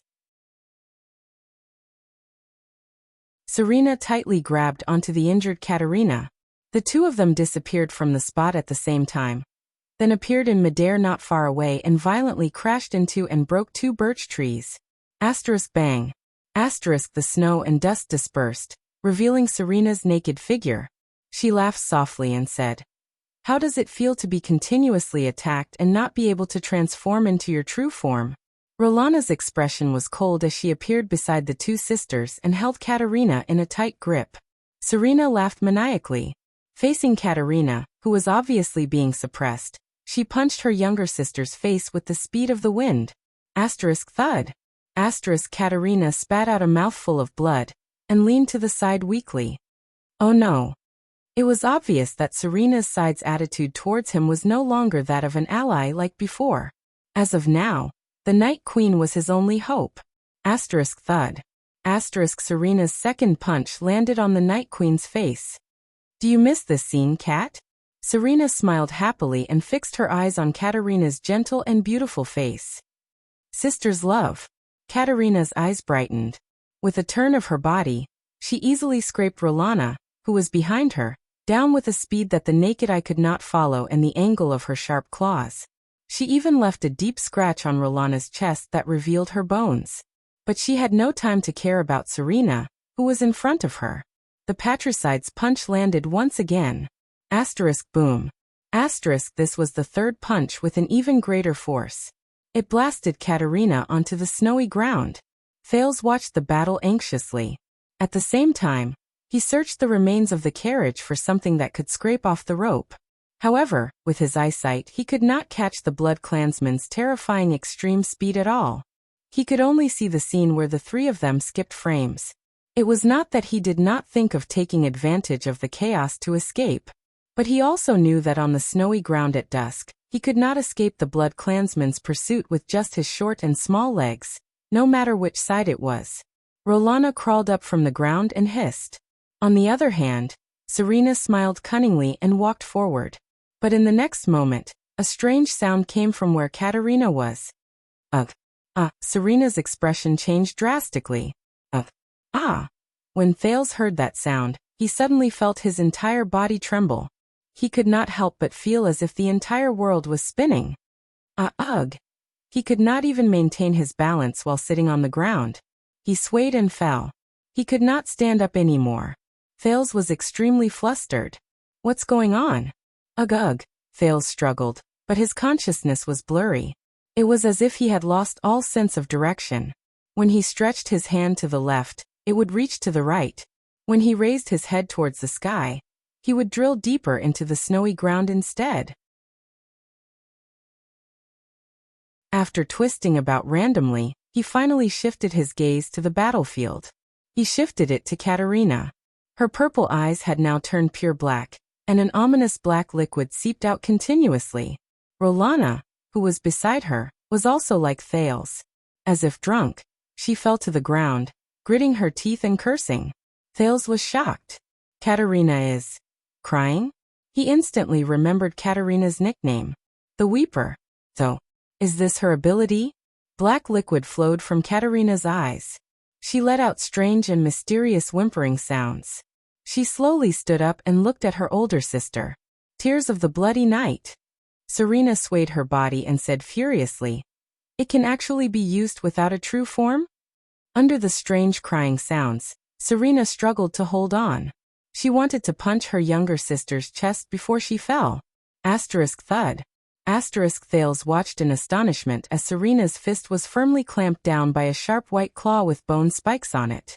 Serena furrowed her brows. Katerina, who had been suppressed all this while, raised her rapidly changing head. Her ears were elongated, her fangs were sharp, and bone spikes protruded. Her entire face turned into a strange, pale white color. Thales watched in a daze as Katerina's entire body swelled and changed shape. She grew white bony wings and slowly turned into a huge white monster. It was the true form, unique to Supreme Class Blood Clansmen. Bang. As Serena screamed in agony. Her younger sister's fist pierced through her abdomen. Ugh, yes, ugh, sister, ugh. The white true form Katerina widened her pure black eyes and spoke in a hoarse voice. My younger sister. Loves you very much too, ugh, Serena screamed and swung her body frantically. However, she was helpless against Katerina's strange cries. Ugh, looks like you are not recovering well, sister, ugh. Katerina's current appearance was as if she was crying and talking at the same time. She appeared especially terrifying. On the contrary, ugh, I have improved too much. Ugh, the current me. I don't even need to transform into my true form, to use the tears of the bloody night. Ugh. This is a forbidden ability that does not differentiate between friend and foe. As Katerina used the tears of the bloody night, that she spoke of, she raised her fist that pierced through Serena's abdomen, and pulled Serena in front of her. She revealed an expression that looked like she was crying and smiling at the same time. Thales closed his eyes in relief. Does this count as releasing an ultimate move in time? This change in the situation is really frightening. Katerina's bony wings slowly extended and spread open. The skin and flesh on her body began to fall. Very soon, she would completely transform into a pure white true form blood clansman. However, now Rolana, Serena said with her last breath. Katerina furrowed her brows. Rolana, who was lying on the ground, seemed to have adapted to the feeling of losing her balance and direction. She tightly hugged Katerina, who was still transforming. Princess Katerina, I am sorry. Rolana flashed a charming smile, which immediately turned into a bitter and pathetic smile. But this is for freedom. An ominous premonition assaulted Thales' heart. Bang. In the next moment, Rolana's entire body exploded into black blood that filled the sky. It splattered all over a small corner of the world. Katerina, who had yet to completely transform, and the heavily injured Serena were drenched in black blood. Both of them covered their faces with their arms, resisting the black blood that filled the sky. A mere few seconds passed. However, the strange cries stopped abruptly. What replaced them was Katerina's screams. This is... She raised her trembling hands and looked at the black blood on them. She hissed in disbelief. Foul blood poison. Katerina seemed to have been splashed with sulfuric acid from Thales' previous life. Her entire body trembled in the black blood, and her entire true form began to wither. Without the effects of the tears of the bloody night, Thales sat up and watched this scene in a daze. What is this? At this moment, Serena tightly covered the wound on her abdomen, and let out a sincere, wild laugh that filled the sky. Ha ha ha ha ha. In the next moment, the skin and flesh on her body fell off inch by inch, and a crimson stratum corneum grew and took shape. Her ears elongated, her bone wings pierced through her back, and bone spurs and sharp claws slowly took shape. Serena instantly turned into a huge blood-red monster. Other than the color, she was almost exactly the same as Katerina. There was only one difference. She was different from Katerina's pure facial features, even though she had transformed into her true form. Serena's facial features. Thales trembled as he recalled a scene that he did not want to recall the most. A huge black mouth that split open to the back of her ears. A pitch-black, empty nose. Eyes that resembled two irregular black holes. This was, other than the fact that her skin was no longer charred and withered. This was the horrifying mummified Serena that Thales saw in the black coffin in Vine Manor that night. Thales watched this scene with cold sweat dripping down his back. He suddenly understood the meaning of Katerina's so-called ugly woman. Really? So ugly? Serena, who had an inelegant true form, opened her huge mouth and revealed similarly irregular fangs. She let out a wild roar at Katerina, as if she had caught her prey. Asterisk roar. Thud. Asterisk amidst true form Serena's hoarse and shrill laughter and Katerina's pained screams. The Night Queen's pair of bone wings were snapped off. Asterisk rip. Asterisk in the next moment. Katerina's left arm was torn apart. Blood splattered everywhere. Asterisk crack. Asterisk this time her right arm was forcefully snapped off. Katerina, who had lost both her arms and wings, roared madly. However, the true form Serena only revealed a victorious smile, and punched her into the snow-covered ground. Asterisk boom. Asterisk the horrifying true form Serena raised her red claws that were at least twice as long as the average bloodclansman's, and slashed downwards. Asterisk rip. Asterisk she forcefully chopped off Katerina's legs. Katerina's true form appearance finally disappeared completely, and she returned to the adorable Queen in Black. However, she was already powerless to reverse the situation. Thales watched this reversal in a daze. Not good, he said in his heart. Not good at all. Katerina, whose limbs were all severed and her wings shattered, spat out a mouthful of blood indignantly. She watched as the true form Serena slowly returned to her normal appearance. The true form of a supreme-class bloodclansman is very terrifying, Serena said happily and enchantingly to her younger sister, who was lying on the ground, looking extremely miserable. However, very few people know that the process of transforming from a normal state into a true form is a process of changing the tissues in our body and undergoing blood transfusion and rebirth. Serena pulled up the cape left behind by Rolana after she sacrificed herself and wrapped it around her body. She sat down next to her younger sister and pretended to sigh. At this stage, the bloodclansman's immunity towards special poisons is at its weakest. Especially when there are bloodclansmen of the same clan and origin who willingly assimilate the tainted blood poison into their bodies, and then let you absorb it when you transform.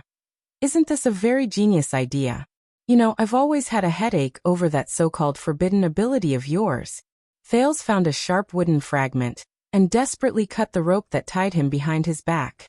However, this was not as easy as it was portrayed in the movies in his past life. He could not see the situation behind him, and did not know the most effective way to cut. He could not even use much strength. He had to be faster. Otherwise, after Katerina, it would be his turn. What should I do? Thales gritted his teeth and thought frantically. Katerina, who was powerless to retaliate, said furiously, "You crazy bee *tch. You actually used the lives of your subordinates. Do you know how painful it is to implant the tainted blood poison into your body? Ha ha ha, I love seeing you like this the most. The cute look when the tables are turned at a crucial moment, and you can only use foolish words to criticize me." Serena clapped and laughed happily. The Nightwing King will probably be very pleased to see how powerful I am, right? Shut up. The Night Queen, who had lost all her advantages, Katerina hissed in indignation and resentment. You are not fit to mention him. You killed our father. Patricide. Father. Serena suddenly turned her head, and was enveloped in an endless chill. You called him father, just because he bit you on the neck? Katerina, who was on the ground, seemed to have been hit in the soft spot. She was momentarily stunned. She then frantically retorted, He saved us and raised us. Katerina, whose limbs were all broken, struggled to raise her head with a heart full of hatred and met her sister's gaze. He bestowed his noblest lifeblood upon us. He allowed us to possess his bloodline, share his glory, and even inherit his title. He's like a father, loving us. Otherwise, we, the pair of orphans, would have died a violent death in the chaotic world of the Battle of Eradication. Thales shuddered. The Battle of Eradication? Serena's figure flashed in an instant. She grabbed the latter's neck and lifted her up. Filled with disgust and ridicule, the patricide coldly said to her sister, "Ignorant sister, you do not know anything. You only remember the doll he gave you. You only remember the love he gave you. Right, cat? You will always be a crybaby who hides behind me. Do you think that I do not know what you think? What I think about him?"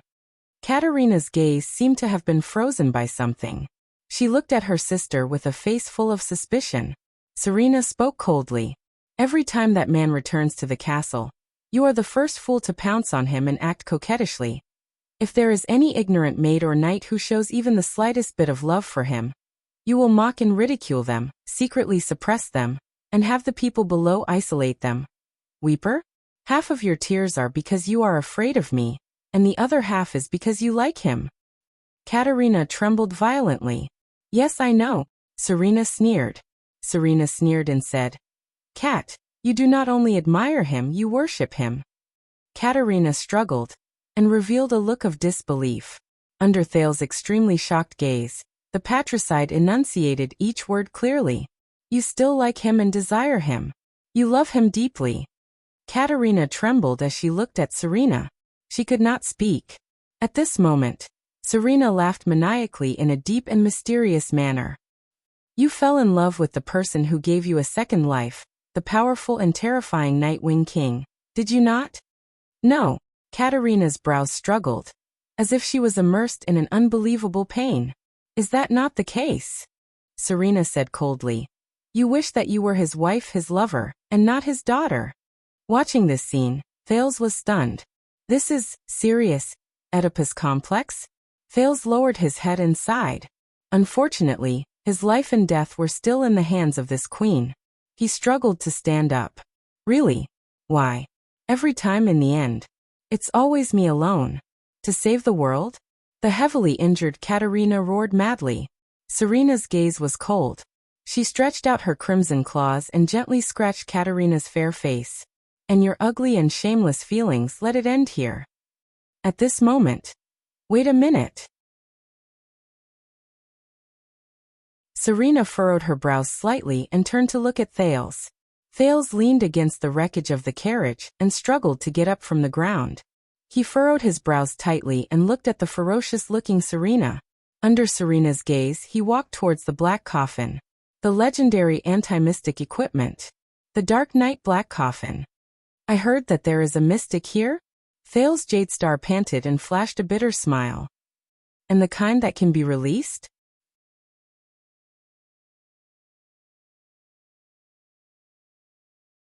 Chapter 90. The Tower of Eradication, the House of Legacy, the Truth Library. This was a huge warehouse. The red light of sunset penetrated through the original crystal drop glass roof and shone on the rows of giant bookshelves. The books and records made of all kinds of materials were illuminated, making them look dazzling. "Can you be more serious?" A thin, handsome, middle-aged man with short gray hair was holding an everlasting lamp. He stood behind a row of huge bookshelves and looked at the other side of the bookshelves with dissatisfaction. There was a sickly blonde young man leaning against a bookshelf. Eternal Star City's Level 2 police officer, Cohen Caribbean, raised his head with a tired expression and looked at his teacher, Zadie Tafner. The police officer raised his hand with his last breath. "Hey, I asked someone to apply for a month's leave, and it took me 7 days to rush to the Tower of Eradication. I didn't even catch up on my sleep before you dragged me here. I only ate 2 pieces of bread in between." Cohen slapped his stomach and protested weakly. "What's wrong with you? Can't you at least show some concern for the students?" His teacher, the middle-aged man, Zadie Tafner, snorted. He put down the everlasting lamp and picked up another book without a care. "You were the one who suggested to look at the Inheritor's ancient book. You knew Shao would not agree to it, you stubborn Far Easterner. I can only hurry up and come with you while he's not here." Thinking about Master Shao, who was one of the inheritors, and his temper, Cohen leaned against the bookshelf behind him, feeling that he really could not bring himself to look for books.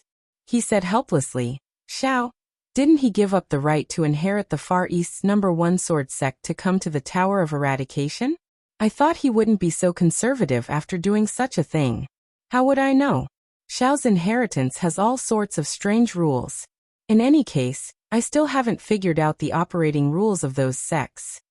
If we're from the Far East Sword Sect, then as a student, you should kowtow to me respectfully the moment you enter. If you disrespect me like now," Zadie stared at Cohen fiercely, "I can cripple your swordsmanship." Cohen rolled his eyes. "Did you find any connection between the Disaster Swords and Blood Bottle Gang?" the police officer asked listlessly. "No, it's still the things that you and I both know." Zadie unhappily stuffed the ancient sheepskin book back into his hands. "Because my efficiency is very low. There's another student who refuses to get up to help." Cohen pretended that he did not hear the last sentence. He said in a low voice, Then why don't you tell me about the current attitude of the tower towards the disaster swords? How much do you know? Maybe I can combine it with the information I saw at the police station?" Jedi stopped what he was doing and looked at his own student. He was silent for a while. In the end, he sighed and said, "All right, but if you want to know, you have to join our secret team." "Secret team?" Cohen turned around curiously. "Simply put, it's a small group of people in the Tower of Eradication who have been given a special mission. Their goal is to fight against the legacy of the Sword of Eradication outside the tower, which is also known as the Disaster Sword." "I'm in." Cohen's eyes lit up. He had to join. He had to understand more about the Disaster Swords and the violent power of eradication, even if for Raphael and Miranda. He secretly clenched his fists. So straightforward. Jedi said in surprise. Then he smiled happily.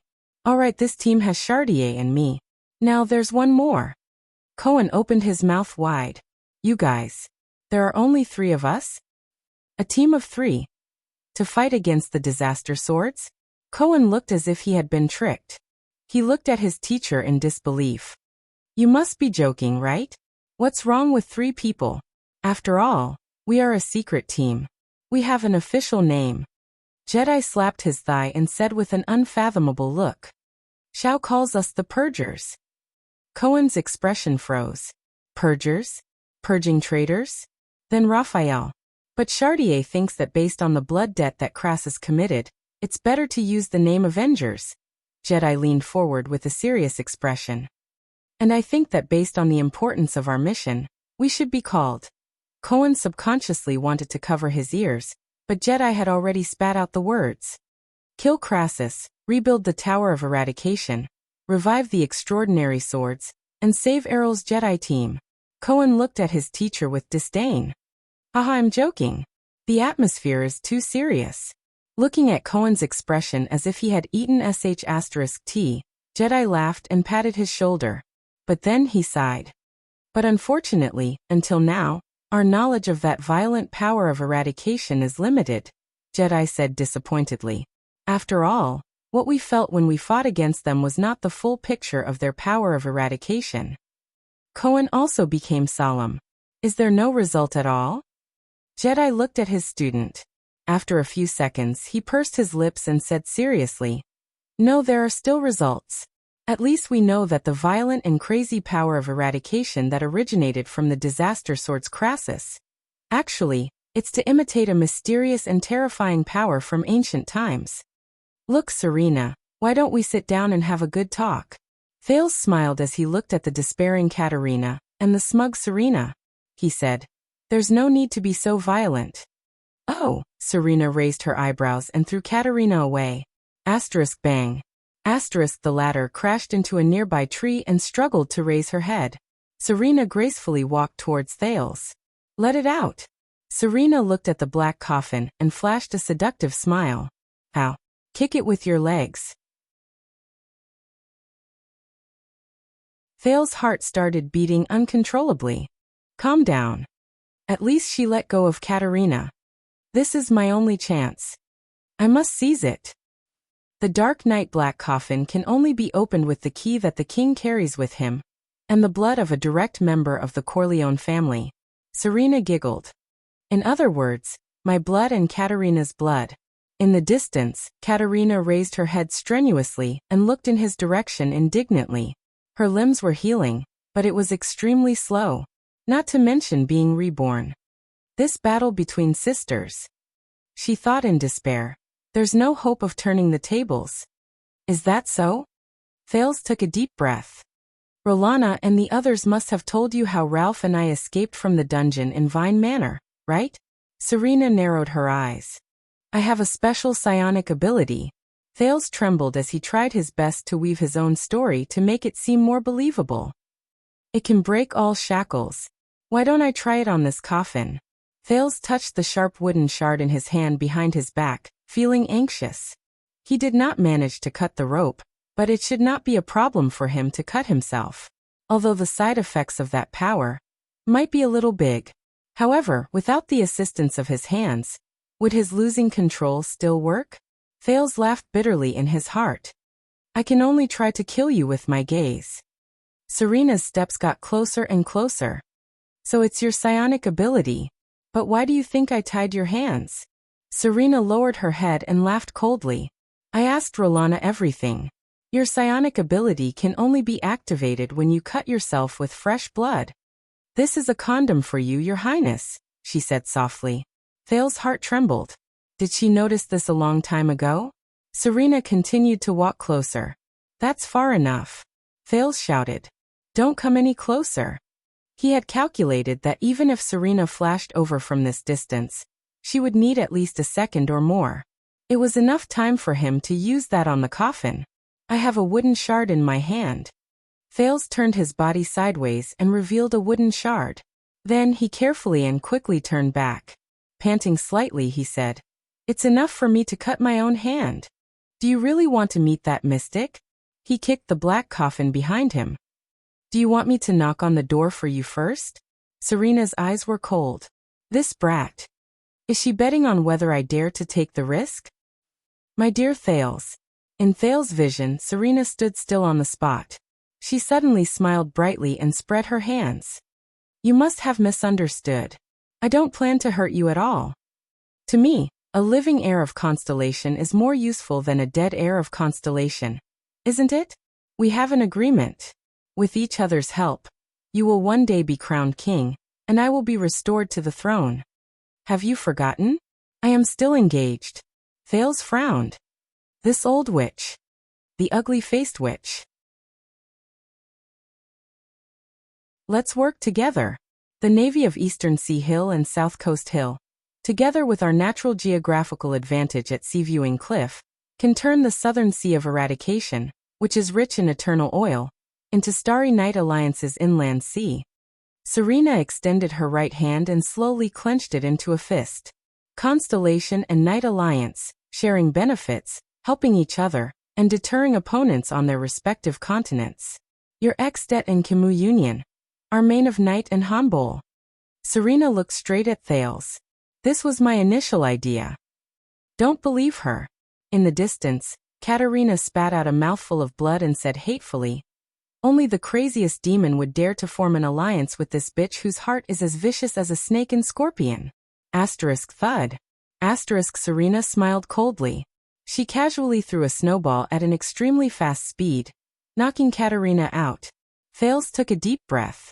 Serena continued expressionlessly. I know that you are not an ordinary 7-year-old child. You have maturity and wisdom beyond your age. You know that my idea is feasible. She extended her hand towards Thales. We are allies. Thales lowered his head. Allies? Eh? You wanted to kill me before, Thales said with a frown. It was to divert my younger sister's attention and defeat her in the end. Serena smiled. It was a pleasure working with you. But Thales raised his head slightly and shook his head slightly. Serena, this is the last time I call you that. Serena's expression changed. Let's end the deception here. Thales sighed and said, You have never treated me as an ally at all, ugly-faced woman. Serena's gaze turned cold. When we first met, your words were filled with lies. You said that you are the true heir of the Corleone family. the legitimate and legitimate ruler of the Hill of Pain. Regarding this, I did not lie. Serena blinked her large, bewitching eyes. But Thales, who had a deep impression of her other side, was not swayed in the slightest. I am indeed the Nightwing King, King Laurie Corleone's first heir. Serena grinned and extended her index finger to wipe away a trace of blood on her cheek. She then stuck it into her mouth and sucked. This action made her even more alluring and enchanting. However, Thales was secretly anxious. How long can I stall for? What about Ida and the others? With Serena's speed, I only have one chance to use lose control, and the effect is uncertain. I must not use this trump card until the very last moment. But you did not mention the fact that you killed the previous king. Thales shook his head. In other words, you are not someone who covets the throne but killed the king's father. Your crime is unpardonable, and everyone has the right to punish you. Serena's bewitching smile began to freeze. Even if you become powerful, I am afraid that no one in the Night Kingdom will support your coronation. Thales raised his head to look at Serena and enunciated each word clearly. It is impossible for you to return to the throne. The sun was about to set. There was silence on the snow-covered ground. Serena stared at him and did not shift her gaze for a long, long time.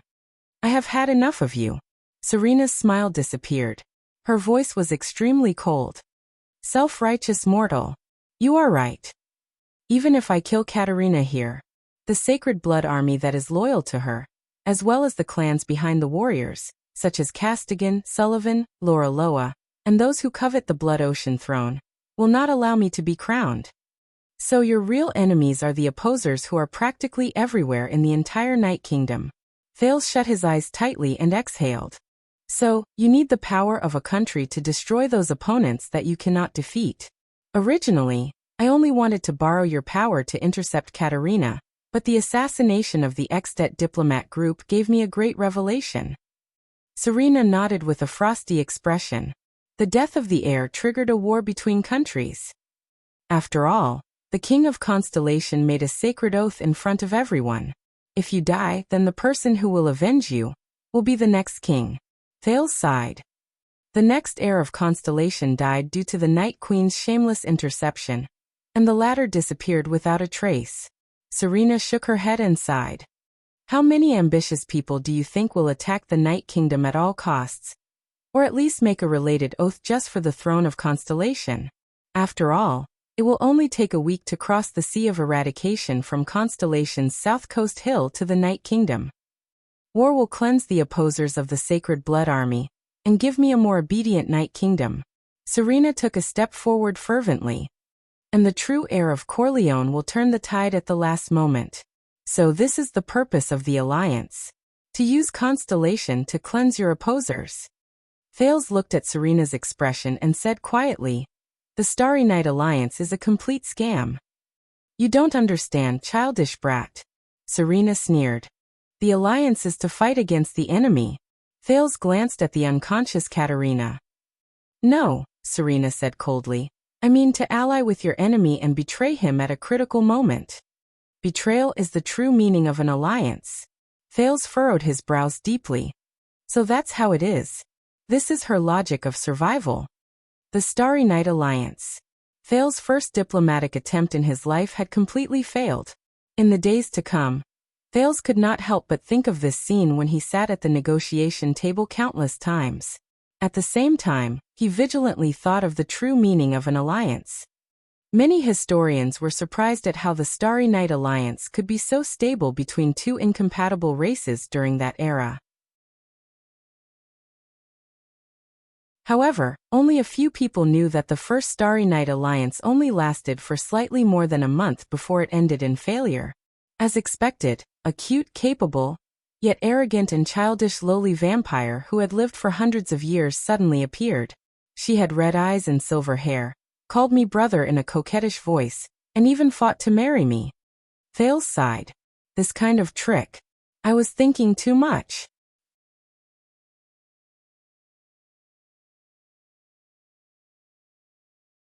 Chapter 91.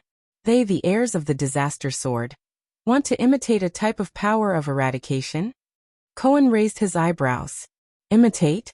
Does that mean that this power has an archetype to imitate? Archetype. Zadie thought about it seriously and nodded. Yes, you can say that. They want to imitate a type of supernatural power that acts as an archetype. Cohen frowned and said in a low voice, supernatural power? This is what we called the power of eradication a long time ago. So, the prototype of the supernatural power appeared before the Battle of Eradication, which is at least 700 years ago. The police officer asked, puzzled. Even longer, much longer than you think. Zadie took a deep breath and recalled the discussion he had with the other inheritors. He then said faintly, it's been a long time. He said faintly, the archetype you mentioned appeared from the era of kings to the era of the ancient empire, but the most famous record was at the peak of the First Civil War in the ancient empire. There was a person with that type of archetypal supernatural power, who brought his troops into the capital of triumph, and beheaded the supreme emperor. Beheaded, emperor. Head? Cohen opened his mouth wide in shock. Emperor? I would believe you if you said it was the weak final empire, but that was the great ancient empire. Why didn't history classes mention this? During the era of the two empires, the emperor was assassinated more than once.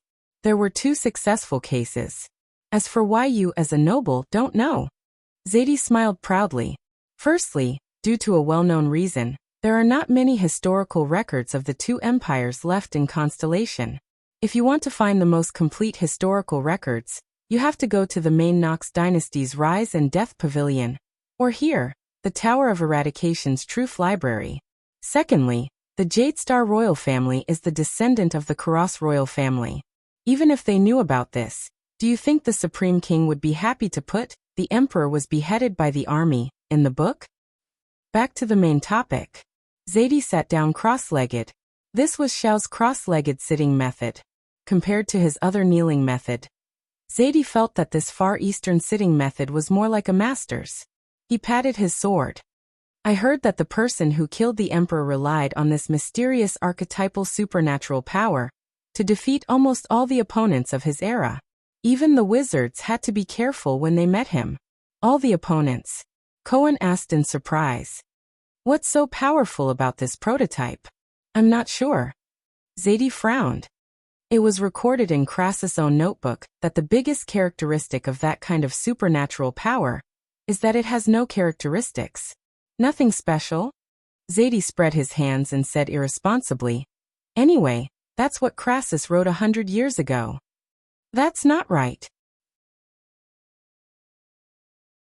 Cohen furrowed his brows and said doubtfully, if this supernatural power is really that powerful, wouldn't it have become the most popular power of eradication in the past 1,000 years? Wouldn't it have been learned and practiced by everyone? Yes, why isn't it widespread? That's the weird part. Zadie had a mysterious look on his face. He looked like he wanted Zadie to know what was going on. We figured this out. Cohen raised his eyebrows and crossed his arms, refusing to ask. In the end, Zadie rolled his eyes at him, but he couldn't help but have the desire to confide. Cross's notes are vague, but there are clear records about the awakening and upgrading of this power. This is the joint research of him and another inheritor. Cohen stared at him curiously. Zadie opened his mouth softly and spat out words with a distinct Far Eastern accent that sounded like a poem. To transcend through life and death, to reach the peak of life and death. Cohen widened his eyes and opened his mouth. He shook his head twice. I don't understand. Zadie sighed. Our normal power of eradication, including the 4 original supernatural powers, needs to be awakened through unremitting swordsmanship and combat practice. However, this prototype cannot be awakened through practice, nor can it be improved through practice. Zadie narrowed his eyes mysteriously. As a power of eradication, it can only be awakened when the owner is in danger and is about to die. There's a chance for it to awaken. Cohen widened his eyes. To transcend through life and death. To reach the peak of life and death. It can only be awakened in a situation where death is inevitable. The huge truth library was filled with silence. 3 seconds later, Cohen opened his mouth in disbelief. No way. So the people who have this prototype power of eradication are all? Yes. Zadie frowned. full of doubt and confusion. He said a few words. They are people who have experienced death. Cohen touched his abdomen with an unpleasant expression. There, the wound caused by the disaster swordsman from Blood Bottle Gang still seemed to be aching. Zadie's expression was complicated as he said, "The awakened with this kind of prototype power of eradication are very few lucky people on the battlefield. They only awaken after suffering a fatal injury, and I guess that most of these people died from their injuries not long after they awakened. For example, you did not die immediately after your throat was slit, and then awaken this power. Then, with the recovery ability comparable to a great dragon, you healed your wound and stood up alive?" Cohen frowned. It doesn't sound like something a human can do. The police shook his head in disbelief. He could not understand the meaning of this power. But it still appeared, his teacher said with his head lowered. I have another conjecture, and Shao agrees with me on this point. Under Cohen's breathless gaze, Zadie slowly explained his reasoning. The stronger a person is, such as a supreme class to a superclass, the harsher the conditions to improve this power of eradication. The requirement for certain death will be even more brutal, and the death rate will also be higher. That is why Crassus wanted to imitate it and not copy it. Cohen sighed. I guess that the crazy and ruthless aura is the side effect of this power of seeking death. Jedi nodded. So, even the lucky ones who survived, if they want to improve and become stronger after obtaining this power, they will have to go through even more tragic experiences of death again and again. Very few people survive, and the others. So, Zadie sighed. It is impossible for it to be widely spread. Don't you think it's contradictory? Cohen raised his hand on the ground and protested. If you want to awaken, you have to seek death. If you want to become stronger, you have to seek death. Why did I practice this power of eradication? Haha, becoming stronger is not necessarily for survival. Zadie Tafner, the supreme class inheritor of the Tower of Eradication, chuckled. Don't underestimate people's determination to pursue power and become strong. Isn't Disaster Sword Crassus an example? Why do you think he imitated this dangerous power of eradication? Cohen furrowed his brows. Power? Become stronger? Raphael. Why did you do it? Cohen touched his head and thought of a question. Other than that Emperor Slayer, are there any records of other awakened ones? Who was the first awakened in history? Didn't I tell you? Zadie scratched his head in an inelegant manner. If Director Lorbeck was here, he would have recognized this scratching gesture that was almost identical to Cohen's. We went through all the ancient books, and Shao even went to the Rise and Fall Pavilion of Main Nox. The first suspicious record of it appeared during the Age of Ignorance. At the Iron Blood King's famous human's last line of defense, a heavily injured 16-year-old soldier awakened a supernatural power that could not be upgraded, and became a joke. The second time it appeared was during the Age of Kings, on the eve of the Holiness Exorcism campaign. An ordinary 18-year-old infantryman came back alive from the Orcs' encirclement. After that, he mastered supernatural power, and became a superclass. I guess, other than experiencing death, and their young age, you still didn't find anything, right? Cohen scratched his head. Zadie stared at him for a long time. No, we did find something, Zadie muttered. These people have one thing in common. What is it? Cohen immediately became spirited and widened his eyes. Remember the guy who chopped off the Emperor's head? We have the life of that Emperor Slayer. Zadie sighed. He was also a knight and a Northlander. Cohen looked puzzled. Zadie narrowed his eyes. When he was still a page boy, the master of the knight he served died, and no one has ever taught that Emperor Slayer. Cohen shook his head. So that Emperor Slayer. Zadie exhaled. He only learned one set of basic swordsmanship. Under Cohen's curiosity, Zadie's eyes shone brightly. The sword of origin of supernatural power. Cohen came to his senses and widened his eyes in shock until they could not be any bigger. Zadie gently held the hilt of his sword and uttered a word. Northland military sword style. Thales raised his head.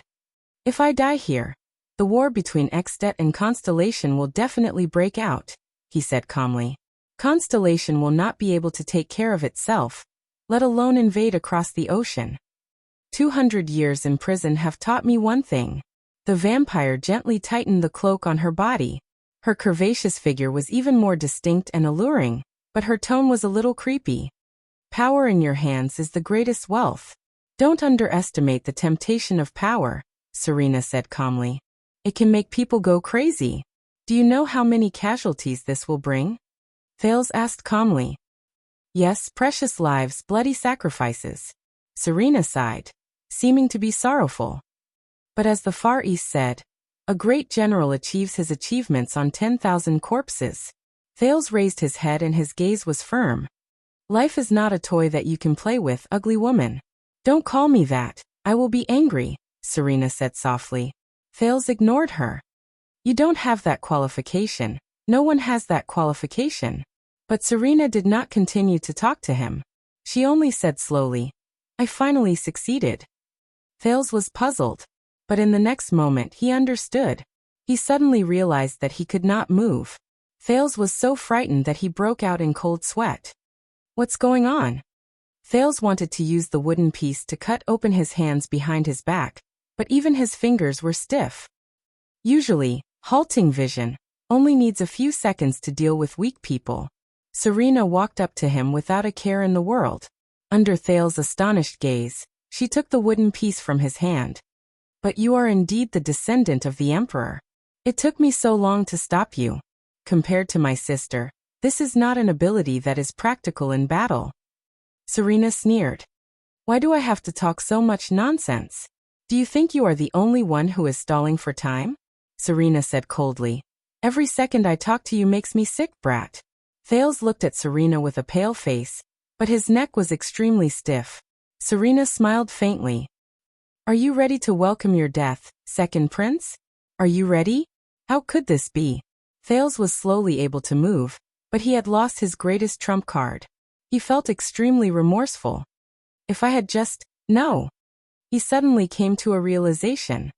It's still not too late. Thales gritted his teeth and squeezed out a few words. Ugly woman. Serena no longer hid her expression. She revealed her hatred and disgust. Damn brat, I really want to suck you dry. Thales had a thought. Right. Come and suck my blood. If that's the case. Serena moved her face closer to him and took a deep breath as if she was smelling a delicacy. Her long eyelashes grazed his eyebrows. But Serena did not do as he wished. Don't worry, I won't let you bleed and use that psionic ability. What a pity. Serena caressed his face and blew gently into his ear. I still told you the truth. Your blood is really nourishing. In the next moment, Thales was grabbed by the neck by Serena and lifted into the air. Why is she in this position again? Thales cursed in his heart. He could not breathe again. Serena sighed. Do you think I'm happy to pretend to be a little girl who can't speak properly and suppress my disgust to act coquettishly towards you? In the next moment, Serena's gaze turned cold. Or, do you think I'll really patiently wait for you to ascend to the throne, and then wait for you to become a white-haired old man to give me a mercenary troop that won't hurt me enough to restore my throne? Her grip tightened. Serena? Little girl? How dare you call me that? I've lived longer than all your ancestors combined, she said fiercely, almost crushing Thales' throat. For your rudeness, she said coldly. I'll let you taste the pain of being on the verge of death. Thales kicked and flailed in pain, but his hands were still tied behind his back, and he couldn't even make a useful struggle. I've gone too far, he thought in pain. A long time ago, Hestad told me that there was a great Khan from the Kisari tribe who was good at fighting. He once said this to his best ally. Serena said coldly as she looked at Thales' struggle without a care in the world. She said coldly, I grant you death without shedding blood. Oh, that silly taking a beating sword style. That has been in decline for thousands of years? Cohen hit his palms in realization. I thought that since Quaker's Holiness Exorcism campaign, during the Age of Kings 3,000 years ago, after we completely defeated the orcs, no one practiced it anymore. Show some respect. Although many of the sword moves were used to defend against the orcs and the great dragons, they seem childish and ridiculous in the subsequent wars. Zadie straightened his body and said seriously and solemnly, "But that is, after all, the sort of origins of supernatural powers. Since the 4 original supernatural powers were born from it, why is it impossible for it to give birth to a 5th type of unusual power? So we can deduce the necessary conditions for the awakening of the prototype power of eradication." Cohen reacted and frowned. "Yes." Zadie nodded solemnly. "First of all, you have to be very young. Maybe above 12 years old, but below 20 years old. Also, you cannot practice any power of eradication. Secondly, you have to have a complete foundation of the Northland military sword style. Thirdly, and most importantly, you have to experience death, but you cannot die immediately. Lastly, you have to have, as you said, a powerful recovery ability comparable to the great dragons, to survive from fatal injuries. This will ensure that your awakening will not be the last scene of your life. Then you have to repeat the process." The scion raised his head and glanced at the sky outside the glass. The sun was about to set. He remembered the silent figure with a sword on his back. "I will find this power. No matter how hard it is, no matter what price I have to pay. If this is my path." Zadie Tafner lowered his head and sighed. "But that's impossible." There was a long silence. "Teacher, this prototype power of eradication." Cohen's expression was solemn. This time he was no longer impudent, but used honorifics instead. "Does it have a name?" Zadie paused for a moment and nodded slowly. "Yes. The Emperor Slayer gave it a name. According to the legend of the ancient Bright God Church, after people die, if their souls cannot return to the kingdom of God, they will descend to hell. At the entrance to hell, in front of the residence of the 7 great kings, there is a dangerous and terrifying river. On it, there is a treacherous ferryman who rowed the boat all year round, and was in charge of receiving these dead souls. That river is called Hell's River." Cohen was secretly shocked. He had heard of this legend. Maybe it's not just a legend? So when you see Hell's River, you see death. But the Emperor Slayer believes that there will always be some people who have souls that even Hell's River is unwilling to collect. The ferryman of Hell's River will send them back to the human world. They see Hell's River, but they return from death. Cohen widened his eyes. He heard Zadie enunciate each word clearly. So, that kind of power of eradication obtained after returning from death. It is called by the Emperor Slayer the sin of Hell's River. Thales struggled with his hands that were tied behind his back. His lips trembled and turned blue. In front of this unparalleled power, he struggled with all his might, but he could not. Every pore on his body was covered in goosebumps under the enormous pressure. His bones were rubbing against each other due to the excessive tension in his joints. Blood gathered on the surface of his skin. His heart was beating faster and faster under the heavy pressure. Stars and darkness appeared before his eyes, and they gradually became blurry. There seemed to be a huge layer of glass between his mouth and the air, and he could not breathe. His trembling gray eyes watched as Serena's hands tightened. Thales was still struggling with all his might. His legs kept kicking, trying to break free from this hopeless and dark shadow of death. However, his vision was getting darker and darker, until he lost all his vision. His brain activity became more and more difficult due to the lack of oxygen. It became more and more difficult, and slower. His thoughts began to no longer be clear. His memories began to become chaotic, and countless fragments appeared as they overlapped. His heart beat even more frantically, trying to send more oxygen to his brain. But everything was in vain. Until the only heir of Constellation, Thales Jadestar, stopped struggling. His eyeballs rolled to the upper edge, his legs hung limply, and his shoulders relaxed. He calmed down as if he was dead. Serena flashed a satisfied smile. The sun set in the west and night fell. Thales Therangerana Kessel Jadestar. Dead. End of book? I lied to you.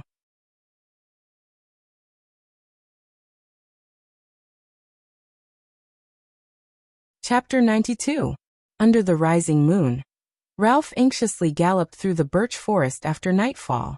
In order to maintain his balance, the Phantom Wind followers' pair of J-shaped elastic steel sheet prosthetics had a large surface area on the ground.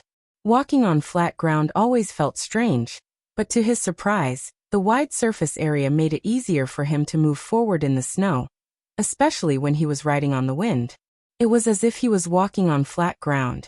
However, Ralph had no experience in trekking in the snow, nor had he lived in the north, which was filled with unmelted snow. Constellation's central territory could only see sporadic snow, while the long and narrow Camus Union and the 5 cities in the southeast were dry and warm. This brought him great trouble in tracking, even though he was the first person to notice the abnormality in Serena's carriage and immediately chased after it. The wind-controlling psionic ability allowed Ralph to move with the wind in the narrow and crowded Red Street Market, like a fish in water. His speed was not inferior in the dense birch forest. But he had to find that boy. The boy who gave the phantom wind follower a new life. Ralph passed through a forest and saw a flat piece of snowy ground in front of him. His gaze suddenly froze. The phantom wind follower shuddered and fell onto the snowy ground. Under the moonlight, a coquettish woman wrapped in a cloak loosened her grip. A 7 or 8-year-old boy with his hands tied behind his back slipped from her fingers without any reaction. He fell onto the snowy ground like a prey that had been brutally killed. He did not move. The coquettish and seductive woman turned around gently, licked her lips at Ralph, and revealed a strange smile. No. Ralph knelt on the snowy ground in disbelief. His hands trembled as he reached for the boy with his eyes closed. No breathing. No heartbeat. No pulse. No. That boy. The boy who looked like an adult. The boy who gave me a choice. The boy who saved me from the abyss of despair. The boy who taught me how to read, spell, and communicate with sign language. Dead. No. Ralph raised his head. Half of his face was hidden behind the silver mask, and his expression was indiscernible. What's wrong? Serena Corleone tilted her head and blinked charmingly. Oh, are you here for little Thales? Ralph clenched his fists and stood up slowly. His eyes were filled with hatred and anger as he stared at the coquettish woman. Sorry, he's asleep. Serena giggled. I'll come find him in my next life. There was a sudden gust of wind on the ground. Serena's expression changed. The wind became stronger and stronger. It blew up the snow around Ralph and fluttered his clothes. The phantom wind follower glared at Serena. He had no idea how strong the woman in front of him was. However, he would do everything in his power to make the other party pay. In this way, he would owe that boy a debt. I'll just pay it off. But in the next moment, Ralph realized something to his shock. His whole body stiffened. He could not move. What was going on? He rolled his eyes. This woman? Serena let out a delightful laugh. Her gaze never left Ralph, maintaining the pressure of pausing gaze. Children nowadays. She pouted and shook her head, seemingly distressed. She tapped the side of her eyes and looked at Ralph, who was frozen on the spot. Don't you use your brain when you fight? It was so dark. It was so dark. He couldn't feel the time. There was no space either. Why did it suddenly light up? It was too bright and blinding. These are memories? So many memories. One by one, familiar or unfamiliar scenes flashed past his eyes. It was chaotic. In the end, only messy voices were left. The central limit theorem provided us with a sufficient basis for random sampling. Don't be distracted. If you learn these well, at least you can go to the market research department of various companies after graduation. What is this? Chiron, if you arrived in a different world waiting to be saved, would you become stronger, farm, learn about technology and fight for supremacy? Would you want to change it? Forget it. The changes of society have always been unpredictable. Unless I am the god of creation. Well, conclusion. There is no point in asking you this question. What's with that look of disdain in your eyes? Such a familiar voice. Social class issues are often associated with inequality. Education, income, and capital are all common terms. Blau and Duncan, remember these two scholars. They will be your nightmare for the next 2 years. In our era, if you don't know how to use logarithmic linear models, don't even think about analyzing social class. So confusing. Why are these combinations illogical? Why are you so conflicted? Just tell me, are we going to be together? Why are you frowning? Why is everything so familiar, but there seems to be a layer of fog? The key to the logistic regression model is this probability function. The probit model is actually similar to it. If you only know general linear regression and not logistic regression, don't say that you've learned regression models. There's no other reason. I just think that this is very embarrassing. Where am I? Everyone categorizes him as one of the three great ancestors, but compared to Weber's extensive quotations and scientific arguments, categorizing his philosophical meditations, which he came up with while sitting on a chair, some radical scholars, including myself, believe that this is an insult to our discipline. What is this? But it's such a familiar name. A one-mode social network can be represented by a symmetric matrix, while a two-mode social network is more complicated. Look at your stupid faces. Have you never learned linear algebra before? If you haven't learned advanced mathematics, what makes you think that you have the ability to learn this discipline well? T. Wait a minute, I know what this is. I've learned it, even written about it, taught it. I don't know why our family works so hard for you to read so many books, but our Wu family has always thought that knowledge may not necessarily be useful, but it is definitely priceless. Who's talking? What the hell is this? For example, teachers, school location, class nature, parents' income. Different factors have an impact on a student's performance.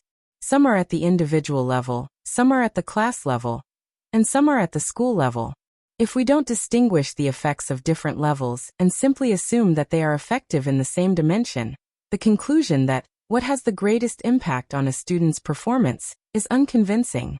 Therefore, in education, a hierarchical linear model is often used to overcome this point. This principle is also applicable to our research. I know. I definitely know. Damn it. Why can't I remember? Marx and Weber had diametrically opposed opinions on the autonomy of a country. The difference between the two types of national power defined by man is, did you not read the text? Can't finish it? Then why don't you sleep a little more? Wait, who am I? Who am I? The people led by Scochipo began to reflect on the Marxist scholar's social schema and Parsons' macroscopic theory. Society embedded in history may not operate as they expected. Just like that, the tradition of historical analysis returned to our field of vision. What am I? Do not think that qualitative methods do not need to be like measurement. On the contrary, we do not have clear scientific standards like measurement research. So, we need to prove and explain the scientific nature of why we use this method, and bring the research axis to your field. Otherwise, you are no different from writing a news report. Why don't you just change your major and learn journalism, and become a reporter? I guarantee that you will earn more. Aha. But the voice that followed was even clearer, and it triggered his memories even more. Bess, no matter what method you use, make him stay in the capital city. He will live. Hold him, this is my blood. You know my temper. This is Thales. Send him to the 6th house. Look at your silly face. Brat, I guarantee that you will not live to the 2nd year. No. Don't hit me. Don't. I'm just. Do you really not want to drink water? It's just next door. Listen to me, let me think of a plan. My name is Karak. I heard that you are the leader of your house. From today onwards, you have to give me half of the money. This is the last potion, no more. You don't come here anymore. Wait. There are some old clothes here, you can take them. Brat, you have to call me Sister Jayla. Standing above the heavens, surpassing the gods, looking down on all living beings. You can say no. But you cannot refuse. This is only the first time you have lost control. I know that you have something that he doesn't. Didn't King Nuvan want fairness? Using my son's life in exchange for his son's life. An unprecedented amount of memories flashed in his mind. It almost squeezed his consciousness until it exploded. Suddenly, everything became quiet. Darkness descended again. He felt much more comfortable. He was sleepy. Maybe it was time to go. Go back to where he came from. Or sleep from then on. At this moment, two unfamiliar voices rang in his ears. One of them sounded old and experienced. Such a soul. Oh, it is of unprecedented quality. Yes, mother feels it. The other voice was flat and shrill. Wait, the smell of danger is the same as 600 or 700 years ago. Thou art always cautious. Relax, mother will handle it. Strange, mother is hesitating. She doesn't like it or reject it. There are 4 forces pulling it, 2 going down, 1 going up. What a powerful life force. There is no one above to save it, but it is still rising. At this rate, it will rise back to the top in no time. And there is another force. Oh my God! Why are you panicking? Have you ever seen such a mixed blood and mixed soul? How is it possible? Unless Alchemy Tower and Soul Tower work together. Don't lose your composure. Keep to your duties and mind less about the matters above ground. Moreover, the 3 great magic towers have been destroyed for 1,000 years. 1,000 years, is it? My long-term memory has deteriorated again. Mother has made a decision. Let it go, let it rise. Prepare to open the countercurrent gate. Countercurrent gate? It can't be right. One just rose back more than 30 years ago. It's too short. Will mother allow this frequency? At least wait until the last one falls back. Do not ask, do not speak. This is mother's will. You can only obey. Then he felt that everything around him was shaking violently. Asterisk boom. Crack. Asterisk it was as if something had suddenly shattered, and he seemed to hear a clear and crisp sound. In the next moment, as if he had emerged from the surface of the water, he smoothly inhaled a gust of air in the invisible pressure and darkness. It was not just a gust of air. It was a force that surpassed mortals. He Thales Jadestar remembered who he was again. At the same time, his senses returned. All the pores on his body seemed to have opened up in an instant, greedily accepting information from the outside world. His sluggish joints no longer rubbed against each other, as if they were lubricated by a force. The blood that had gathered on his skin returned to his blood vessels, as if it had received an order to provide nutrients for life. His heart, which had been beating too fast due to lack of oxygen, returned to a regular, slow beat. It was only stronger and more powerful than before. Thales felt it. A force started from an unknown corner of his body, rose rapidly, and instantly filled his entire body. The pain in his throat slowly disappeared. He could even feel that many of the small, hidden injuries in his body were slowly recovering. Soon, Thales felt the coldness under his body, the strong wind around him, and Serena's familiar laughter. Like a drowning person who had been saved, Thales opened his eyes abruptly. Immediately after, he looked at the sky while trembling, opened his mouth wide, and sucked in a breath of air that he had not breathed in a long time, as if he had been separated from it for many years. Phew, everything was the same as before. He was alive.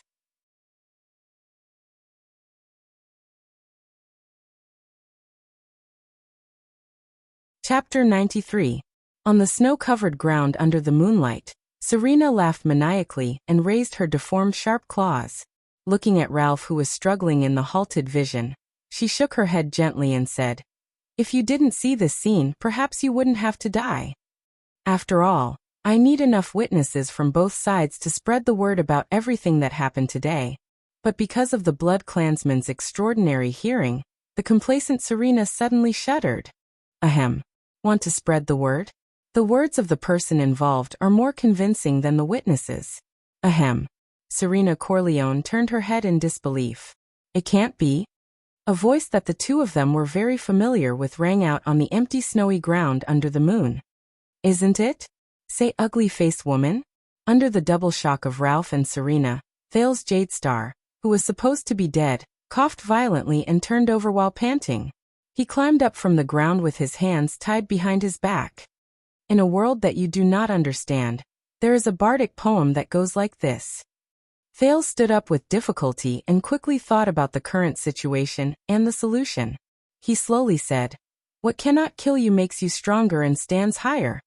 A few seconds after Serena shifted her gaze away, Ralph broke free from his stiff state as though he had been liberated. But the two of them did not do anything else. They just stared at Thales in shock. How is this possible? Serena shook her head in surprise. She looked down at the hand she used to strangle Thales. Was it because I was imprisoned for too long that my strength and estimation have regressed? But he's clearly not breathing. What's going on? There's a problem. Ralph looked at Thales and flashed a gratified smile. He made a gesture. Do not look at her eyes.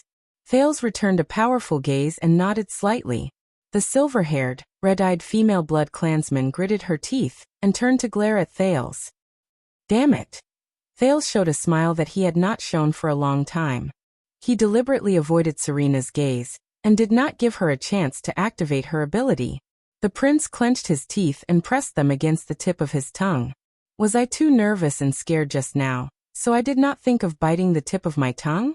Thales laughed bitterly in his heart. I was forced to look at that path for so long.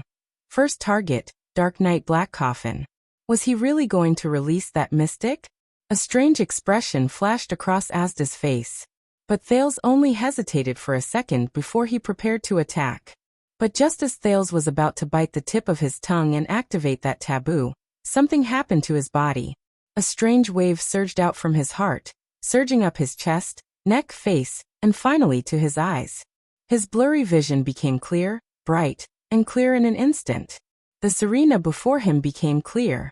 Thales was momentarily stunned.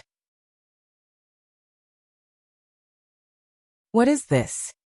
He felt that Serena was like a blood-red lamp that emitted a piercing red light in the boundless darkness. He turned his head. Katerina lay unconscious on the ground under a big tree on his left.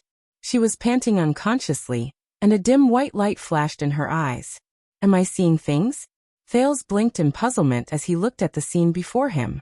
To his surprise, he realized that everything in the world seemed to have slowed down. Serena actually spent a whole 5 seconds gritting her teeth. Damn it. Her voice became extremely slow and thick, like the result of a tape recorder speeding up. That's not right. Is this time stopping a series of play? Bah. Time has slowed down? No. Thales felt that his movements had slowed down as well. It's just that my thoughts have become faster. He narrowed his eyes, trying to see more clearly. The wave surged into his brain, and the scene before him changed again. At that moment, Thales could even clearly see something similar to radiation. The blood in Serena's body was moving vigorously, covering her heart, chest, arms, and the wings that were tucked away on her back. He could see that Serena's muscles were contracting vigorously, but the blood in her body surged in segments, full of gaps and discontinuity, as if something was damaged. Serena's claws, arms, legs, body, every part that could move or could not move, her center of gravity, strength, speed, and direction, seemed to be instantly under his control. He understood everything clearly. What's going on? Thales thought in alarm. Thales turned his head and looked at the black coffin. He saw that this strange legendary anti-mystic equipment was emitting a deep black aura and black light. There were also strange waves of various colors surging out continuously. It seemed so ominous. If I use mystic energy to open it, inside. His heart skipped a beat. Is there a better way to solve the predicament before me? Thales had just thought of this when the wave seemed to have a mind of its own. It disappeared from around his eyes. Everything in front of him returned to normal. This is... Thales frowned. What kind of power is this? Damn brat. Serena regained her speech speed and said through gritted teeth, All right, this time, I will cut off your head. But a few seconds later, the wave appeared again. This time, it went straight to his brain. Wait a minute. Thales shuddered. His brain, which was already different from ordinary people, seemed to have activated some kind of amplification device. A better way. The distance between the black coffin, Serena's speed, true form transformation, possible attack direction, Ralph's best route of support, the speed limit of the snowy ground, and everything in front of him turned into useful information that was stored in his brain in an orderly and rapid manner. Possible plans, expected risks, influencing factors, estimated success rate. This time, the wave seemed to consume more energy than the previous few times.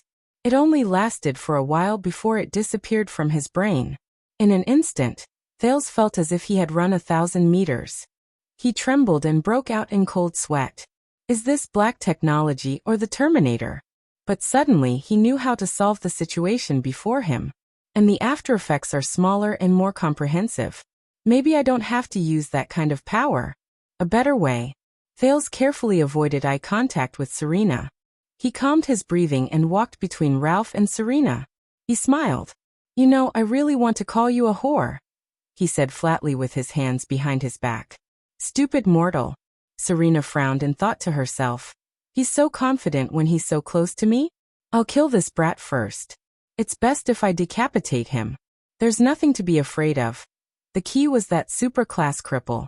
The female blood clansman glanced at the silver-masked Ralph. "I have to make sure he stays and not let the truth leak. Faster." Serena gritted her teeth. "Chris and Istrone won't be able to drag this on for long." "Oh, then why not?" Serena smiled as if she was performing a magic trick. Her speed was so fast that Thales gasped in amazement. "My dear Thales." She calculated the distance between her and Ralph, as well as the speed at which she transformed into her true form and pounced forward. Ralph furrowed his brows. He saw that Thales' hands, which were tied behind his back, were changing rapidly. Even though there was no head and chest, he could still recognize them. "Push me left tree." Twice in a row. Ralph narrowed his eyes. What a familiar feeling. Just like the time in the dungeon. "Because if I called you a whore, I was afraid that I would insult this sacred profession," Thales said flatly. "So in your heart." Serena chuckled and moved her claws. "Whores are sacred. But I still have to thank you." Thales exhaled. Under Serena's astonished gaze, he enunciated each word clearly. "At least before you killed me, you told me the truth. My blood is very nourishing."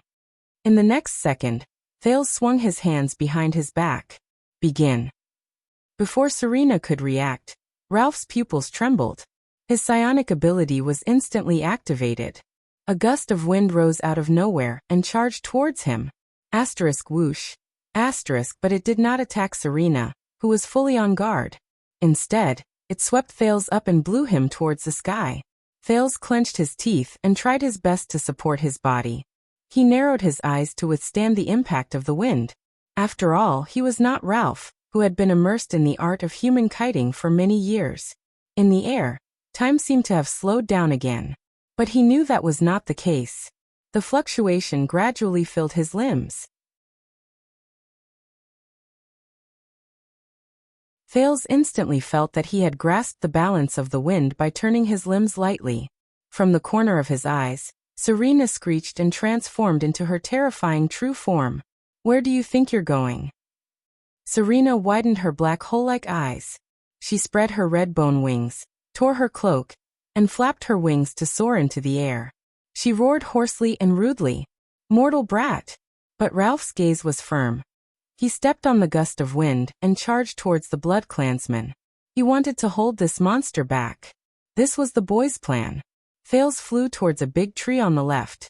It was the birch tree that was broken during the Sisterhood War just now. On the ground beside it was an unconscious figure. Serena's expression suddenly changed. She realized what Thales was going to do.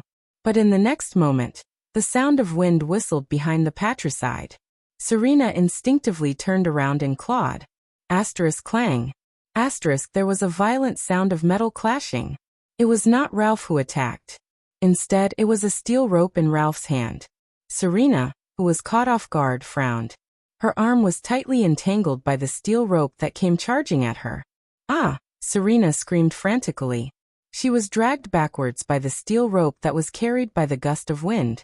She tore at the steel rope, but it was futile as sparks flew everywhere. On the other end of the steel rope, Ralph flew in the air with his teeth clenched. His legs were below his knees. 2 pieces of crude steel prosthetics had already disappeared. The steel rope was the equipment Ralph used to fix his 2 prosthetics. It was extremely tough.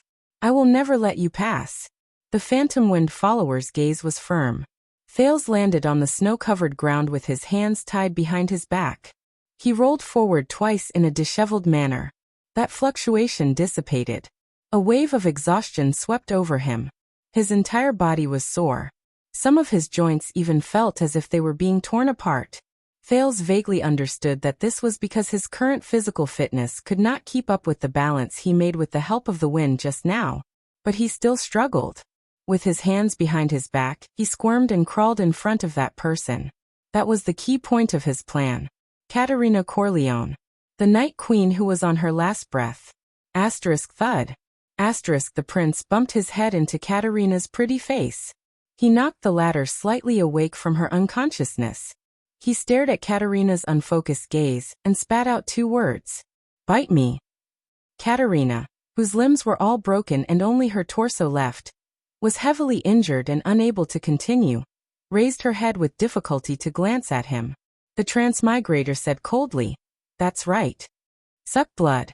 However, the Night Queen, who had lost her confidence, merely glanced at the situation in the field before she shook her head powerlessly and bitterly. "It's useless. My injuries are too severe. You should leave quickly. Perhaps you can escape." Katerina lowered her head as if she had resigned herself to her fate, and closed her purple eyes. On the other side, Ralph was still using the steel rope to maintain his distance from Serena while struggling to deal with her. Thales furrowed his brows tightly. This woman. And she's even a queen? At this moment, Ralph's pained groan came from afar. "I can't waste any more time." Thales made his decision. The prince, whose hands were tied behind his back, licked the tip of his tongue and furrowed his brows tightly. "Didn't Serena say that it's my blood? It's more nourishing." In the next moment, Thales closed his eyes, bit the tip of his tongue with his upper and lower teeth, and fiercely knocked his chin on the snow-covered ground. He heard a small p sound. Then, a wave of intense pain traveled from the tip of his tongue. Thales was in so much pain that tears came out. The feeling of biting my tongue. It hurt so much. But Thales still struggled to stand up with tears of grief. Without hesitation, he threw himself onto the ground next to Katerina without any hesitation. Then under the shocked gaze of the head of the Corleone family, the Weeper, and the Night Queen, Katerina van Corleone, Thales fiercely kissed Katerina's lips. Katerina subconsciously wanted to struggle, until Thales' eyes widened in anger and stuck the tip of his tongue, which was filled with blood, into her mouth. A second passed. Katerina's entire body trembled. "This is the taste of this blood." "Ah!" Ralph's furious roar came again. Thales furrowed his brows and stared at Katerina's incredulous gaze. This woman. Why is she so unreasonable? Her sister, Serena, was obviously intoxicated with excitement, savoring it carefully, and looking like she was about to attract fans. Could it be that she doesn't like? But he did not finish his thought. Because in the next moment, Katerina struggled with her broken body and revealed a terrifying, thirsty and bloodthirsty gaze.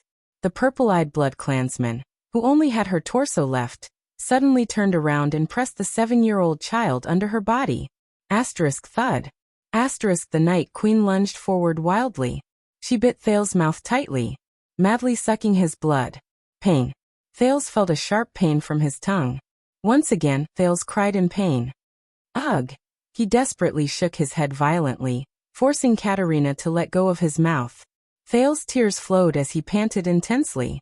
I was wrong. This is definitely crazier than her sister. Thales raised his head and furrowed his brows as he stared at Katerina, who was on top of him and had a fierce look on her face because she was disturbed from eating. In the next second, like an impatient lover, Thales anxiously extended his head and exposed the skin on his neck. He said to Katerina without a care in the world, "Quick, neck. Hurry up." Katerina revealed a longing gaze.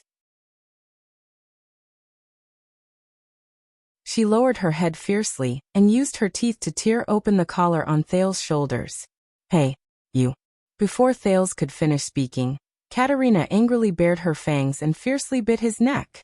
She started sucking his blood. Pain, sucking sensation, dizziness, numbness, and pleasure all assaulted Thales' mind in an instant. Thales cried in pain and looked pitifully at Katerina, who was ravaging his body. Powerlessly and bitterly, he finished his sentence. Can I be gentler? Amidst the strong wind, Serena grabbed onto a tree and finally steadied herself. Damned bug. I've played for long enough.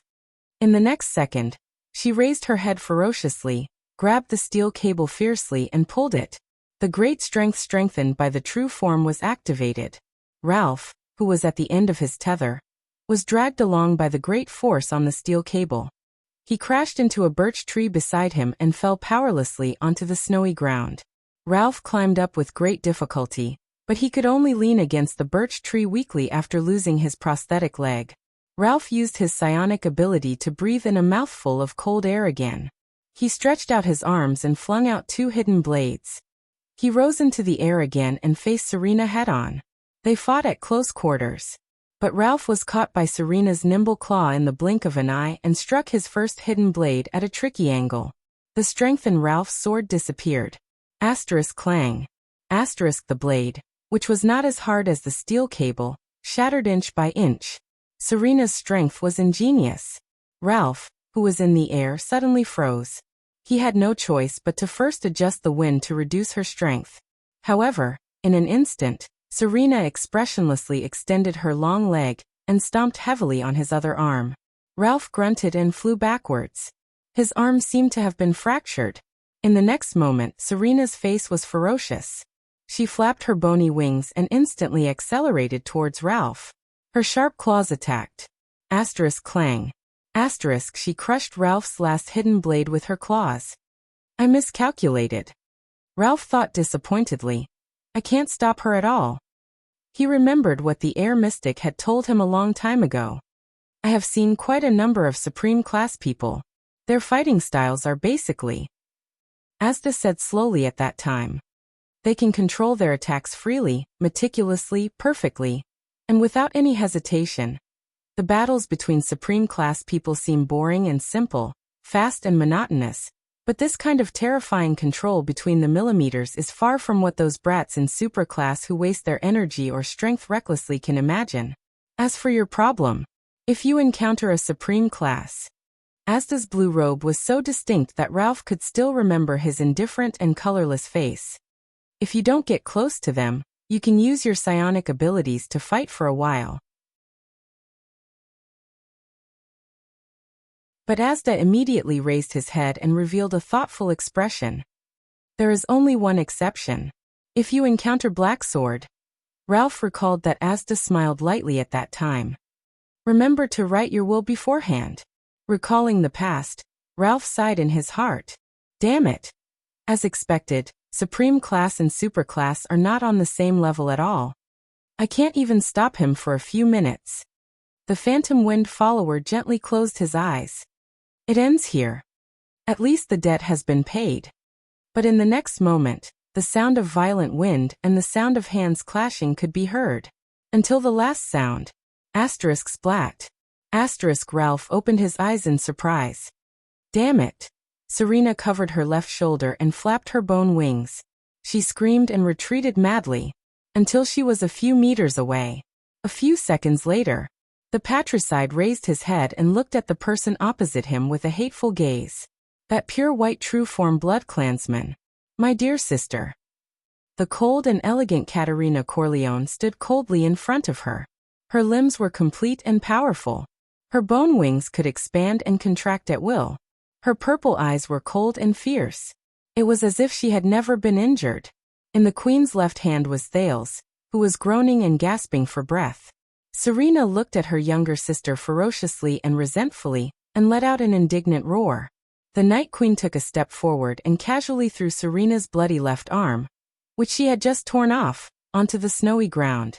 Her expression immediately turned fierce. The second round. Tower of Eradication, Sharp Blade Valley, Underground Secret Chamber. Xiao stroked his long white beard and slowly walked in. He lit the everlasting lamp in the corner of the room. It was a strange circular room. There were no objects at all. There were only thick stone walls. The stone walls were full of scratches of various colors. Some were deep, some were shallow, and their lengths varied. It was as if they were scratched randomly. Xiao turned around and looked at the other side of the room. It was a curled-up figure trembling in the corner of the room. Xiao looked at that person for a while, and sighed slowly. It's getting worse? The figure trembled continuously and only managed to say after a long while, It's devouring me. Xiao's expression was solemn. Devouring? You mean it's corroding your body? The figure trembled and raised its head to laugh bitterly.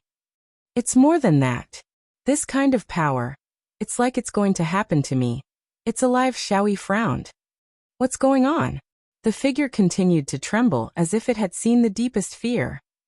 It has its own consciousness. Like a demon in the bottom of my heart, it's urging me, threatening me, scaring me. Go and fight. Go and fight. Go and kill. Can't stop. Can't stop. Until death greets me. Or death rejects me again. Can't stop. Xiao closed his eyes and remained silent for a long time. When he opened them again, his eyes were already red. Xiao, the respected Far East successor of the Tower of Eradication, slowly sat down cross-legged beside the figure. His eyes were filled with grief. Perhaps this plan is wrong from the start. Even a genius like Crassus. How can we? Xiao's words were filled with pain and heaviness. The two of you. I shouldn't have let you go in the first place. However, the figure only laughed coldly. Impossible. Horus and I. Let's not talk about whether he can survive. He fought so many battles later on, and killed so many people. If Horus was the one who went in the first place, can you imagine how he is now? The figure curled up even more. Xiao gripped his sword tightly. His heart was filled with regret and pain. He sighed for a long time. When the figure saw Xiao's expression, he tried his best to smile. Teacher, don't worry. I can hold on. Until I complete my mission. I can. Xiao extended his hand in anguish and placed it on the figure's shoulder. He could not help but say, "You've worked hard, child. You've endured for more than 30 years.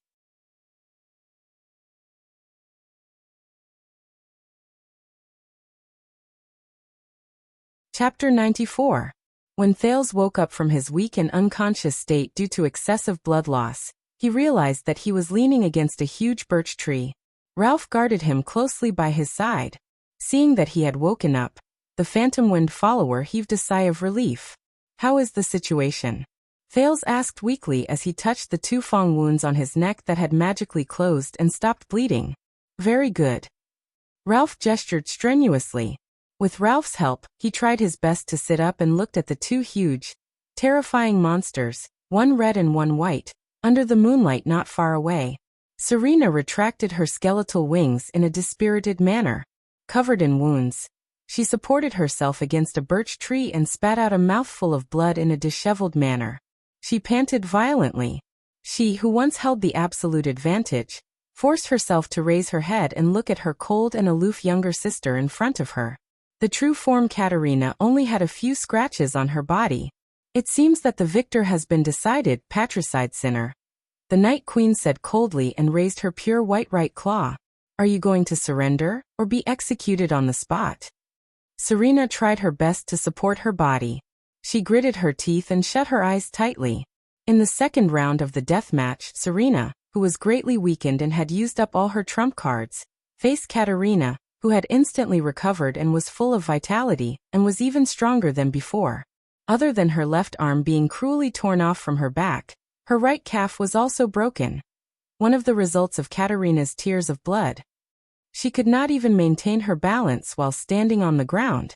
One of her skeletal wings was torn into 3 pieces, and her body was covered in layers of lacerations. 2 of Serena's only right claw were broken as well. A terrifying bloody wound down from her ugly face to her chest. Serena resisted the dizziness caused by her severe injuries, and stared at everything in front of her in a daze. Did I fail? Racking my brains for a plan. Using every trick in the book. Using Constellation's power to purge the Sacred Blood Army's opponents. Using Constellation's power to ambush and restrain Katerina. Or at least cutting off the wings around her. Even in the worst-case scenario, I must be able to hide and protect myself. These goals. Serena looked at the weak boy not far away in despair. None of them were achieved? Why? Freedom. Serena lowered her head and sighed. Why is it so hard? Her eyes dimmed, and her body began to be unable to support the true form which consumed a huge amount of energy. Her blood and tissues automatically withered and changed. Her body shrank, and she turned from an ugly-faced woman back into the alluring Serena. Very well, if you still have one good point, sister. Katerina narrowed her eyes. Her claws gently scratched a birch tree beside her, leaving a deep mark. That is, you can always seize the opportunity to surrender to save your life. The naked Serena, who had transformed back into her human form, sneered weakly. She forced herself to say, "Of course. An older sister always loves her younger sister." At this moment, Serena's and Katerina's ears twitched at the same time. Swoosh. From the birch forest nearby came the sound of someone flying at high speed. In the next second, the old butler Criscorleone's figure appeared in front of Katerina. Tong. After exchanging blows with the astonished Katerina, Criscorleone instantly retreated to Serena's side. He took out the cloak he had prepared beforehand and draped it over Serena. The luxurious clothes on his body were tattered. Part of it was torn when he transformed into his true form, while the other part was left behind from the fierce battle with Hestad. "Your Highness." With just a glance, Criscorleone understood the current situation. He said with a solemn expression, "Your Highness." With a solemn expression, he said, "I strongly suggest that we retreat for now." Thales frowned. He remembered Gilbert's evaluation of this old blood clansman. The Night Queen revealed a complicated expression. "Criscorleone, with your achievements in battle, you can be conferred a marquis. I still remember the surprise in my father's eyes when you mentioned that you wanted to serve us as a butler. Now that I look at it, he trusted his old subordinate too much." Katerina raised her pure white and strange true-form head and furrowed her brows slightly. "Where is Hestad?" "He got what he wished for, Your Highness Katerina." Criscorleone turned around and politely bowed slightly to the second young lady of the family, the true head of the Corleone family. Hestad died in battle in a glorious and joyful manner. He left without regrets and was freed from the pain of immortality, leaving behind only us old comrades. Criscorleone sighed secretly in his heart. To continue suffering in this world full of lies. Hearing the news of her subordinate's death, Katerina roared ferociously and spread her skeletal wings again. At this moment, there was a sound from the trees. Asterisk swoosh. Swoosh. Swoosh. Asterisk more than 10 human figures appeared behind Katerina one after the other, as if a frame skipped. The warriors of the Sacred Blood Army finally arrived late. Criscorleone supported the ashen-faced Serena and observed the worsening situation. His expression was grave and solemn. "Your Majesty." Although the remaining 12 men and women of the Sacred Blood Corps had injuries of varying degrees, they all wore resolute expressions as they respectfully saluted the Night Queen. Katerina did not even look at them. She only nodded slowly. "Surround them, the traitors," she ordered coldly. At that moment, she seemed to have returned to her proper role. The aloof and mysterious Night Queen who had spread her name throughout the 200 years of war in the Eastern Peninsula. The 12 figures instantly spread out and firmly surrounded Serena and Criscorleone. Although no one gave them a second glance, Thales' heart still tightened when he saw these people appear. This is the Sacred Blood Army. They actually did not have many casualties in such an intense battle. Thales panted weakly and said to Ralph seriously, "Be ready at any time and act according to the situation. Both sides have a very deep grudge against us. Do not let down your guard." Ralph nodded. Thales began to worry about the others again. The Sacred Blood Army has so few casualties. How are Putre, Waya, Cora, and the others, as well as Jadestar's private soldiers? Did I forget about someone? Strange. Who exactly did I forget? Thales scratched his head laboriously and vexedly, trying to remember. But soon, he would not have to be vexed anymore. "Ahaha, you are here, boy." A loud greeting came from behind him. Thales sighed. So it's her. Thales' female protector on this trip, Ida, dragged the dying and powerless Simon Corleone out of the thicket like a donkey pulling a mill. She immediately attracted everyone's attention. "I didn't expect you to still be alive," Ida said excitedly. Thales rolled his eyes. He turned his head and was stunned along with Ralph. "What's wrong?" Ida, who had a beautiful face, silver eyes, bright hair, and slightly swaying ears, casually tossed Simon aside. She exhaled as if she had been released from a burden. She turned around and clapped her hands. She looked at Thales, who was stunned and speechless, and said briskly and disdainfully, "Have you never seen an elf before? I've never seen an elf who is as beautiful and stylish as I am, and as handsome and elegant as I am. I'm guessing that with their sense of smell and hearing, that group of blood clansmen might have already found His Highness. Wyacasso cut the branches above his head and covered his left rib that had just been bandaged. He stared at the birch bushes in the dark and said with difficulty, "And we are still running around like headless flies." Putre lit a torch and carefully observed the footprints and wheel tracks on the snow. He said indifferently, "Instead of complaining, why don't you save your strength? You'd better save your strength. You may have to use your sword later, if you can still wield it." Behind him was a Jadestar private soldier who was left behind on the road. He was supporting Cora, who was almost unconscious. "Damn it, I lost Prince Thales on my first escort mission." Waya sensed his injuries and sighed regretfully. "I am probably the worst attendant to a prince in the history of Constellation." When he heard this, Putre's hand, which was holding the torch, suddenly trembled slightly. "No, Lord Putre Nemain, the diplomat group's vice diplomat, said slowly, "You are not." Wyatt turned his head and looked at Putre in surprise. The vice diplomat, who had always been indifferent to others, showed an unusual expression of loneliness and sorrow. "Believe me, you are not the worst attendant. Once, there was a prince's attendant, who was much worse than you are now. It can be said that he was a complete failure." "Who?" Wyatt asked in a daze. "Which attendant?" Putre closed his eyes dejectedly and only shook his head. At this moment, Wyatt's expression changed and he turned around quickly. The single-edged sword in the attendant's hand was instantly unsheathed and slashed diagonally behind him. Asterisk clang. Asterisk Putre covered his right shoulder, which was severely injured in an instant. He fell to the ground and panted continuously. It was a wound caused by a sharp claw. It was only a few inches away from his throat. Cora fell to the ground powerlessly. Beside him, the Jadestar private soldier knelt down in disbelief. He covered his neck that had been slashed open and struggled to inhale the last breath of air in his life.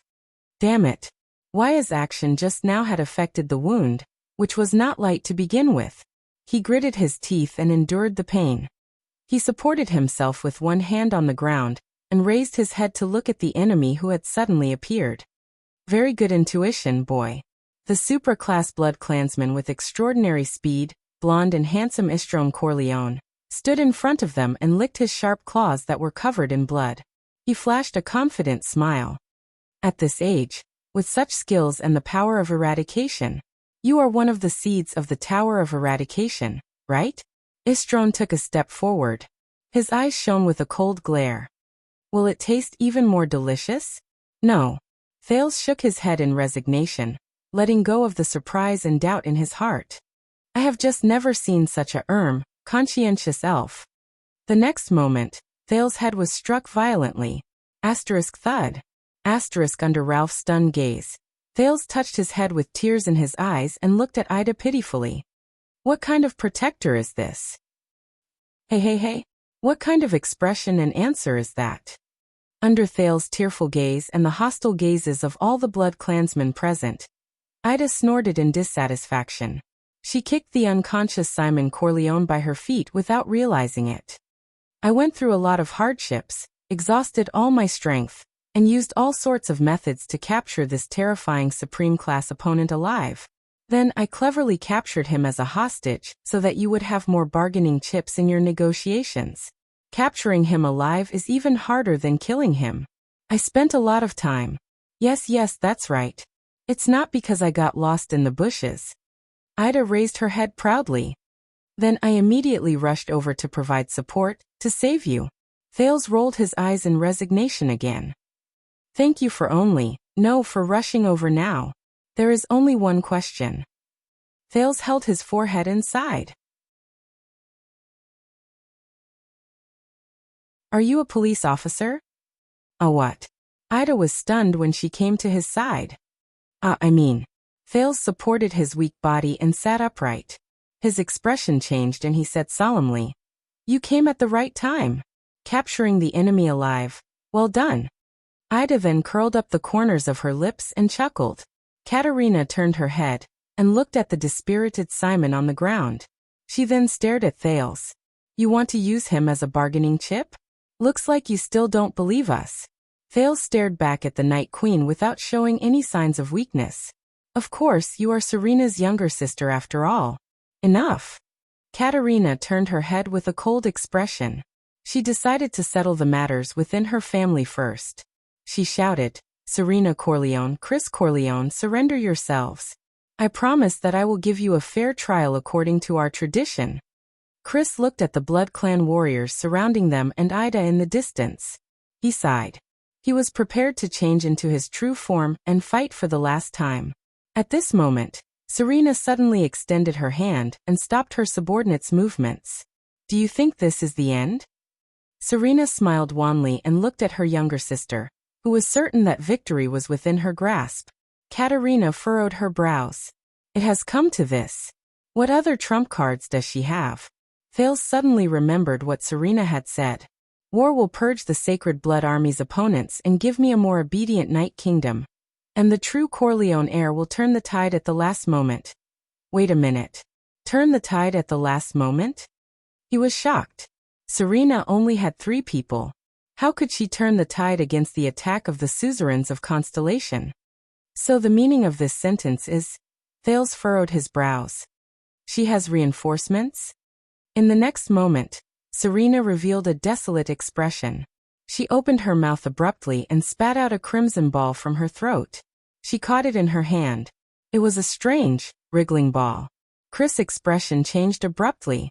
Katerina looked puzzled. She did not recognize this thing. Thales thought of something. That strange fluctuation surged into his eyes. That ball. It was emitting crimson red light. The texture of this light. Why does it look a little familiar? Thales' heart skipped a beat. He turned towards the black coffin in the distance. Is it the light of the legendary anti-mystic equipment? Could it be that the red ball is also? Why? Katerina asked sarcastically. Do you still want to fight to the last soldier? Serena ignored her. She only crushed the squirming red ball in her hand under everyone's watchful eyes, as if she had accepted her fate. The ball was crushed in her palm, and a red liquid flowed out. It was like blood. You forced me to do this, Serena said desolately with a hoarse voice. In the beginning, nothing happened.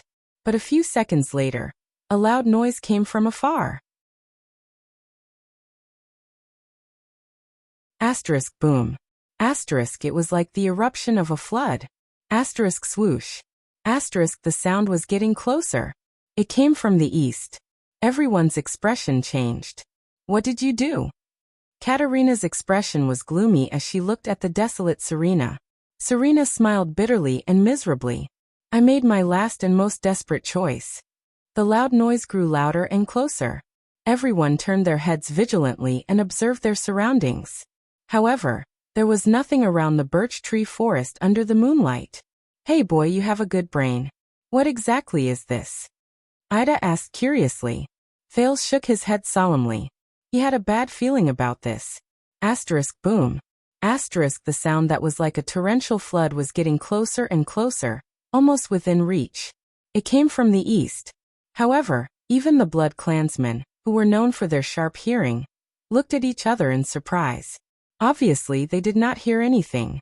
Finally, after a few seconds, the sound gradually became softer, gradually weaker. Finally, it completely disappeared. Everyone looked at each other in confusion. No one understood what had just happened. Only Thales stared at the east in a daze. Under that fluctuation, his eyes saw something. Behind those birch trees. Such a bright light. Crimson light.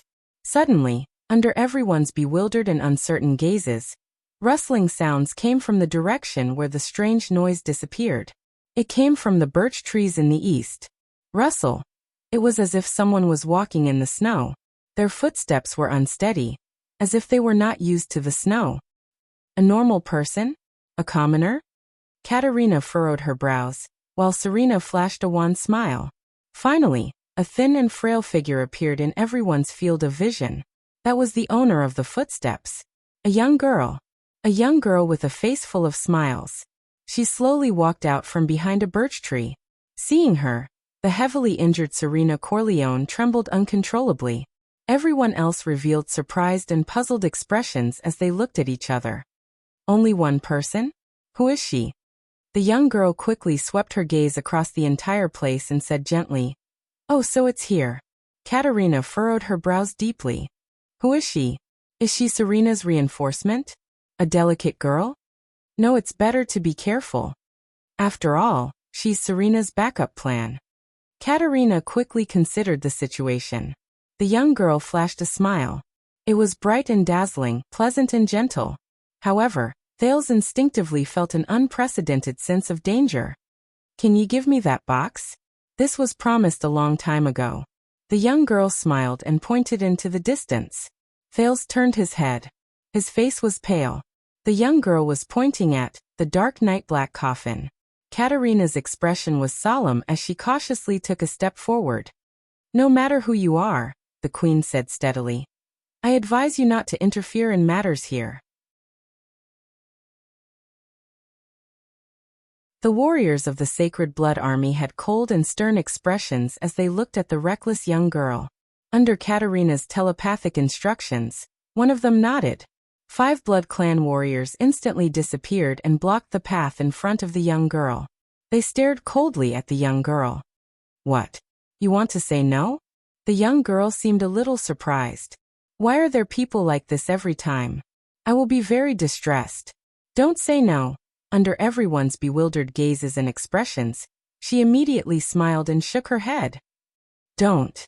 The young girl happily revealed her pearly white teeth. It will hurt. Thales looked at the strange confrontation between the nameless girl and the Blood Clansman in front of him, puzzled. The way she speaks, this attitude where she talks to herself. I seem to have heard it somewhere before. At this moment, a voice that was mixed with fear and trembling traveled into the air. Run! Everyone turned their gazes. The Supreme Class Elite, Simon Corleone, who had just woken up, sat up. At this moment, he was staring at the young girl with widened eyes. His face was filled with uncontrollable panic, like a mouse that had seen a cat. Run, Simon. Katerina could not stand it anymore. She shouted sternly to stop him. You have forgotten yourself. The Blood Clan warriors looked at each other. They could not believe that their commander was in such a state. But that was not all. In the next moment, the battle-hardened Supreme Class Elite, the Marquis of the Corleone family, one of the terrifying 4 wings of Night King, the famous flashing wings Simon Corleone actually moved his buttocks on the snowy ground like a child.